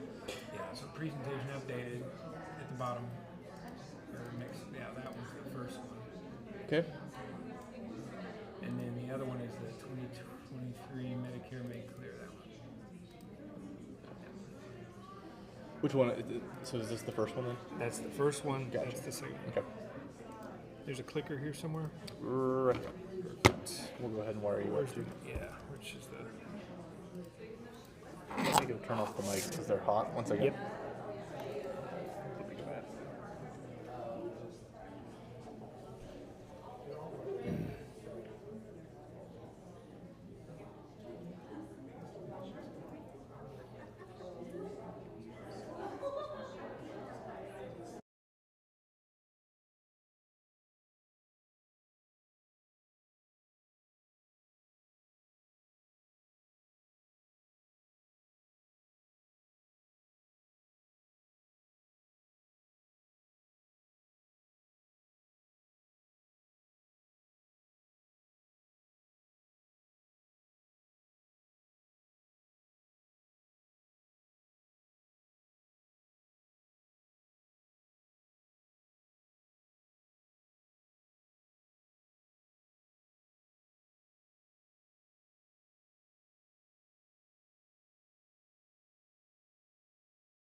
Started back. This is Rochelle. She's going to speak a few minutes on Grand Village, which is a new, wonderful retirement independent living in Fayetteville. And so she's going to talk for a bit. One thing on the CEUs that we're doing now is you have to sign up for every hour. Every hour has a different number. So I'm going to start filling out some of the paperwork here, but if you are a CEU recipient, come to me because you've got to fill it out. I sign it, and then I have to send those into the state too. So it's changed a little bit, but it's by the hour. So if you're here all 5 hours, then you got to fill out 5 different sheets, okay? This is Rochelle. Thank you. Good afternoon. How's everybody doing? Good? All right. So I'm with Grand Village at Clear Creek, which is an independent living community. Some of you probably, maybe some of you vendors out there know me from working in the skilled nursing side of the business, but now I'm on the independent side. We have over at Grand Village, we have 3-bedroom, 2-bedroom, 1-bedroom apartments. We have cottages. In the future, we hope to have some villas. But the thing that we want to try to put across is that we want people to be able to age in place. We want you to be able to stay there independent as long as possible. So we also have Pinnacle in-home care is at our facility 24/7 for those individuals that need additional care, maybe with ADLs. We also have Elite Home Health. We also have Therapy Zone. And I'm happy to say that we also have a APN nurse that's there 4 days a week and a physician that is there 1 day a week to make house calls. So we're trying to put different things in place so that people are able to stay there longer. But we have a pool, we have a gym, we have country club style dining. It really is like a resort, and everything is all inclusive. So I encourage you, if you've never been out there, I'd love to give you a tour. Does anybody have any questions about Grand Village? You. What is the paying situation? Is it month to month? It is. So it is a month-to-month lease, and unlike some retirement communities where there's a very large buy-in on the front end, we don't have that. It's a $5,000 community fee. After that, it's month-to-month. You're welcome. Anything else? It's a beautiful place. If you've never been there, oh my gosh, I went a couple weeks ago and got the tour from Rochelle, and it is beautiful. Yes. I mean, it's a resort. I mean, it really is. It's fancy. And they have a theater, and all the amenities is wonderful. So, okay. Will Corpion is our next speaker, and he's in the middle of his 22nd year as an insurance professional and financial advisor. With more than 2 decades of experience, he has made him a sought-after speaker and educator, especially in the areas of Medicare, long-term care, and senior financial advising. He began his career working with mostly farmers and ranchers, small businesses, and seniors in rural Arkansas, Missouri, and Oklahoma. You're a 3-state guy, aren't you? Yes, right. After those many years, his goal was still the same: to provide accurate information and options for his clients. Will lives in Siloam Springs with his 5 children and has a grandchild on the way. Welcome, Will. Thank you very much.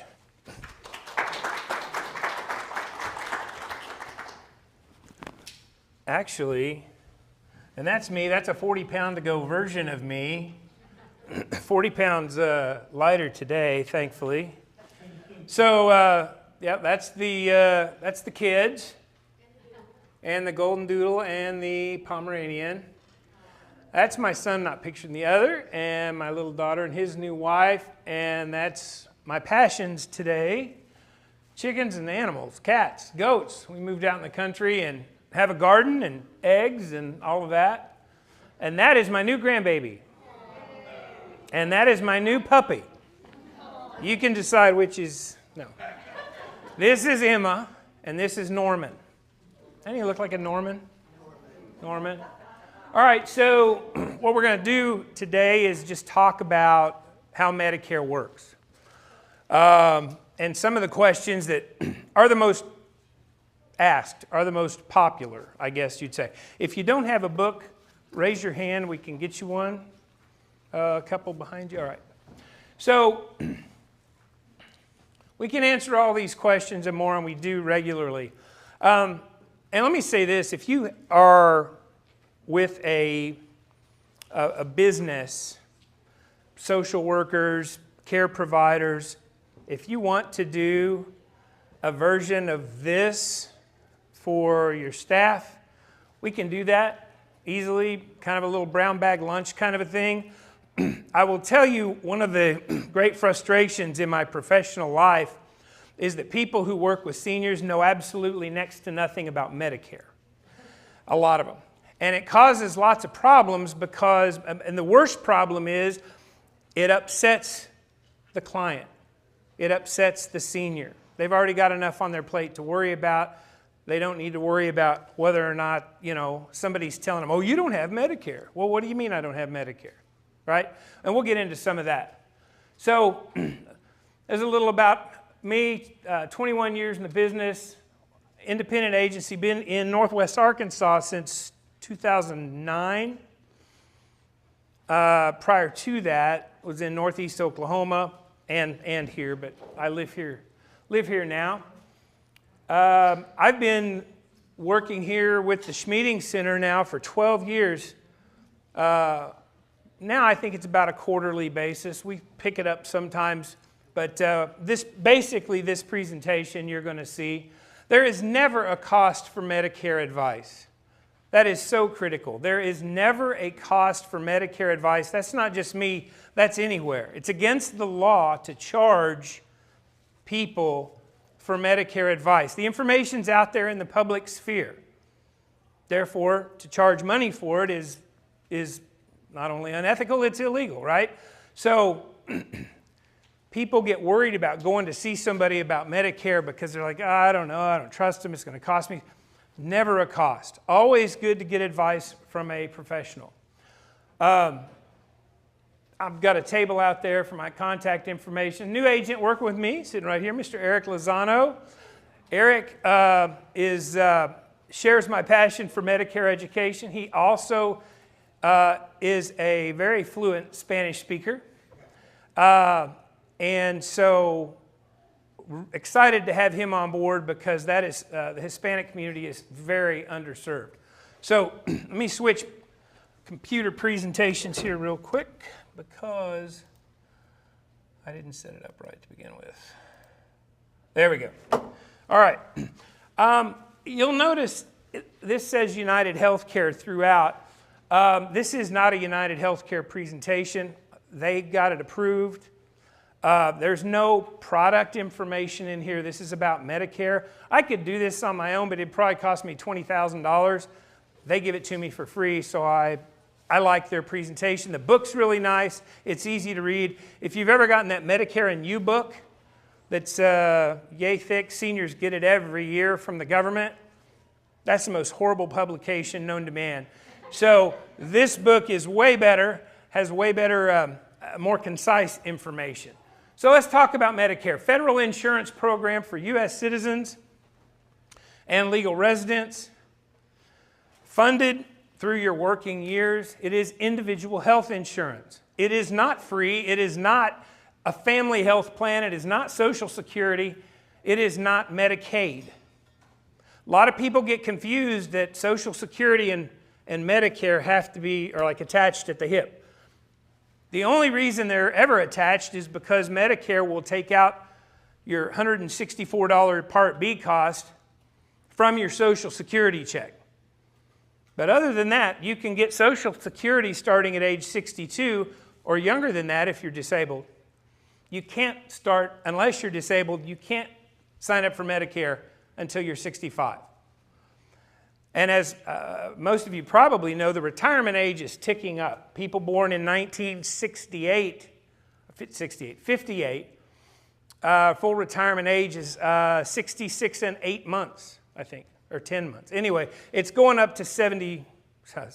It's going up to 67. Full retirement age will be 67 in another couple of years. But you don't have to have Social Security in order to have Medicare. Medicaid, state program, it used to be called welfare. It helps low-income seniors and other people that are low-income as well, but from our standpoint, seniors. Medicare and Medicaid work very well together, and the insurance companies have advantage plans that are called for dual eligible, people that have Medicare and Medicaid that have some really fantastic benefits for people that are dual eligible. So to get Medicare, again, U.S. citizen, legal resident, live in the United States at least 5 years in a row, including the last 5 years before you apply.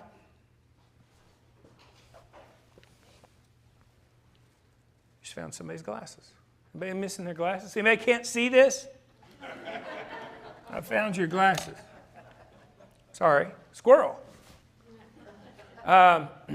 65 and older unless you have disability, a qualifying disability. And then you can have a Medicare after you've been on disability for 24 months. Can you have both Medicare and Medicaid? Yes, talked about that. I'm going to go through some of these quick. If you plan to work past 65 and you have qualifying group health insurance, you do not have to enroll in Medicare. Okay? Now, if you miss enrolling in Medicare at 65, you probably know there's a penalty. But that penalty is waived if you've had credible coverage from employer group health insurance. Okay? So, you know, somebody that's worked. Now, where this gets a little dicey is if your employer is small, like fewer than 25 people, then you need to make a phone call to the insurance company and find out, because some of those plans are not considered credible, and you can be fined if you don't sign up. But if you work for a big company with a lot of employees, it's not ever an issue.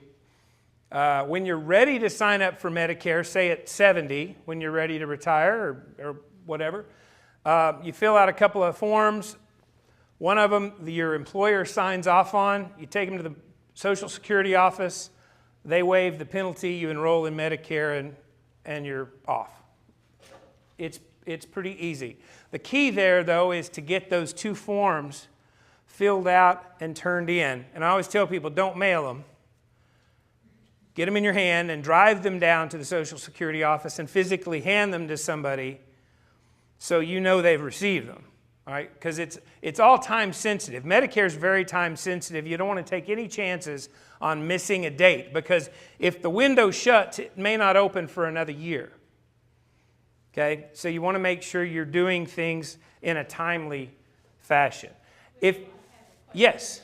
Will they give you something in writing to confirm they received them? Yes. You'll get a receipt of sorts from Social Security saying, thank you for turning in your paperwork. And at that moment, they actually should give you something that says what your effective date will be. And you really need to do that at least 60 days ahead of your retirement. It doesn't have to be that long, but again, you know, since COVID, it just seems like everything is slow, right? Everything. Customer service stinks. Everything's gotten slow. So you want to give yourself enough room. Okay, sometimes that's not possible. Now, here's the thing about this. Some people say, well, I haven't told my employer I'm going to retire. I don't really want to go in and have them sign something saying, just because they sign it doesn't mean you have to retire. It just means you're coming off of their group health insurance. Okay, you can go on to Medicare and get off of their group health insurance and continue to work. Matter of fact, it's a life change. You know, for group insurance, you have these life changes when you can make changes and during the year. Going into Medicare is a life change, regardless of when it is. So, you know, you can make that change anytime you want. You don't have to tell them you're retiring if that's an issue. And for some people it is. And this is even if your insurance is under your spouse's employer. It works just the same. There we go. We don't need that. Let's talk about Medicare. Medicare A and B. They call it hospital and medical. I find that confusing. They probably paid a whole group of people a lot of money to come up with that. And really, what it is, A is inpatient and B is outpatient. Okay? A is inpatient, B is outpatient. Isn't that better?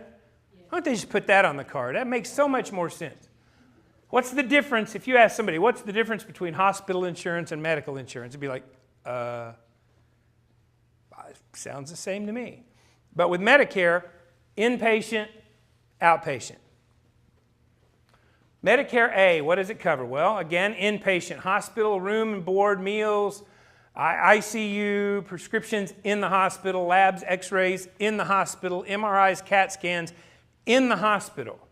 Operating room, surgeon, anesthesia, skilled nursing services following an inpatient stay. Okay, that's rehab.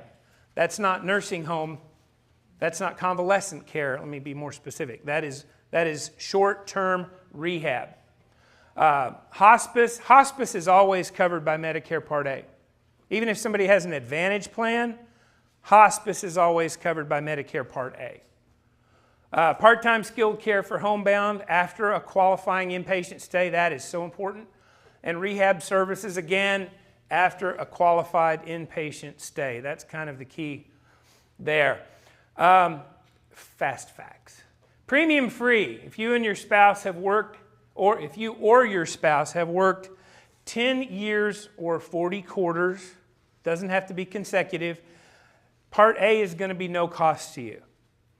There are people who have to pay for Part A, and it's like $400 or $500 a month, but it's pretty rare. Most people have it either directly from themselves or through their spouse. Can't be denied coverage. Coverage is nationwide, including any hospital in the United States, qualified hospital. Coverage and costs are per benefit period. We'll go over that in a minute. You must be admitted as an inpatient and not observation status. This is kind of a big deal. They've changed the law a little bit. They made it sound way better. The hospital now has to tell you when you're in observation status. Doesn't mean they can't put you there, but they have to, supposedly, they have to tell you. Observation status is kind of a limbo. You're not really in and you're not really outpatient. You're just kind of, now, when you're in observation, you can be in a room, you can have a little bracelet on, you can have cords and stuff all plugged in and attached. You're still in observation status. They haven't admitted you yet. Typically, an observation is going to last a day. They'll either send you home or keep you there. But observation status is not Part A benefits. It's Part B benefits. All right. Part B. That's the outpatient side. Doctor visits, including when you're in the hospital. Now, that's not like a hospitalist that rounds on you. That would be like your primary care doctor, which I don't even know if they do that anymore, come into the hospital to see you. My dad was a doctor, and every Sunday he used to get up, Sunday morning before church, he'd get up and go do rounds and see his patient. I don't think they do that anymore. They have the hospitalists. Part B, annual wellness visit, flu shots, lab services, blood, urine, MRIs, CAT scans, EKGs, physical therapy, speech, occupational therapy, screenings, mental health care, outpatient mental health care, durable medical equipment, wheelchairs, walkers, oxygen, ambulatory surgery center services, ambulance, emergency room. So basically, that's 90% of what most of us are going to have right there. Part B of Medicare. Monthly premium adjusted for income. Right now, the monthly premium is about $164 for most people. If somebody's qualified for either of the two, the SlimB or the QMB on Medicaid, that will be paid for them. Or if somebody makes over, I forget what the number is, the 164 can go up. There's some higher income people paying $400, $500 a month for their Part B. And they complain about it too. Don't make so much money. Original Medicare, what does it not cover? Well, it doesn't cover out-of-pocket costs, and there is no limit to Medicare costs. We'll go into that in just a second. It doesn't cover prescription drugs. Those would be at the pharmacy. Okay, Medicare does not cover pharmaceuticals at CVS or Walgreens or Walmart or Debbie's or anywhere like that. Okay, Medicare doesn't cover that. Doesn't have routine vision or dental or hearing care. Doesn't cover eyeglasses, contacts, or hearing aids, except it'll do glasses after cataract surgery. It does not cover long-term care or custodial care. Okay, in-home care. A lot of in-home care companies represented here today. Medicare does not cover in-home care, which is different than home health care. Right? There's a differentiation there. Excess charges for service by doctors who don't accept Medicare, care received outside the United States in certain circumstances. So Medicare A and B, the biggest thing, and they mention it very small up here where it says no limit. If all you have is Medicare A and B, there is no maximum out of pocket. Okay? If all you have is Medicare A and B, there is no maximum out of pocket. Meaning, if your medical claim is $100,000 that you owe $100,000. Okay? If that's what's left over. I talked to a guy from Mutual of Omaha a couple of years ago, and I said, what are the claims for people with supplements? What are some of your bigger supplement claims? $150,000, $200,000, $300,000. What that means is if that client had not had a supplement, if all they would have had was regular Medicare A and B, that would have fallen to them.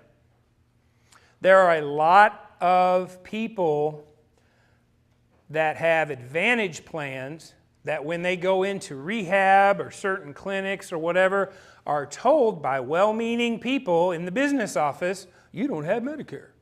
You got one of them replacement plans. You need to get original Medicare. You need to go get Medicare. Okay, well what they just did, if they took their advice and they cancel, somebody in a nursing home can cancel their Advantage plan at any time. Any month. It's a special election period. Somebody's in a nursing home, they can say, I don't want this, I want something else. They can go back to original Medicare A and B and get a drug plan. But what just happened?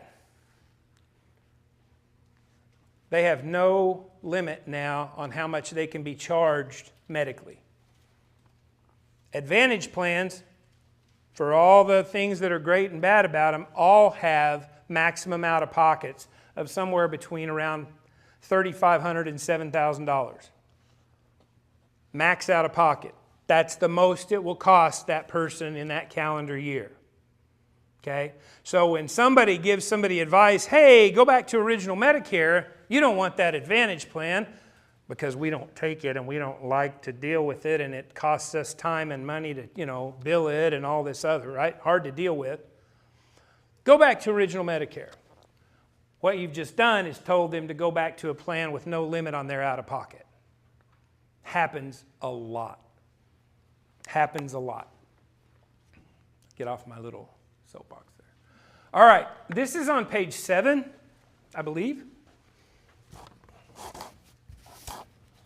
in the book. By the way, if you need a book, if you came in late, holler, raise your hand, something. Up, a couple over here. Thank you, Eric. One in the back. Okay, so if you have Medicare A and B, which I don't recommend, anybody only have Medicare A and B. Okay, because your out-of-pocket could be crazy high. Well, what else can you get? Well, we've got our two options here. We're going to talk about both. First one, option 1, is going to be a good old Medicare supplement. Most of our parents probably have a Plan F.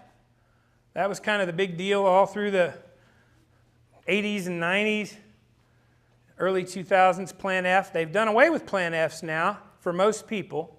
Some people that are, I won't get into the dates, but some people still have them and can still get them. But people going into Medicare now can't get a Plan F.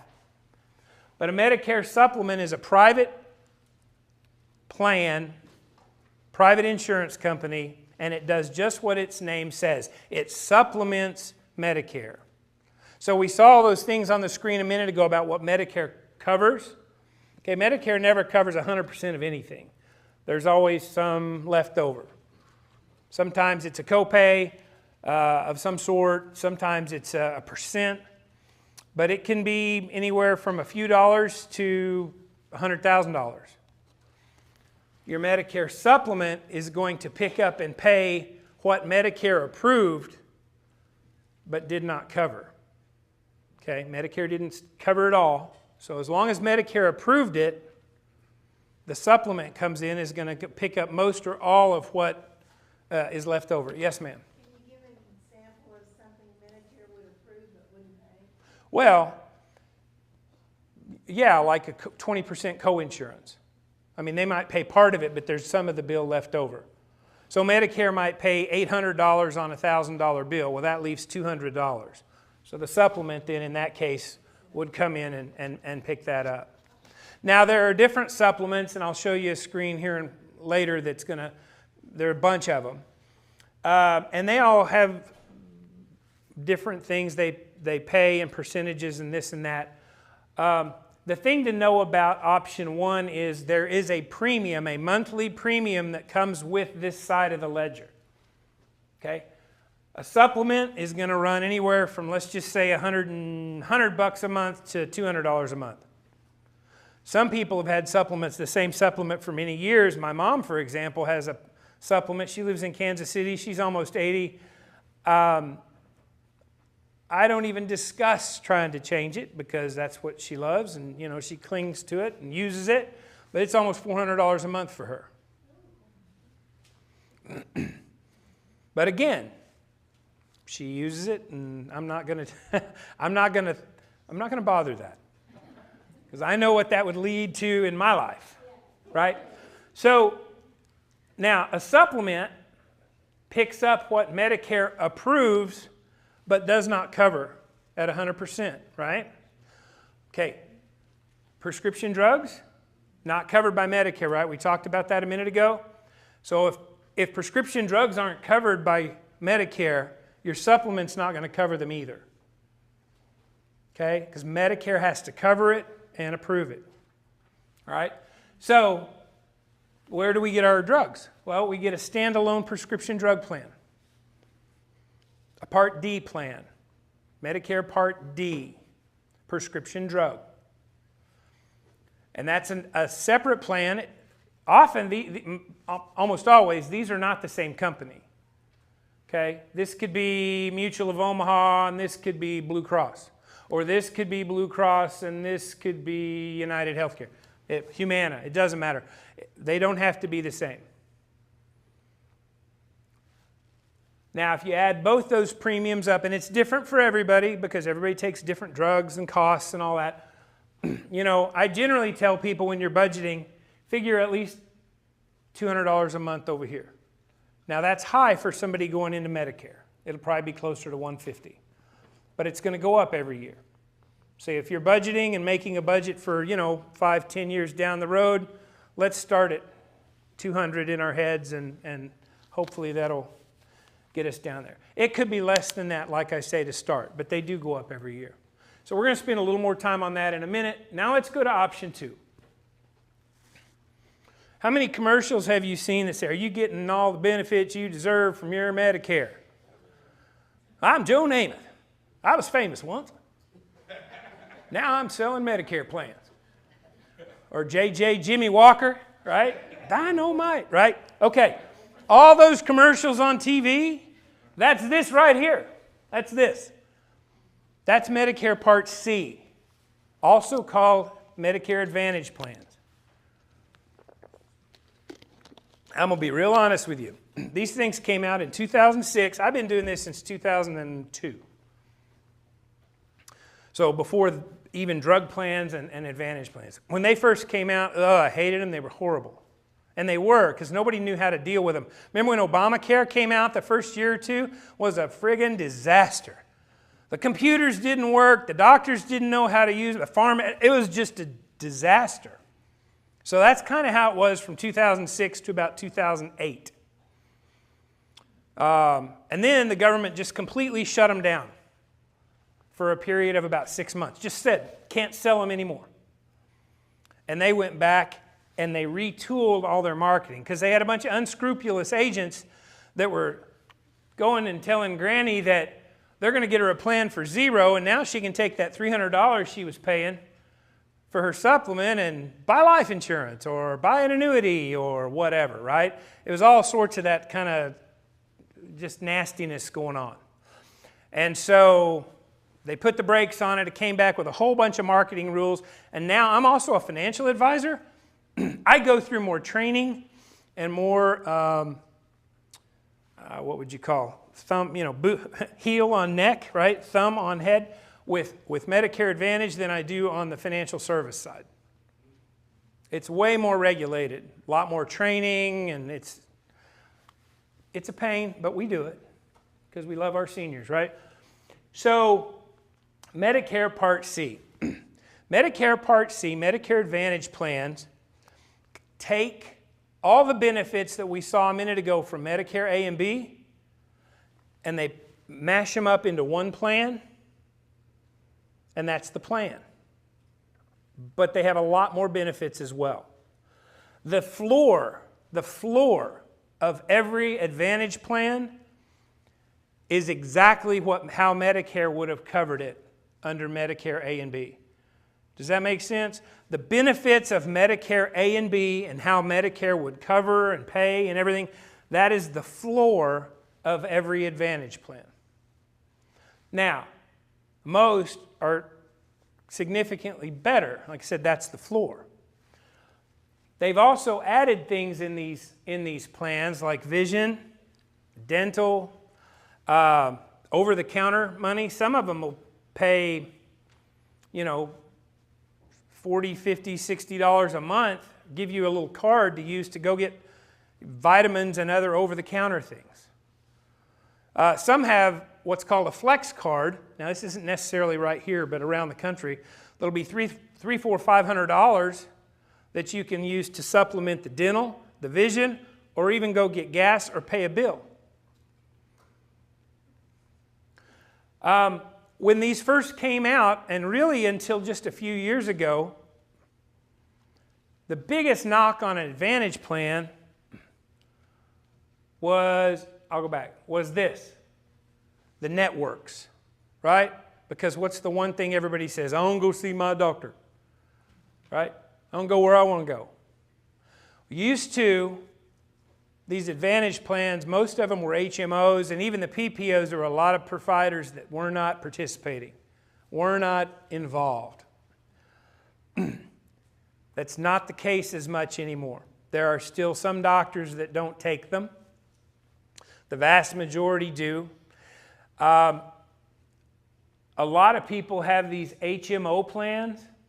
I personally, in my practice with my clients, I don't like them. They have more benefits. Sometimes their copays are a little lower. But an HMO, and health maintenance organization, what that means is you have to stay in network. Okay? You have to go see your doctor. The doctor refers you to the specialist, right? You get to choose or referred to specialists that are in the book. Okay? Whereas a PPO, which are the ones that I do like, preferred provider, you have in-network providers, and if you go to an in-network provider, you're going to pay less. But they also have benefits for out-of-network providers. If you choose to go to a doctor 4 states away, they take your plan. It may cost you more, but you just made that decision, and it was your decision to make. And that's what I like. I like my clients to have choice. I want them to have the ability to go somewhere else if they choose to. With the HMO, sometimes you can get permission to go somewhere else. But my experience, my client's experience has been it's a difficult road. You've got to wait, and you've got to ask, I really need to go see this doctor? No. But I really want to, I got to find, no. You know, maybe after the 5th time you ask, but how much time has elapsed? And if you want to go see a specialist, the clock's ticking. You're like, come on, I've got this thing going on. I need to go see this doctor. And anyway, it's just not comfortable for me. I want you to have choice. So that's why I prefer a PPO plan. Now, there are also POS plans, which are kind of hybrids, special needs plans, dual. Remember I talked about Medicare, Medicaid. There are some really good plans out there for low-income seniors that have a lot of extra benefits for dental and vision and transportation, meals, all sorts of stuff. So somebody that's dual eligible, some of these plans, $6,000, $7,000, $8,000 extra a year in benefits directly, including bill pay, including meals, groceries. So again, these are way better now than they have been in years past. And they continue to get better. Let's talk about Medicare Advantage for a minute as overall, kind of a 30,000-foot view. What are they? Well, I mentioned the floor is all the benefits of Medicare A and B combined into one plan. Kind of like a major medical, right, that most of us have before we go on Medicare, some sort of a major medical. You have your insurance card. And you give them the insurance card, you may have a little something to pay, then the insurance company pays, right? I mean, it's just one thing.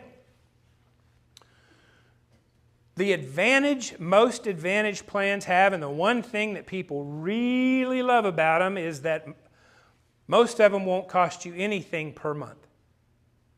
Zero. Now, you still have to have your Medicare B, so you're still paying the $164. Everybody kind of has to do that, okay? But remember I said on this side over here, we're looking at, $150, $200-ish, right? Zero. Okay? Well, at 200, let's just say 200, sorry. At 200, that's $2,400 a year in premium. Right? Some people like that because they know how much it is, they kind of know how their supplement works, they know what their out-of-pocket's going to be very limited. Your out-of-pocket over here on this side is very limited. Maybe non-existent, but certainly very limited. Your cost over here is zero per month. Now your out-of-pocket, remember I said a minute ago, Advantage plans have a maximum out-of-pocket somewhere usually in the $4,000, $5,000, $6,000 range. That's this side of the ledger. Now, I think it's 2019, the Kaiser Family Foundation did research. The average cost across the country for the 40 million people or so that have Advantage plans is $500. Say that again. Average out-of-pocket cost, this was like I say 3 or 4 years ago, for somebody that has an Advantage plan, it's about $500. Okay? I've got clients that have been on an Advantage plan for years and have averaged about $25 a year on their medical, because they just go pay like a little copay at the doctor every once in a while or something. That's about it. I have others, not nearly as many, who've maxed it out and their out-of-pocket's $5,000 or $6,000. It can happen. It does happen. It's not very common. I had one of the insurance companies I represent, this would have been about 2018, about 2019 also, had about 40,000 people in our region on their plan. 6 people maxed it out of the 40,000 people. 6 actually maxed it. Now you may say, how is that possible? Well, any individual hospitalization on here is capped at about $1,500 to $2,000. So if somebody goes in the hospital for 30 days and has $1 million bill, their out-of-pocket's going to be capped at about a 5 or 6 day copay at about $200, $300 a day. So if you do the math, it's about $300 a day. You do the math, that's about $1,500, $1,800, $2,000, let's say, even if they're in the hospital like months. Now, where you get into the out-of-pocket here is if you have multiple hospitalizations spread out over the year, throw an accident in, throw some outpatient stuff in. Really, it's outpatient. Somebody with a some sort of what do you call it?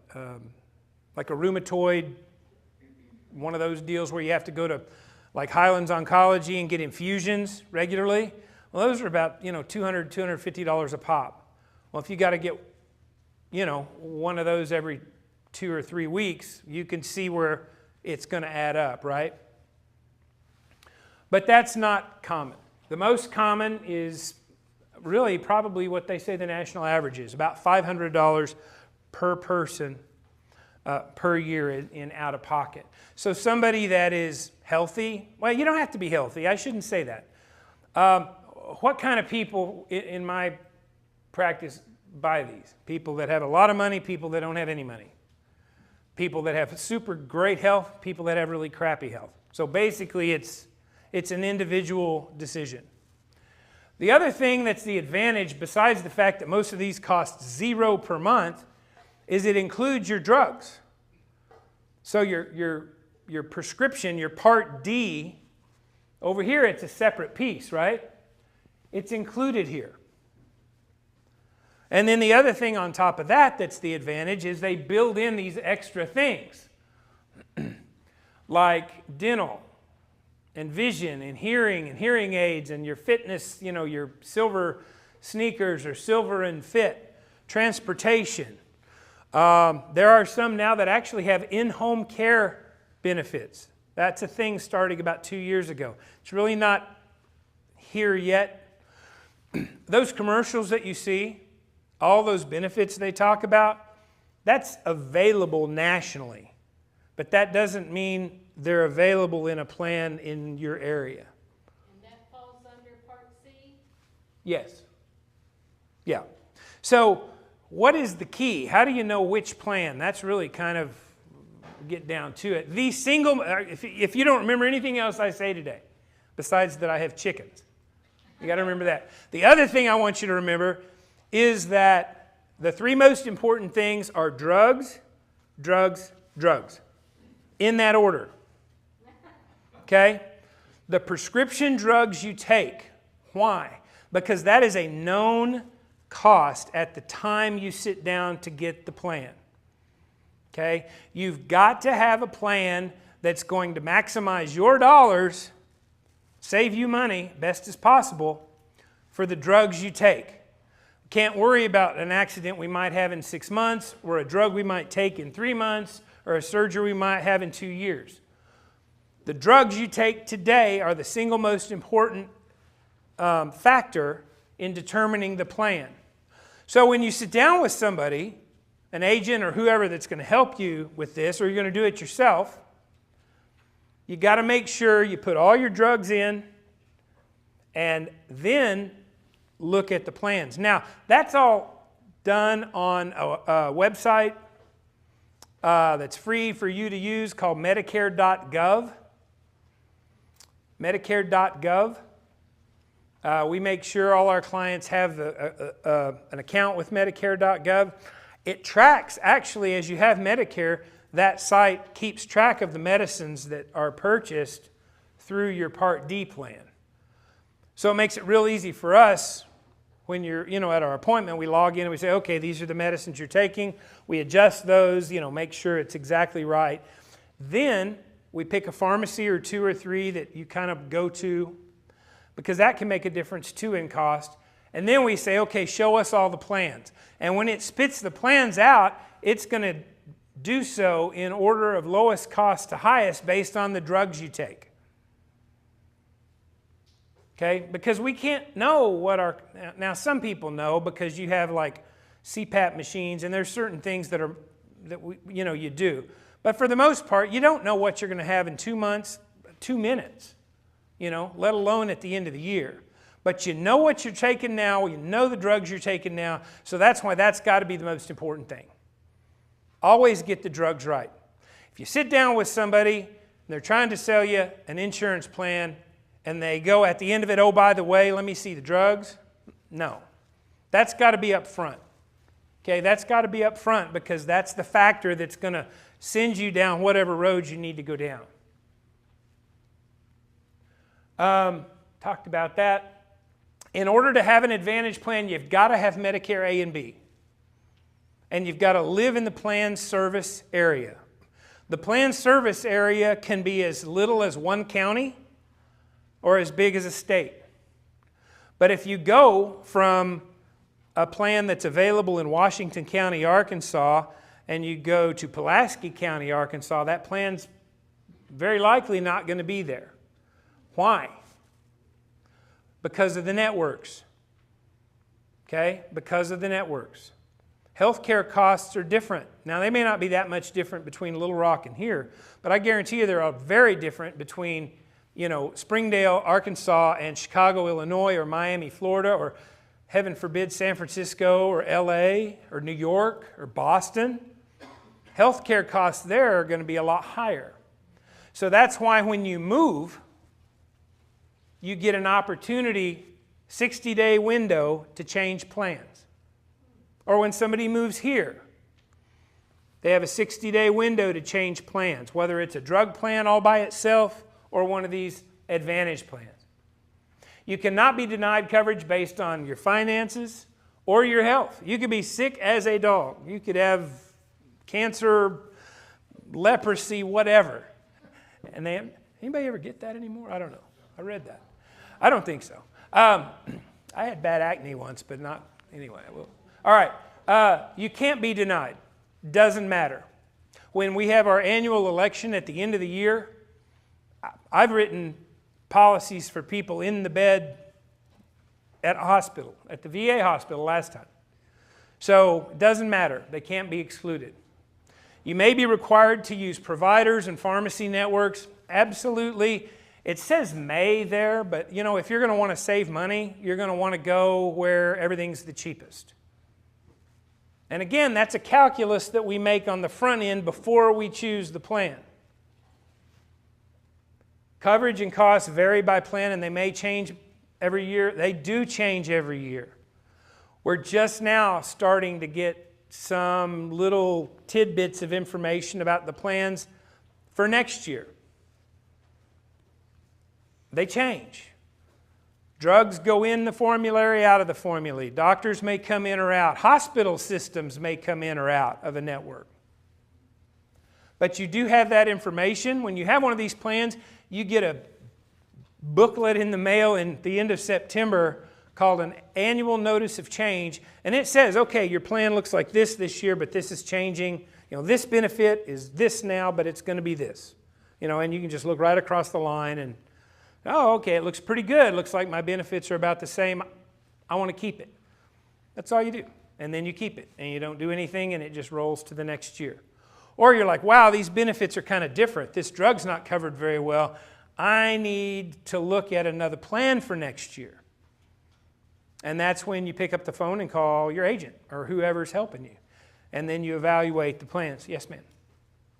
I think I just had a brain fog, and you probably said this. If you don't do anything, will your existing plan automatically roll over into the next year? If you don't do anything, will your existing plan automatically roll over next year? Yes, unless the plan is leaving the area. If the plan's not available, and then you'll get like 18 letters between September and the end of the year. And then you've actually got until like March of the following, I mean, they give you a big window of time.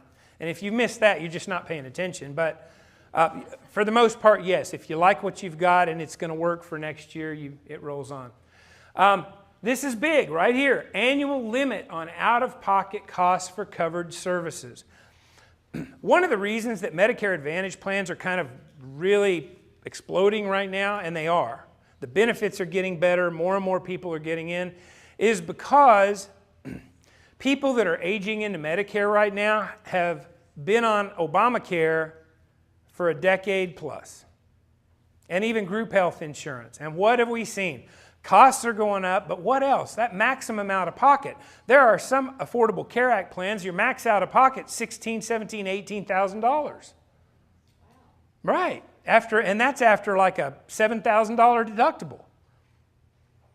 So when I can show somebody a plan that has no deductible up front, It isn't going to cost anything per month, and the max out of pocket is about $5,000. It's like, where do I sign? That sounds pretty good. Now, again, it's not for everybody. These plans aren't for everybody. There is no plan that is right for everybody, which is why you have to sit down and do an evaluation. Don't listen to your neighbor. Don't listen to your cousin. I had a lady tell me one time, well, my brother, he's a forest ranger out in California, and he told me he has Kaiser. What? We don't even have Kaiser. Well, that's what we want. It's not in Arkansas. I don't care. That's what we want. He's a forest ranger. He knows. Right? We all know people like that. Right? The worst thing you can do is get advice from somebody about their health insurance and then use it yourself. Okay? Listen, oh, that's great. Fantastic. I'm glad you love your plan. But don't go sign up for that plan because, Susie at the Sunday school loves it. Right? That's the worst thing you could do, because you may sign up for that plan and wind up out of pocket a whole lot more money, because Susie probably doesn't even know how her plan works, to be real honest with you. May not have even used it. Okay? So it's very important. Your health is like your thumbprint. Okay? Nobody on planet Earth has your thumbprint or your health, your height, your weight, the accident you had when you were 12, the miscarriage you had when you were 28, right? The skin cancer you had at 32. The combination of all that, it makes you absolutely an individual.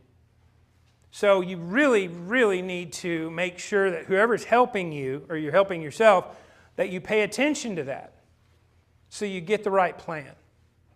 All right? You may have a premium. Some of them do have a premium. Most don't.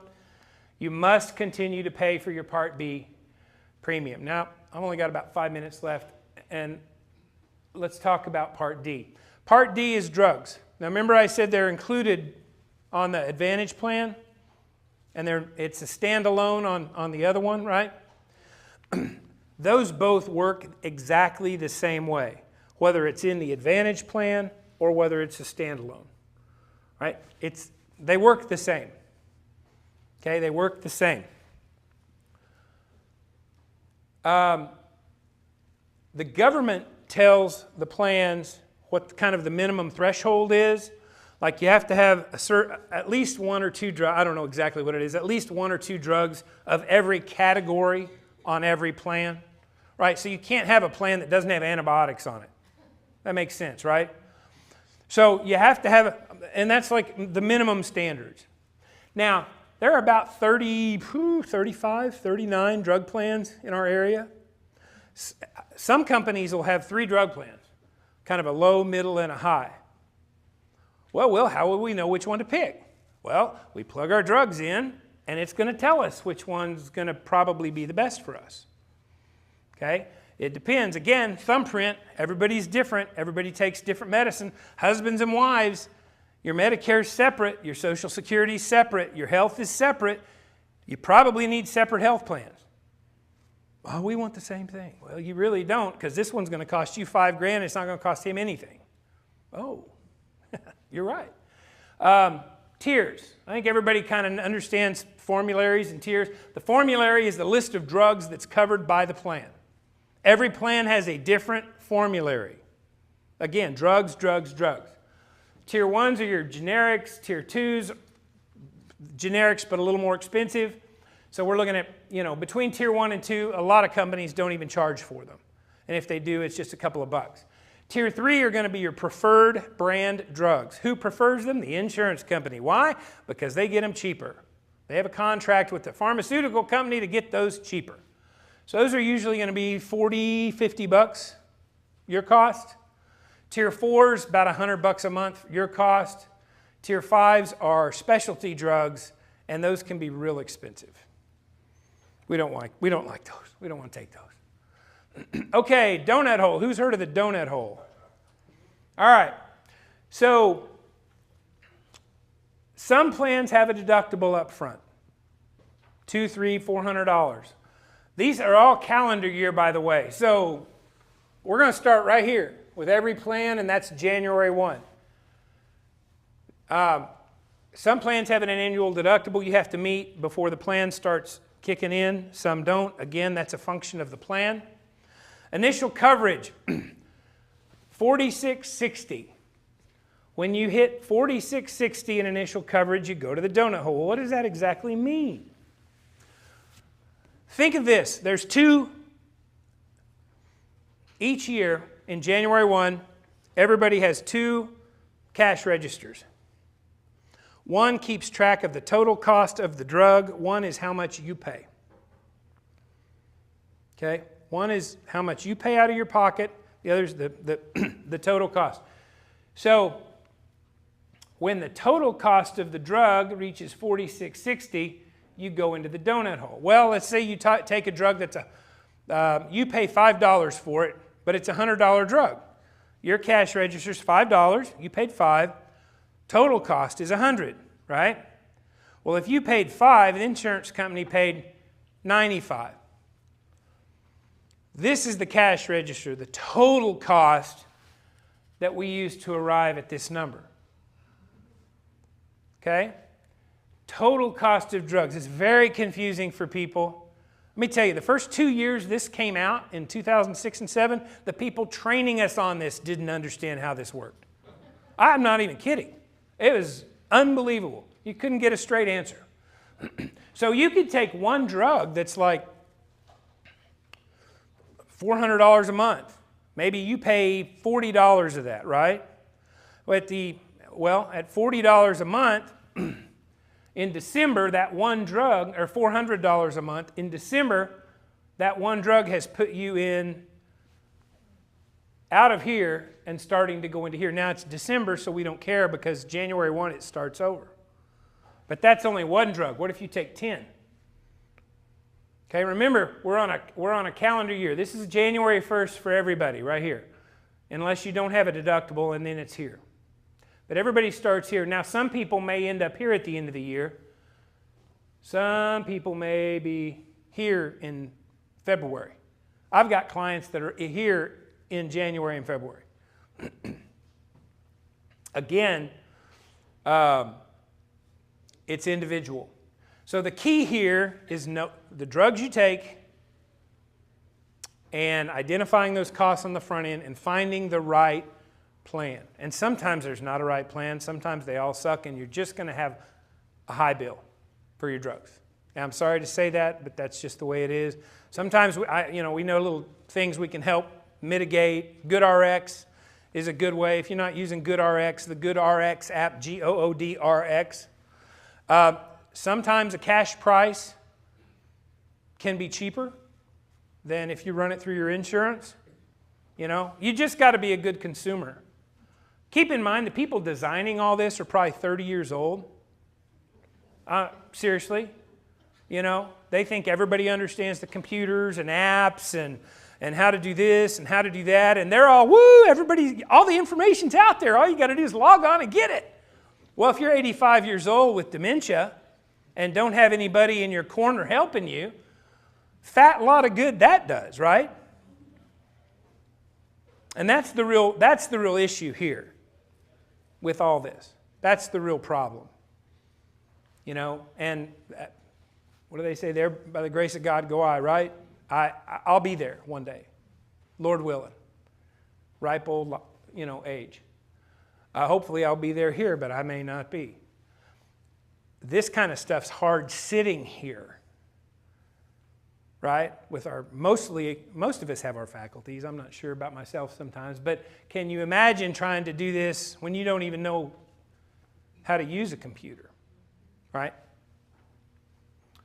So you got to have A or B or both to get a Part D. You're going to want to use a pharmacy network. Coverage and costs, again, they're going to change.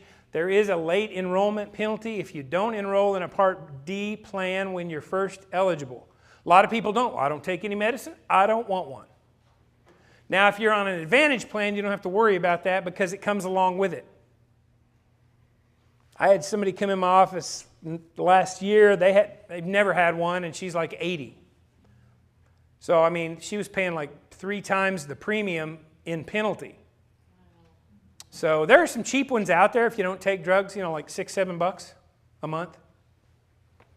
But you want to get one because you never know when you're going to have to start taking medicine. All right, Medicare supplements. These are real easy to explain. Take me 2 minutes. We already talked about it a little bit.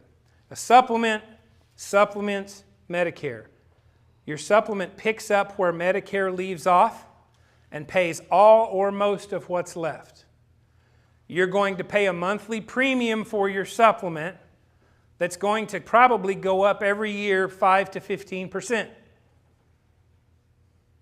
The nice thing about a supplement is you can go to any doctor, any hospital, anywhere, anytime. There are no networks. Okay? But you're trading that off for a premium. And that may, again, it's individual. That may work for people. My mom, like I said, there's no way in the world I'd put her on an Advantage plan. Since my dad passed, she's a hypochondriac. She'll go to the hospital for a mosquito bite because it scares them. Oh, I might have got a disease. I don't know. Right? I'm not touching that. Mom, you hang on to it and you go as often as you need to go. So, you can't have an Advantage plan and a supplement at the same time. You can only have one or the other. Supplements, when you're first eligible for Medicare, you can sign up, no questions asked. After you've been on Medicare for 8 months, you're underwritten medically. You got to answer the questions. You got to qualify. So if you're going into Medicare and you've got something that you're gonna need a lot of outpatient, it's going to have a lot of costs, this is probably what you want to do. You can always go from a supplement to an Advantage plan at the end of the year in open enrollment, no questions asked. You can't always go from an Advantage plan to a supplement because there are questions asked and they can deny you. The annual election period for Advantage plans and Part D plans, October 15th through December 7th. October 15th through December 7th. And you can enroll in as many as you want. The last one in before midnight, the 7th, is what you got. Plans are lettered ABC, blah, blah, blah. We don't care about that. Basically, these plans cover what Medicare does approve, but it doesn't cover prescription drugs, routine dental, vision, glasses, custodial care. We talked about all that, right? These are, ooh, look at that. That's in your book. Plan F, in order to have one, you would have had to have been on Medicare prior to January 1st, 2020 to even get a Medicare F. There are some situations where these are guaranteed issue. I'm not going to get into that, but there are some situations where they can't turn you down. Are they going to discontinue that plan? F? Yes. Yeah, it will discontinue itself when everybody dies off. When the last person that turned 65 prior to 1/1 of 2020 dies, F is dead. And G is probably going to be the same way in a few years. They're kind of phasing. They did this with J in 2010. They're kind of phasing this out. All right, I'm going to end it there because I know Todd's got to speak and we were running a little bit late. Any questions? Yes? I have a list. A list. Okay, so when you said that your monthly premium with the Medicare is adjusted according to your income, you're talking about like if I have a retirement plan that I'm getting every month? If your household filing jointly income is over $180,000 a year, you're going to have a lot higher premium and it's going to go up from there. That's talking about my retirement. That's talking about your income that you would pay income taxes on an annual basis. Okay. How much is Part D like? Part D could be anywhere from $5 or $6 a month to $100 a month, depending on the plan that you need. And what about nursing home coverage? There is none. The only nursing home coverage in this plan is short-term rehab. Medicare does not cover convalescent care. And does everybody understand, short-term rehab, most Medicare in a supplement or an Advantage plan, usually you have 20 days no cost. They'll pay for the first 20 days. Then they have either co-pays or no cost, depending on the plan, for like the next 80 days. So that's 100 days of short-term rehab. Todd, what's the average person in rehab? Do you know? 60 days. What happens is you get better, right, in rehab. Better, plateau. Right there where you plateau, you're done with the benefits. They're going to turn them off or down, right? At this point, you're either going home or you're going to a nursing. You're going somewhere, but you're going, right? Yes, ma'am. Average stay at a rehab facility, in my experience, has lately been about 15, 20 days max with managed care. Okay. With managed care, right. With managed care, she's saying average is probably closer to 20 days. Why would that be if the benefits end at 20 days? If they'll pay 100% for 20 days, why is it that people would get out at day 20? It's about 13. Right. So the answer to that question, though, is, convalescent care is just not covered. And really, as soon as somebody on any of these plans, as soon as the person doing the charting says, not getting any better, right? Then they're going to have to do something different. They come in and say, heal. Heal. Any other questions?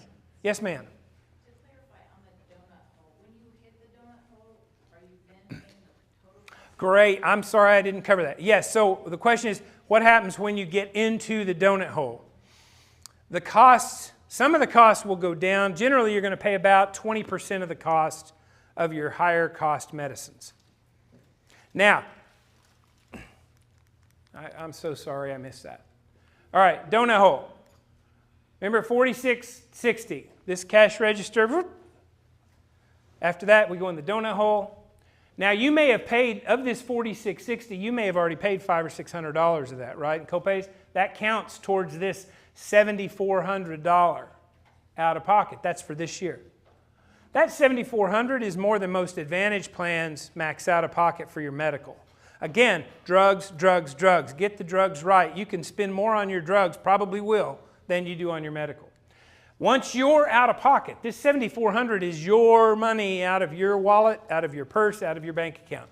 Once that's $7,400, then catastrophic coverage to the end of the year, and that's very small, little bits. Yes?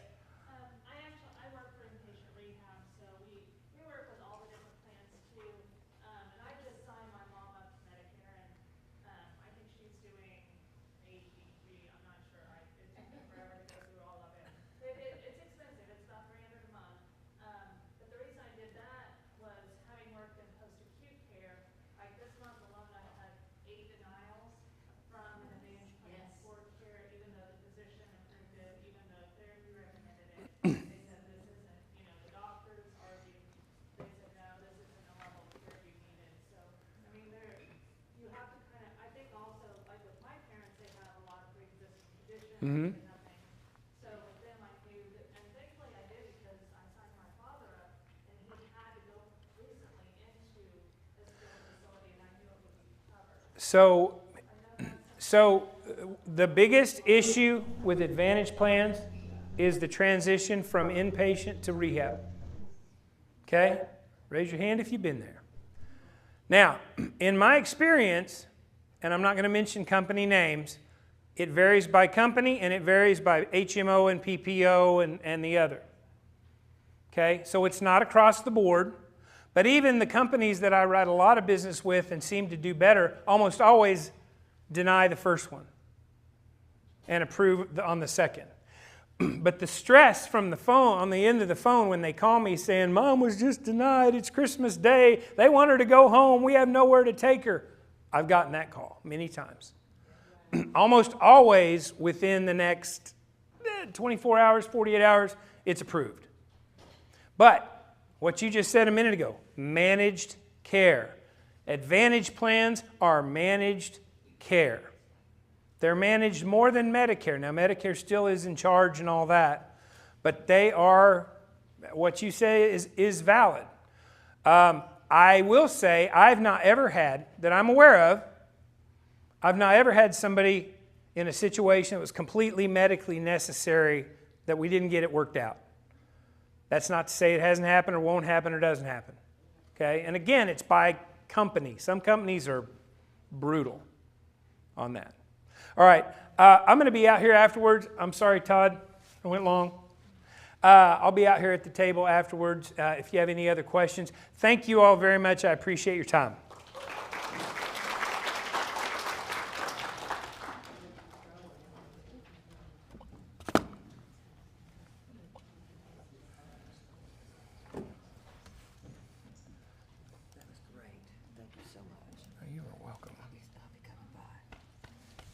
Just me anymore. Okay, that was great. Thank you, Will.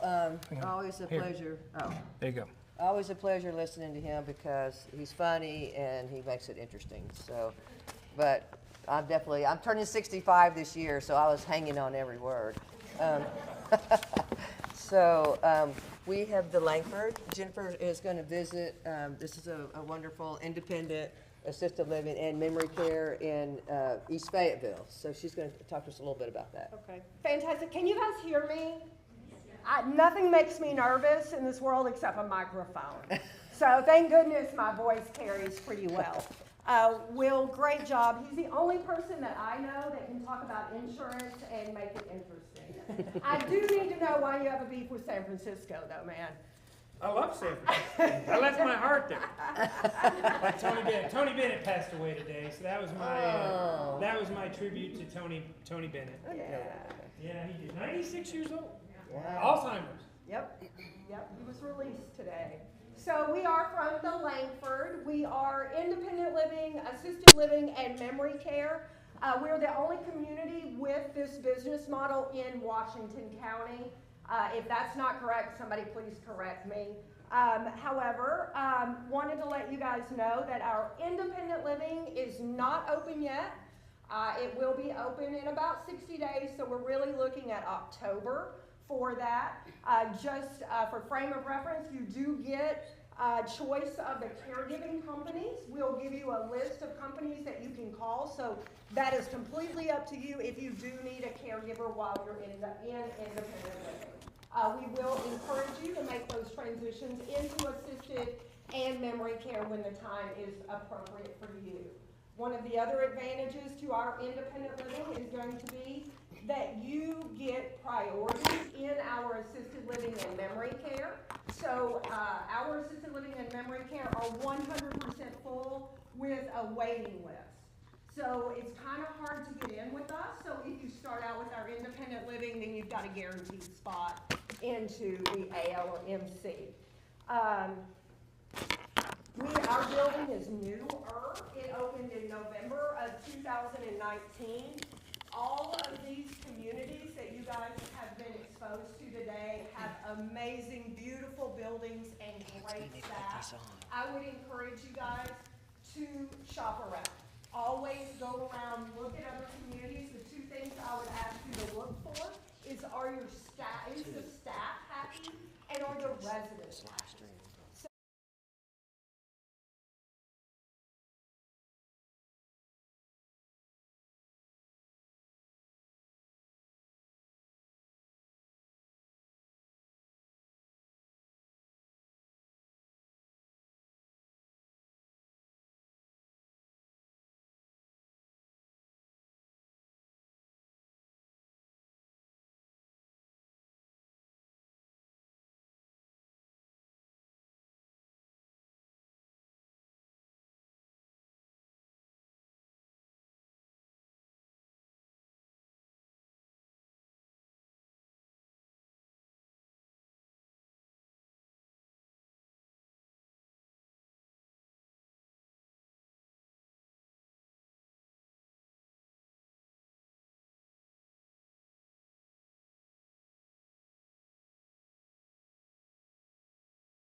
Okay, I got the microphone on, I think. Okay.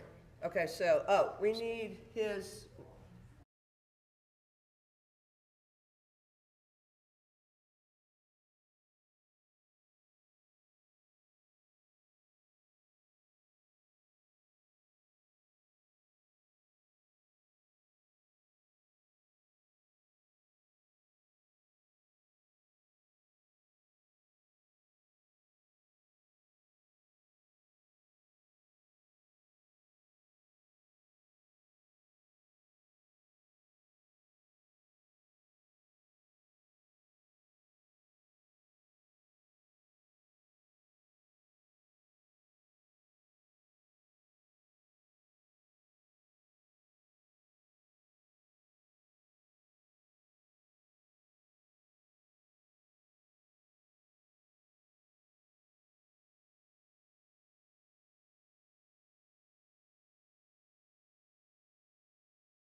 Early in my career, and a nursing home invited me to come talk, to answer some questions for family members, residents, whatever. And I got there, and it was a small crowd, but there was a gentleman sitting right there to my right, older gentleman, really sweet, and his wife was in the nursing home.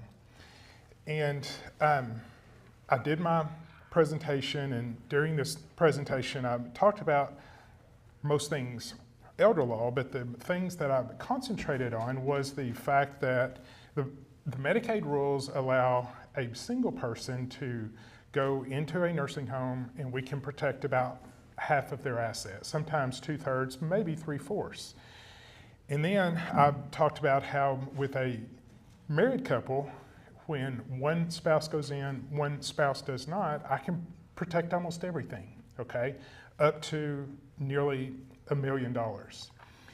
And so I did this presentation and I was through, and I said, are there questions? And this gentleman looked at me and he said, would you please go back over just the part about the married couple? He said, I'm curious about that. And I said, sure. I said, the Medicaid rules are there to protect the spouse that is not in the nursing home, and we can get the spouse in the nursing home on Medicaid immediately and protect everything. And he gave me this look and he said, he said, well, that lady right there, the lady who invited me to come speak, told me that I could not keep anything, that I had to spend all of my money, and that Medicaid was going to take away my house, and therefore I've sold my house and I have nothing other than my income because she told me that. To say that the situation turned awkward is a huge understatement. I was like, well, and Medicaid doesn't give refunds, so what he did, okay, and there was no coming back from that. But I can still see his face and I can hear those words. And early in my career, when I'm like, is this what I really should be doing? Should I be doing something else? His words in communicating solidified my desire and my heart to help these people not make that mistake anymore, okay? And so the title of this is Communicating a Dangerous Message, because there are messages out there from people who should know what they're talking about, but they give out horrible advice, and it is costing people hundreds of thousands of dollars. And so what I want to talk about is Medicaid misconceptions, okay? The theme today seems to be communication, and that's great, okay? We do need to communicate, but I want to help you here understand there are some very significant misunderstandings about Medicaid that is costing people hundreds of thousands of dollars, okay? So I will tell you, Medicaid is complicated. My other job, besides being an attorney here in Northwest Arkansas, is I work with attorneys across the country to teach them how to become an elder law attorney, and they always ask me, it's like, well, this seems hard. I said, well, it's not hard, it's just complicated, okay? And they're like, that doesn't make sense. I said, well, just get into it. It's not hard. You went through law school, you can understand this, but it is complicated. And so the first thing that people seem to not understand is Medicaid is federal law, okay? So if you go back home and start researching what I'm going to teach you today, it's like, does he really know what he's talking about? Please go test me, okay? You will see Medicaid is federal law, but each state does it differently, okay? CMS, the Center for Medicare and Medicaid Services, gives the states freedom to do Medicaid differently. So Medicaid in Arkansas is different than Medicaid in Oklahoma. It is different than Florida. It's way different than California, okay? So it is federal law, but each state does it differently. And I am amazed. I spend a good part of my day each day trying to correct caseworkers because they don't know what they're doing. DHS caseworkers who should know the rules, who are the face of the state with people who do not have lawyers, and it's just a nightmare, okay? And so that's why I want to go through this. Okay, misconception number one. Medicaid is for poor people, okay? Well, that's what we think. That's why it's like, okay, Medicaid, welfare, that's for poor people, but Medicaid is for people who qualify for this benefit, all right? Now, what does that mean, okay? So there are things called non-countable assets when you are trying to qualify for Medicaid. First off, you can own your home up to $680,000. How many poor people live in $680,000 homes, okay? Not many. And a good question is, why would Medicaid let you keep your home up to $680,000? The answer is they want to come back and put a lien on it at the time of your death and get their money back, okay? That's why they let you keep your home. But if you're married, this number does not apply. You can have a $1 million, $2 million home and still get on Medicaid if there is a spouse living there, okay? So, one car, doesn't matter. Now the policy says, I forget, I don't even look anymore. It's like a $7,000 value. Well, you don't get much car nowadays for $7,000. They don't go by that. One vehicle, the most expensive vehicle, doesn't count. And I've had people qualify for Medicaid driving a Lexus, BMW, whatever, okay? Anything that's in your house, they don't care about. Don't talk about it, just if it's in your house, hanging on the wall, it has ivory keys and worth $60,000, really doesn't matter, okay? They don't care. And you can also do a prepaid burial, okay? And so if our clients don't have that, when we are trying to spend down for Medicaid, that is absolutely one of the most important things to do is go get your burial paid for you and your spouse if you're married. And technically, in Arkansas, you can buy a burial for anyone in your family, okay? It's kind of cool. It's like, well, I need to spend $60,000. Let's buy a burial for the kids and grandkids and whoever, okay? And then any asset that you don't have access to, and this applies particularly to real estate. If you own your home, that doesn't count, but if you own other real estate with someone else, and that person refuses to sell, that becomes an inaccessible resource and doesn't count, regardless of value, okay? So you can see here that the Medicaid rules themselves let people qualify who aren't poor, okay? So that is a huge misconception that is out there. So I will go into this more later, but if you're married, the well spouse gets to keep half of the countable assets, things that are not on this list. They get to keep half up to $150,000, just off the top. And so in my mind, poor people aren't people who have $300,000, okay? So it is not just for poor people, all right? Misconception number two, the nursing home is going to take my home. Okay, I love that when they're like, I don't want the nursing home taking my house from me. I promise you, the nursing home is not in the real estate business. They don't want your house. They want you to pay your bill, all right? It's the state that will take your home. It's not the nursing home, but the state will, at your death, when the house goes through probate, the state will put a lien on it and get their money back, okay? So that's a very loaded statement, but it's true, okay? The nursing home does not want your home.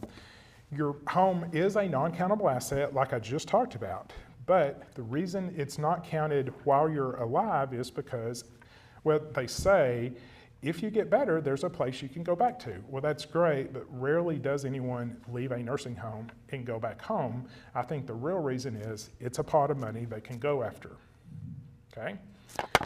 Now, huge misconception, and I had this conversation this morning. It's and I've started doing TikToks, okay? If you do TikTok, just follow me. I do things just like this, quick, short things. And so I was talking about the 5-year look back, which I will talk about in just a second. I was like, be careful of the 5-year look back, but yes, you can give things away. Yes, you can do things. And somebody said, well, duh, if you just put your stuff in a trust, it's protected. And I was like, well, you're wrong. It's like, I'm the expert here. Why are you coming onto my page making stupid comments? So anyway, so a very common misconception is if I put my home into a trust, I don't own it anymore, which is true. Your trust owns it, but you benefit from it. And if it's in a trust, it doesn't go through probate, so therefore Medicaid can't get their grubby little fingers on it. So a home that is in a revocable living trust is a countable asset, and therefore you will never qualify for Medicaid with your home in a trust. Now, don't go home and say, oh my God, I need to kill my trust, or, you know, I've got a trust. Am I in trouble? No, it's very easy. If a client comes into us with their home in a trust, we simply deed it from the trust back to them. Problem solved, okay? And to be technical, if they're married, we deed it not to both spouses, we deed it to the well spouse so that she owns it. Typically it's she. He's in the nursing home, she now owns the house, and then we do a beneficiary deed so that at her death, this home goes to the kids, not back to the husband. So we're able to protect the home very easily, so don't go kill your trust or feel bad that you have a trust. If you have one, great. That avoids probate. It just doesn't protect you from Medicaid and technically makes you worse off for Medicaid, but it's a very easy fix, okay? All right, and the other thing that's extremely frustrating is Medicaid says, sure, you can own a home, but you can't pay for it. Yeah, a single person going into the nursing home can own a home, but all of their income minus $40 goes to the nursing home.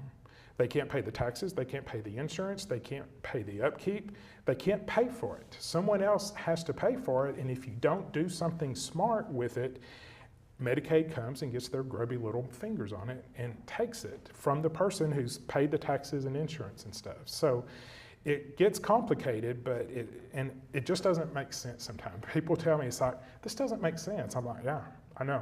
It's a weird system. Okay, misconception number 3. Oh, and interrupt me. We can't go too long if you plan on getting out by 4, but if you do have questions, just say, hey, Todd, got a question real quick. Okay, misconception number 3. The nursing home will take all of my spouse's income when they go in. I cannot live off of just my income. So typically, I would say 3/4 of the time, 2/3 of the time, it's the man going in first, and in this generation, the man made the most money. The wife, her Social Security is low, his is high, and she's scared to death that when he goes to the nursing home, everyone knows that your income goes to the nursing home. She can't live off her $600 Social Security check. His $3,000 check is going to be gone. How am I going to survive? And I appreciated the speech the presentation by Dr. Eade. She was talking about the stress of caregivers. why, that being a caregiver is extremely stressful, and they get sick and they die. And it kills me when the wife is keeping her husband at home simply for financial reasons, okay? She thinks when he goes in, his income's going to go. I can only have $2,000. I'm going to be devastated financially, and so she's killing herself literally by keeping him home, when actually the rules say I can protect everything, okay? And so here with income, rule number one with income is the spouse gets to keep all of their income, okay? So if we flip it so that the wife goes in and the husband stays home, he makes $3,000, she makes $600, he keeps his income, her income goes to the nursing home, okay? So that's the rule. But then rule number two is, if the income of the well spouse, the wife typically, is not $2,288.75, then we can pull income from the spouse in the nursing home and give it to her every single month. So with our example of Herb's $600 a month income, we get to pull, and I hate doing math in front of people, $1,688, I think, okay? So we get to pull $1,688 every month to give to her so she can live. And she's like, yeah, I can live off $2,300. We're used to making $3,600, but with him in the nursing home, I can make some adjustments. Yeah, I can live off of almost $2,300 a month. And she's like, that's not what I've heard. I said, I know. It's a misconception, okay? So it turns out to be okay, okay? So here's our example. Her income is $500, his is $2,500, so to get her up to that, we get to pull almost $1,800 every single month to her to survive, okay? I've got a question. Sure. If you have a Miller's Trust, is that still? Okay. Well, it's one of those weird things. So she asked about a Miller Trust. A Miller Trust is simply a tool that the state requires us to do. And again, states are different. Arkansas has this rule that if your income is over, it's about $2,600 per month. If your income is over that, then you make too much income to qualify for Medicaid. But they let us do this thing called a Miller Trust. It's an irrevocable income only trust that we put his income into it since it's over $2,600, and he now qualifies for Medicaid. But then we pull money from the Miller Trust, give it to the wife, and then whatever's left over goes to the nursing home. So a Miller Trust is just a thing that you have to do if your income's too high. It doesn't affect any of this. Does that make sense? Well, I'm just thinking of a particular caregiver that I have, and they take all of it, just about all, they take the whole amount, and she just gets a little bit, so that's why I was curious. As the spouse? The spouse.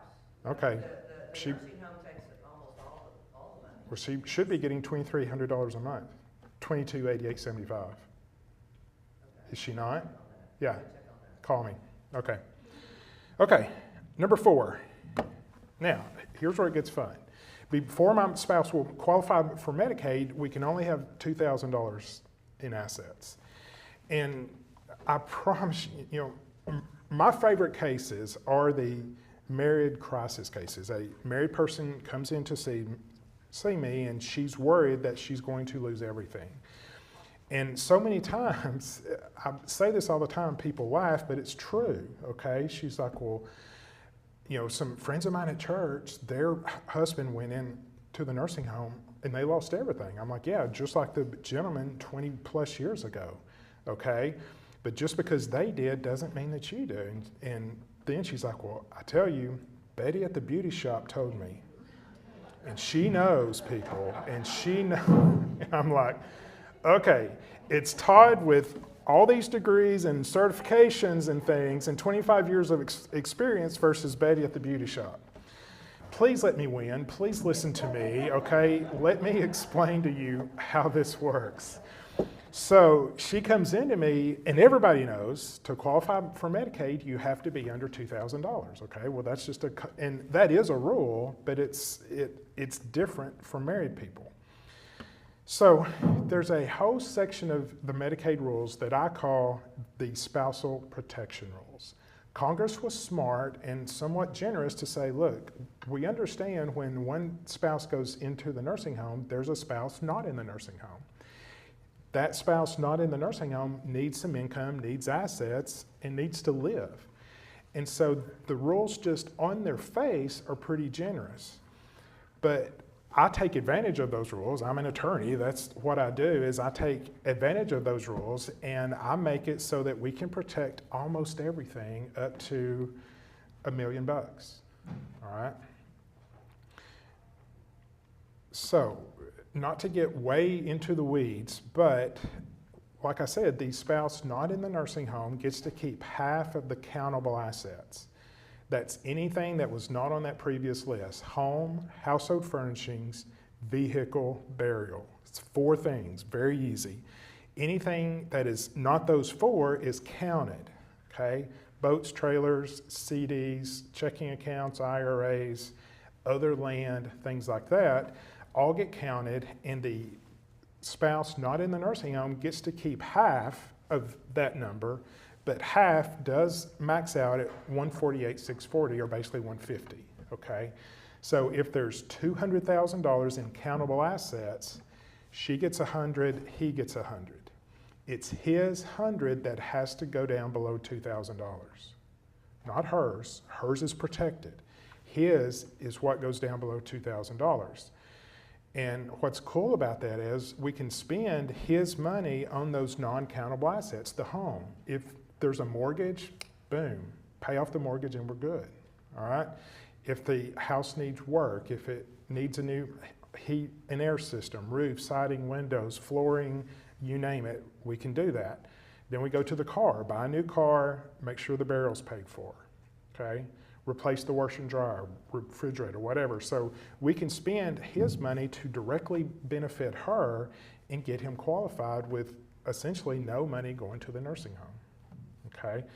Now, there is a minimum. So if they come in and there's $60,000, she gets to keep at least let's say $30,000, okay? If they only have $30,000 in countable assets, her minimum is $29,742. So and with his $2,000 that he gets to keep, that's $31,742. So at $30,000, he's qualified. There is nothing to do. And again, you think I'm just being mean to DHS caseworkers. I've had phone calls where the lady calls me and she said, Todd, I've got a $20,000 CD and the state's telling me I need to spend $10,000 of it. I said, no, you don't. Don't do anything, just apply.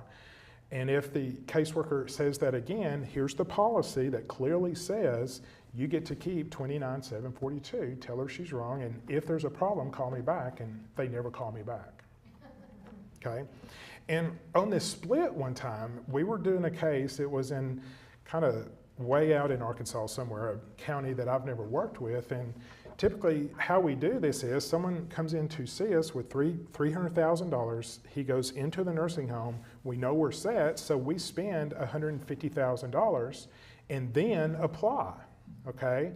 Well, the caseworker called us and said, why did you apply for Medicaid? She has $150,000. I said, yeah, because we started with $300,000. And she's like, what's that got to do with it?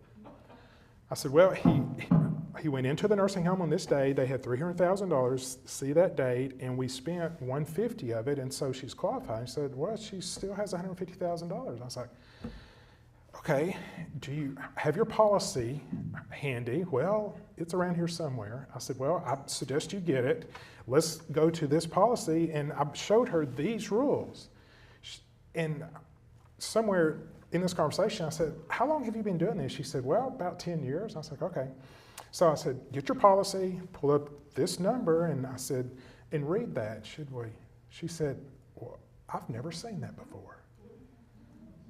10 years. How many couples have you told to spend basically all of their money? Had this couple not had someone like me to say, no caseworker, you're wrong. We get to keep $150,000 because we started with $300. She was like, well, I guess you're right. I said, yeah, I am. All right, so that split. Now, don't go out and, oh, yes. I just was curious because in our particular situation, it's not a husband and wife that are living, it's two sisters. Ah, and okay. one of them, has Alzheimer's.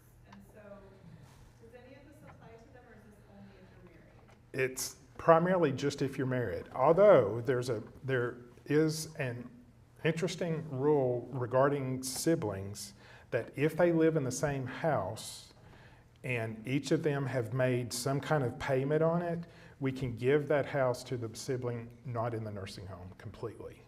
She won't have to sell half of it or whatever. If both their names are on the deed? Yeah. Medicaid will not come back and take that house because the other sister's name is on it. Yeah, okay.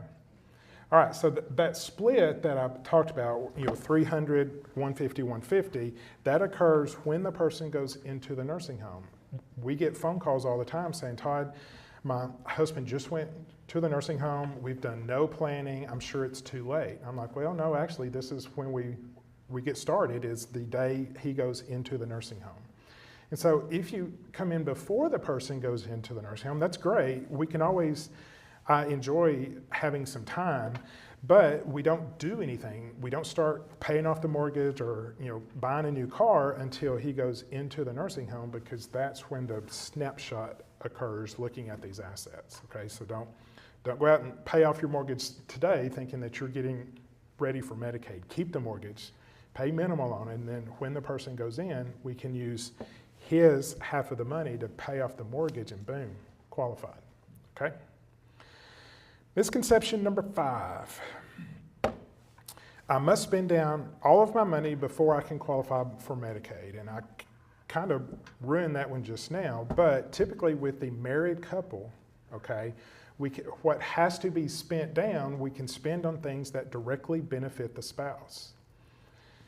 And that's where, in our higher asset cases, $600,000, $700,000, $800,000, that 148,640 rule still applies. She only gets 150. Everything else goes to his side. So if we're looking at $600,000, she gets 150, he gets 450.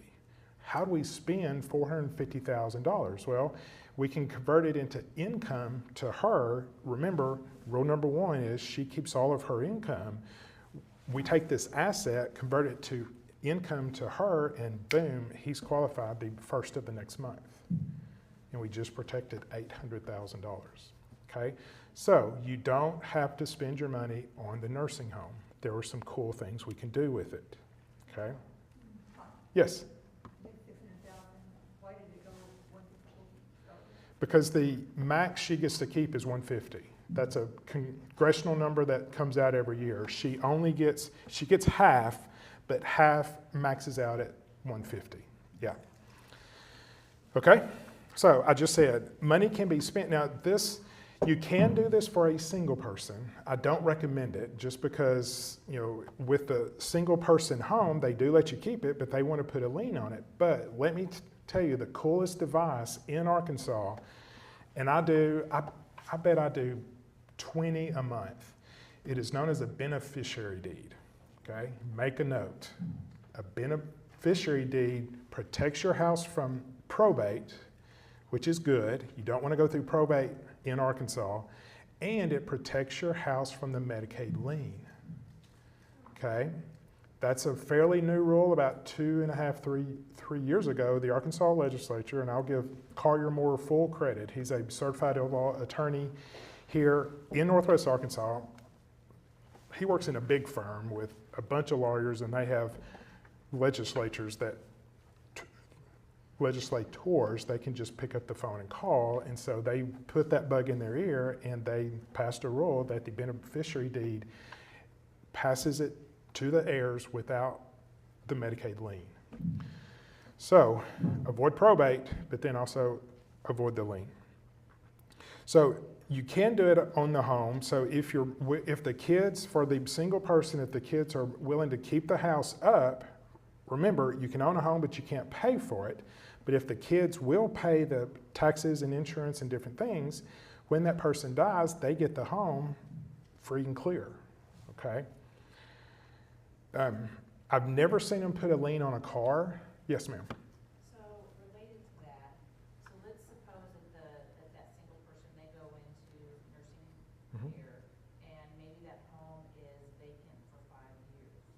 So could you put a renter in there? I mean, knowing that the parent, in this case, we're talking about my parent, she can't pay the taxes and insurance. Sure. Can I put a renter in there so it doesn't just sit empty? Good question. Yeah, and empty houses are very expensive to insure, okay? So if you say renter as a third party paying rent, you can, but that is seen as income and it all goes to the nursing home. When the heat and air goes out, the renter is probably going to want a new heat and air unit installed, and there is no money to do that, okay? So what we do is typically have a family member live there, and they don't pay rent, but they do pay the taxes and the insurance, and if the heat and air unit goes out, they pay for it. So they just can't pay rent, but they can live there and pay the expenses. So it's interesting, whenever this comes up, there's almost always a grandson who just got married and was looking for a place to live. It's like, ta-da, you get to live in grandma's house, but you have to pay for it, okay? So yeah, it's interesting. Sure.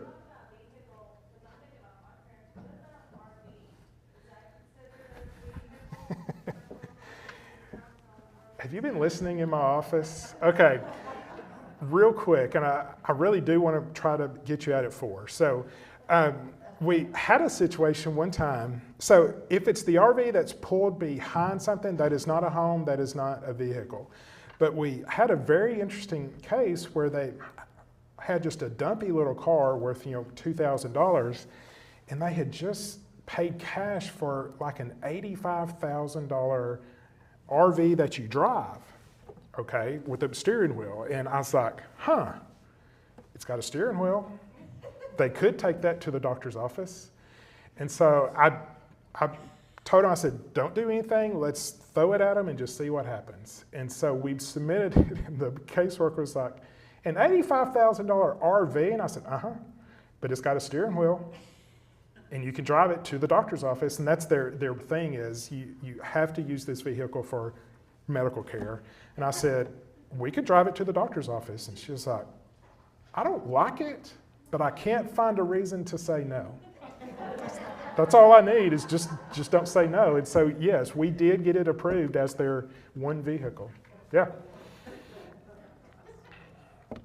By the way, they love me at the state. I actually FOIA'd, Freedom of Information Act one time, my name because I was in a fair hearing, which is an appeal that you do. If your case gets denied, we go to an NDHS appeal, and the judge and the state attorney mentioned something that had not come up in the hearing, which made me think that they had been talking outside of this hearing, which is very bad. And I just got a wild hair, and I was like, I'm going to FOIA my name. And so I sent in a Freedom of Information request, and they called back and said, Todd, this was probably, I was 10 years into it. And they're like, Todd, that's a huge list. And I said, well, don't send me anything that I sent you or that you sent me. I've seen that. I want inter-office communications with my name on it. And they're like, okay. So they sent it to me, and it was very interesting because they don't like me, but they respect me because I know the rules typically better than they do. And it's funny, it's like there were communications, it's like, this is a Todd Whatley case, be careful. I was like, hey, I'll wear that as a badge, okay? It's like, you better know your rules because Todd does. So yeah, that stream of income that I've talked about for the $600,000 case is a Medicaid qualifying annuity. Okay, it's a very specific annuity, and I guarantee you, You do not have that annuity. If you're like, oh good, I've got annuities, I'm protected. No, you do not have this annuity because this annuity has very strict requirements. And just one is, if the person dies with this annuity, the money goes to the state. Okay, so I'm pretty sure you've not done an annuity that says when I die, rather than pay my kids, I want to pay the state. Okay, so, but we buy that at the time it's needed and it works. Okay, so I just said, there's my $800,000. Okay, misconception number 6. I can't make any gifts within 5 years of applying for Medicaid, parentheses, or else Medicaid will take the money from the people I give it to. Okay, that's a very common, again, TikTok, I was scrolling through trying to see, is there anyone out there saying the things I would be saying? And I found this attorney, and she was like, Medicaid is very picky. If you give away money, they're going to come back and take the money from the people that you gave it to. Or if you give away real estate, they're going to come take that real estate. And I was like, that is absolutely false. They don't come take it. They just say, well, let's push the button. Okay, so there's a 60-month look back, which means 5 years from the date that you apply, Medicaid can go back and look and see what you have done with your stuff, okay? And in Arkansas, thankfully, they only ask for 3 months worth of bank statements. So the previous 3 months prior to you applying is what they're going to ask for. In Oklahoma, it's 5 years. Every single case, we tell the family, get 5 years worth of statements because they're going to ask. They have the right to do that. In Arkansas, thankfully, they just don't. Unless they find something squirrely, and then they're like, okay, we don't like this, give us bank statements. Okay, all right? So DHS imposes a penalty for the length of time that the gift would have paid for the nursing home had you not given the money away or the asset. Okay, so at this point, the average cost of nursing homes in Arkansas is over $8,000 per month. So if we gave away $25,000, $25,000 would have paid for about 3 months worth of nursing home care. All the state does is say, okay, this is America, you can give away $25,000 if you want to, we're just not going to pay for the nursing home for those 3 months. So people come in scared to death saying, Mom gave away $25,000 2 years ago. Do we have to wait 3 more years to qualify to apply for Medicaid? I'm like, no, you can apply right now. Okay, there's just going to be a 3-month penalty, and we'll get through that 3-month penalty, but then she'll be on Medicaid. Don't wait the 3 years to be outside the 5-year look back. People are so afraid of that look back. And the strange thing is, Congress did tighten this up back in 2006, that 3 things need to happen before the penalty starts. And not that you care, it's just they have to be in the nursing home, they have to be otherwise qualified for Medicaid, meaning under $2,000, and then you have to do the application. So if Mom did give away $25,000 and she still has $100,000 in the bank, okay, that penalty doesn't start until we get her under $2,000, okay? So, without getting too technical, and I really do want to try to get you out soon after, I'm not saying 4 anymore, soon after 4. For a single person, we can protect half, okay? Just the rules, the way it does, we basically give away half, we use the other half to pay the penalty, okay? And I know it's like, whew, just trust me. We can protect half, and with really good income, we can protect 60, maybe 70%, okay?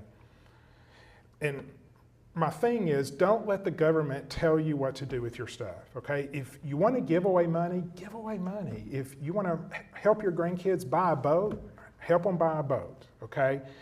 My suggestion, well, my requirement is keep as much as you give away, okay? Because of the 50% rule. If you come into me with $100,000, I can protect $50,000. But if you come into me saying, I made a $50,000 gift 2 years ago, okay, do you have $50,000? Yeah, perfect. I can make it work, okay? So don't not gift because you're afraid you may go into the nursing home within the next 5 years. No, give it away. Let your kids benefit from your money, just keep as much as you give away, okay? Number 7, I love this one. If I go onto Medicaid, it's so funny when I bring up Medicaid, I'm the first one to bring it up. No, I don't want to talk about Medicaid. I don't want to go into that nasty Medicaid nursing home. Okay, well, in Arkansas, every nursing home takes Medicaid, every one of them. The beautiful ones, the not so beautiful ones, the new ones, the old ones, they all take Medicaid. Even the brand new one up in Bentonville by Crystal Bridges, Trisha, what's it called? Legacy Village? Yeah, Legacy, but it's the Greenhouse Cottages of Legacy Village. Their fee is $9,500 a month, but they take Medicaid, okay? So every nursing home takes Medicaid, and that's why we talk about it. Now, if you happen to go to Oklahoma, that is not the case, okay? But in Arkansas, every nursing home takes Medicaid. Then the next thing is, well, wait, okay, if I go into this nursing home and I'm a Medicaid recipient, they're going to stick me like in the back and only get 2 meals a day and a bath every 3 weeks, okay? No, you get exactly the same care as someone who is writing the check from their checking account, okay? It is a violation of federal law to treat someone differently based on their payer source. And to be honest, everyone in this room who works at a nursing home will tell you, the staff caring for your loved one doesn't know who's paying the bill, and they don't care who's paying the bill. They are to give them a bath, they're to get them up, get them dressed, feed them, give them their meds. Everybody gets the same care.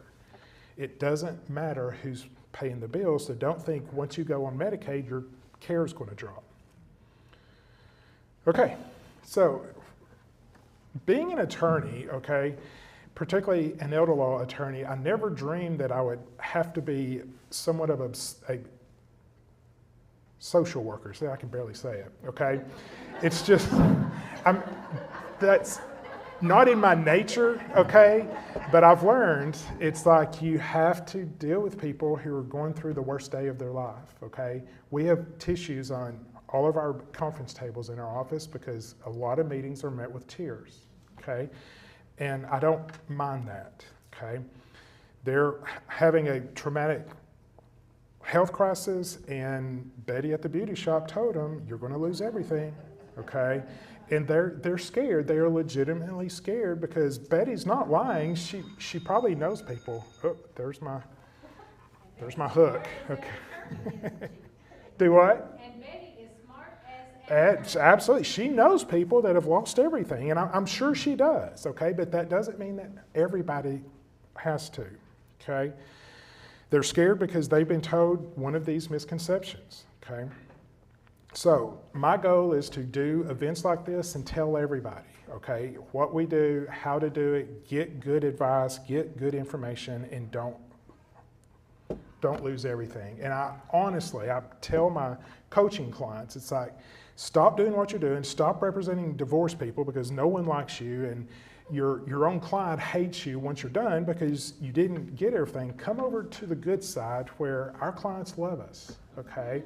It's the best job in the world because Miss Jones comes in and she's scared to death that, she is truly having her worst day, okay? She just put her husband into the nursing home and she's afraid she's going to lose everything. And I'm like, Miss Jones, I can't help the nursing home, but I can help you protect everything. And I get a check and a hug almost every day, okay? It's the best job in the world, okay? Now, if you want more, it's like, yes, Todd, please. I always laugh at this because I'm like, surely after an hour, you're like, Todd, shut up. But if you want more information, I do my best to get as much information out there for free as I can. Number one, I do a radio show every Wednesday morning called Answers on Aging. It's from 9 until 10 on KERM, and there's the call letters. Number two, if you've never done a podcast, I encourage you to let our podcast be the first one that you do. They're 30 minutes long in general. Some are 15 minutes, some are 40, but it's a podcast. We've done over 100 episodes covering just about everything that I've talked about today, plus more, okay? And what happened there? Okay, I wrote a book that is so new that I've got a author's copy, but I don't have the other ones. I was hoping they would be here today, but I've written a book. It is on Amazon, Protecting Your Money in Your Later Years. It covers just about everything that I do, okay? Scams, I could talk hours on scams, Medicare, just like Will talked about, making those right decisions, estate planning, okay? Wasting money, buying estate planning products that you don't need, caregivers, stealing money, that never happens, but if it does, okay? So anyway, we covered, like 4 o'clock, look at that. All right, questions?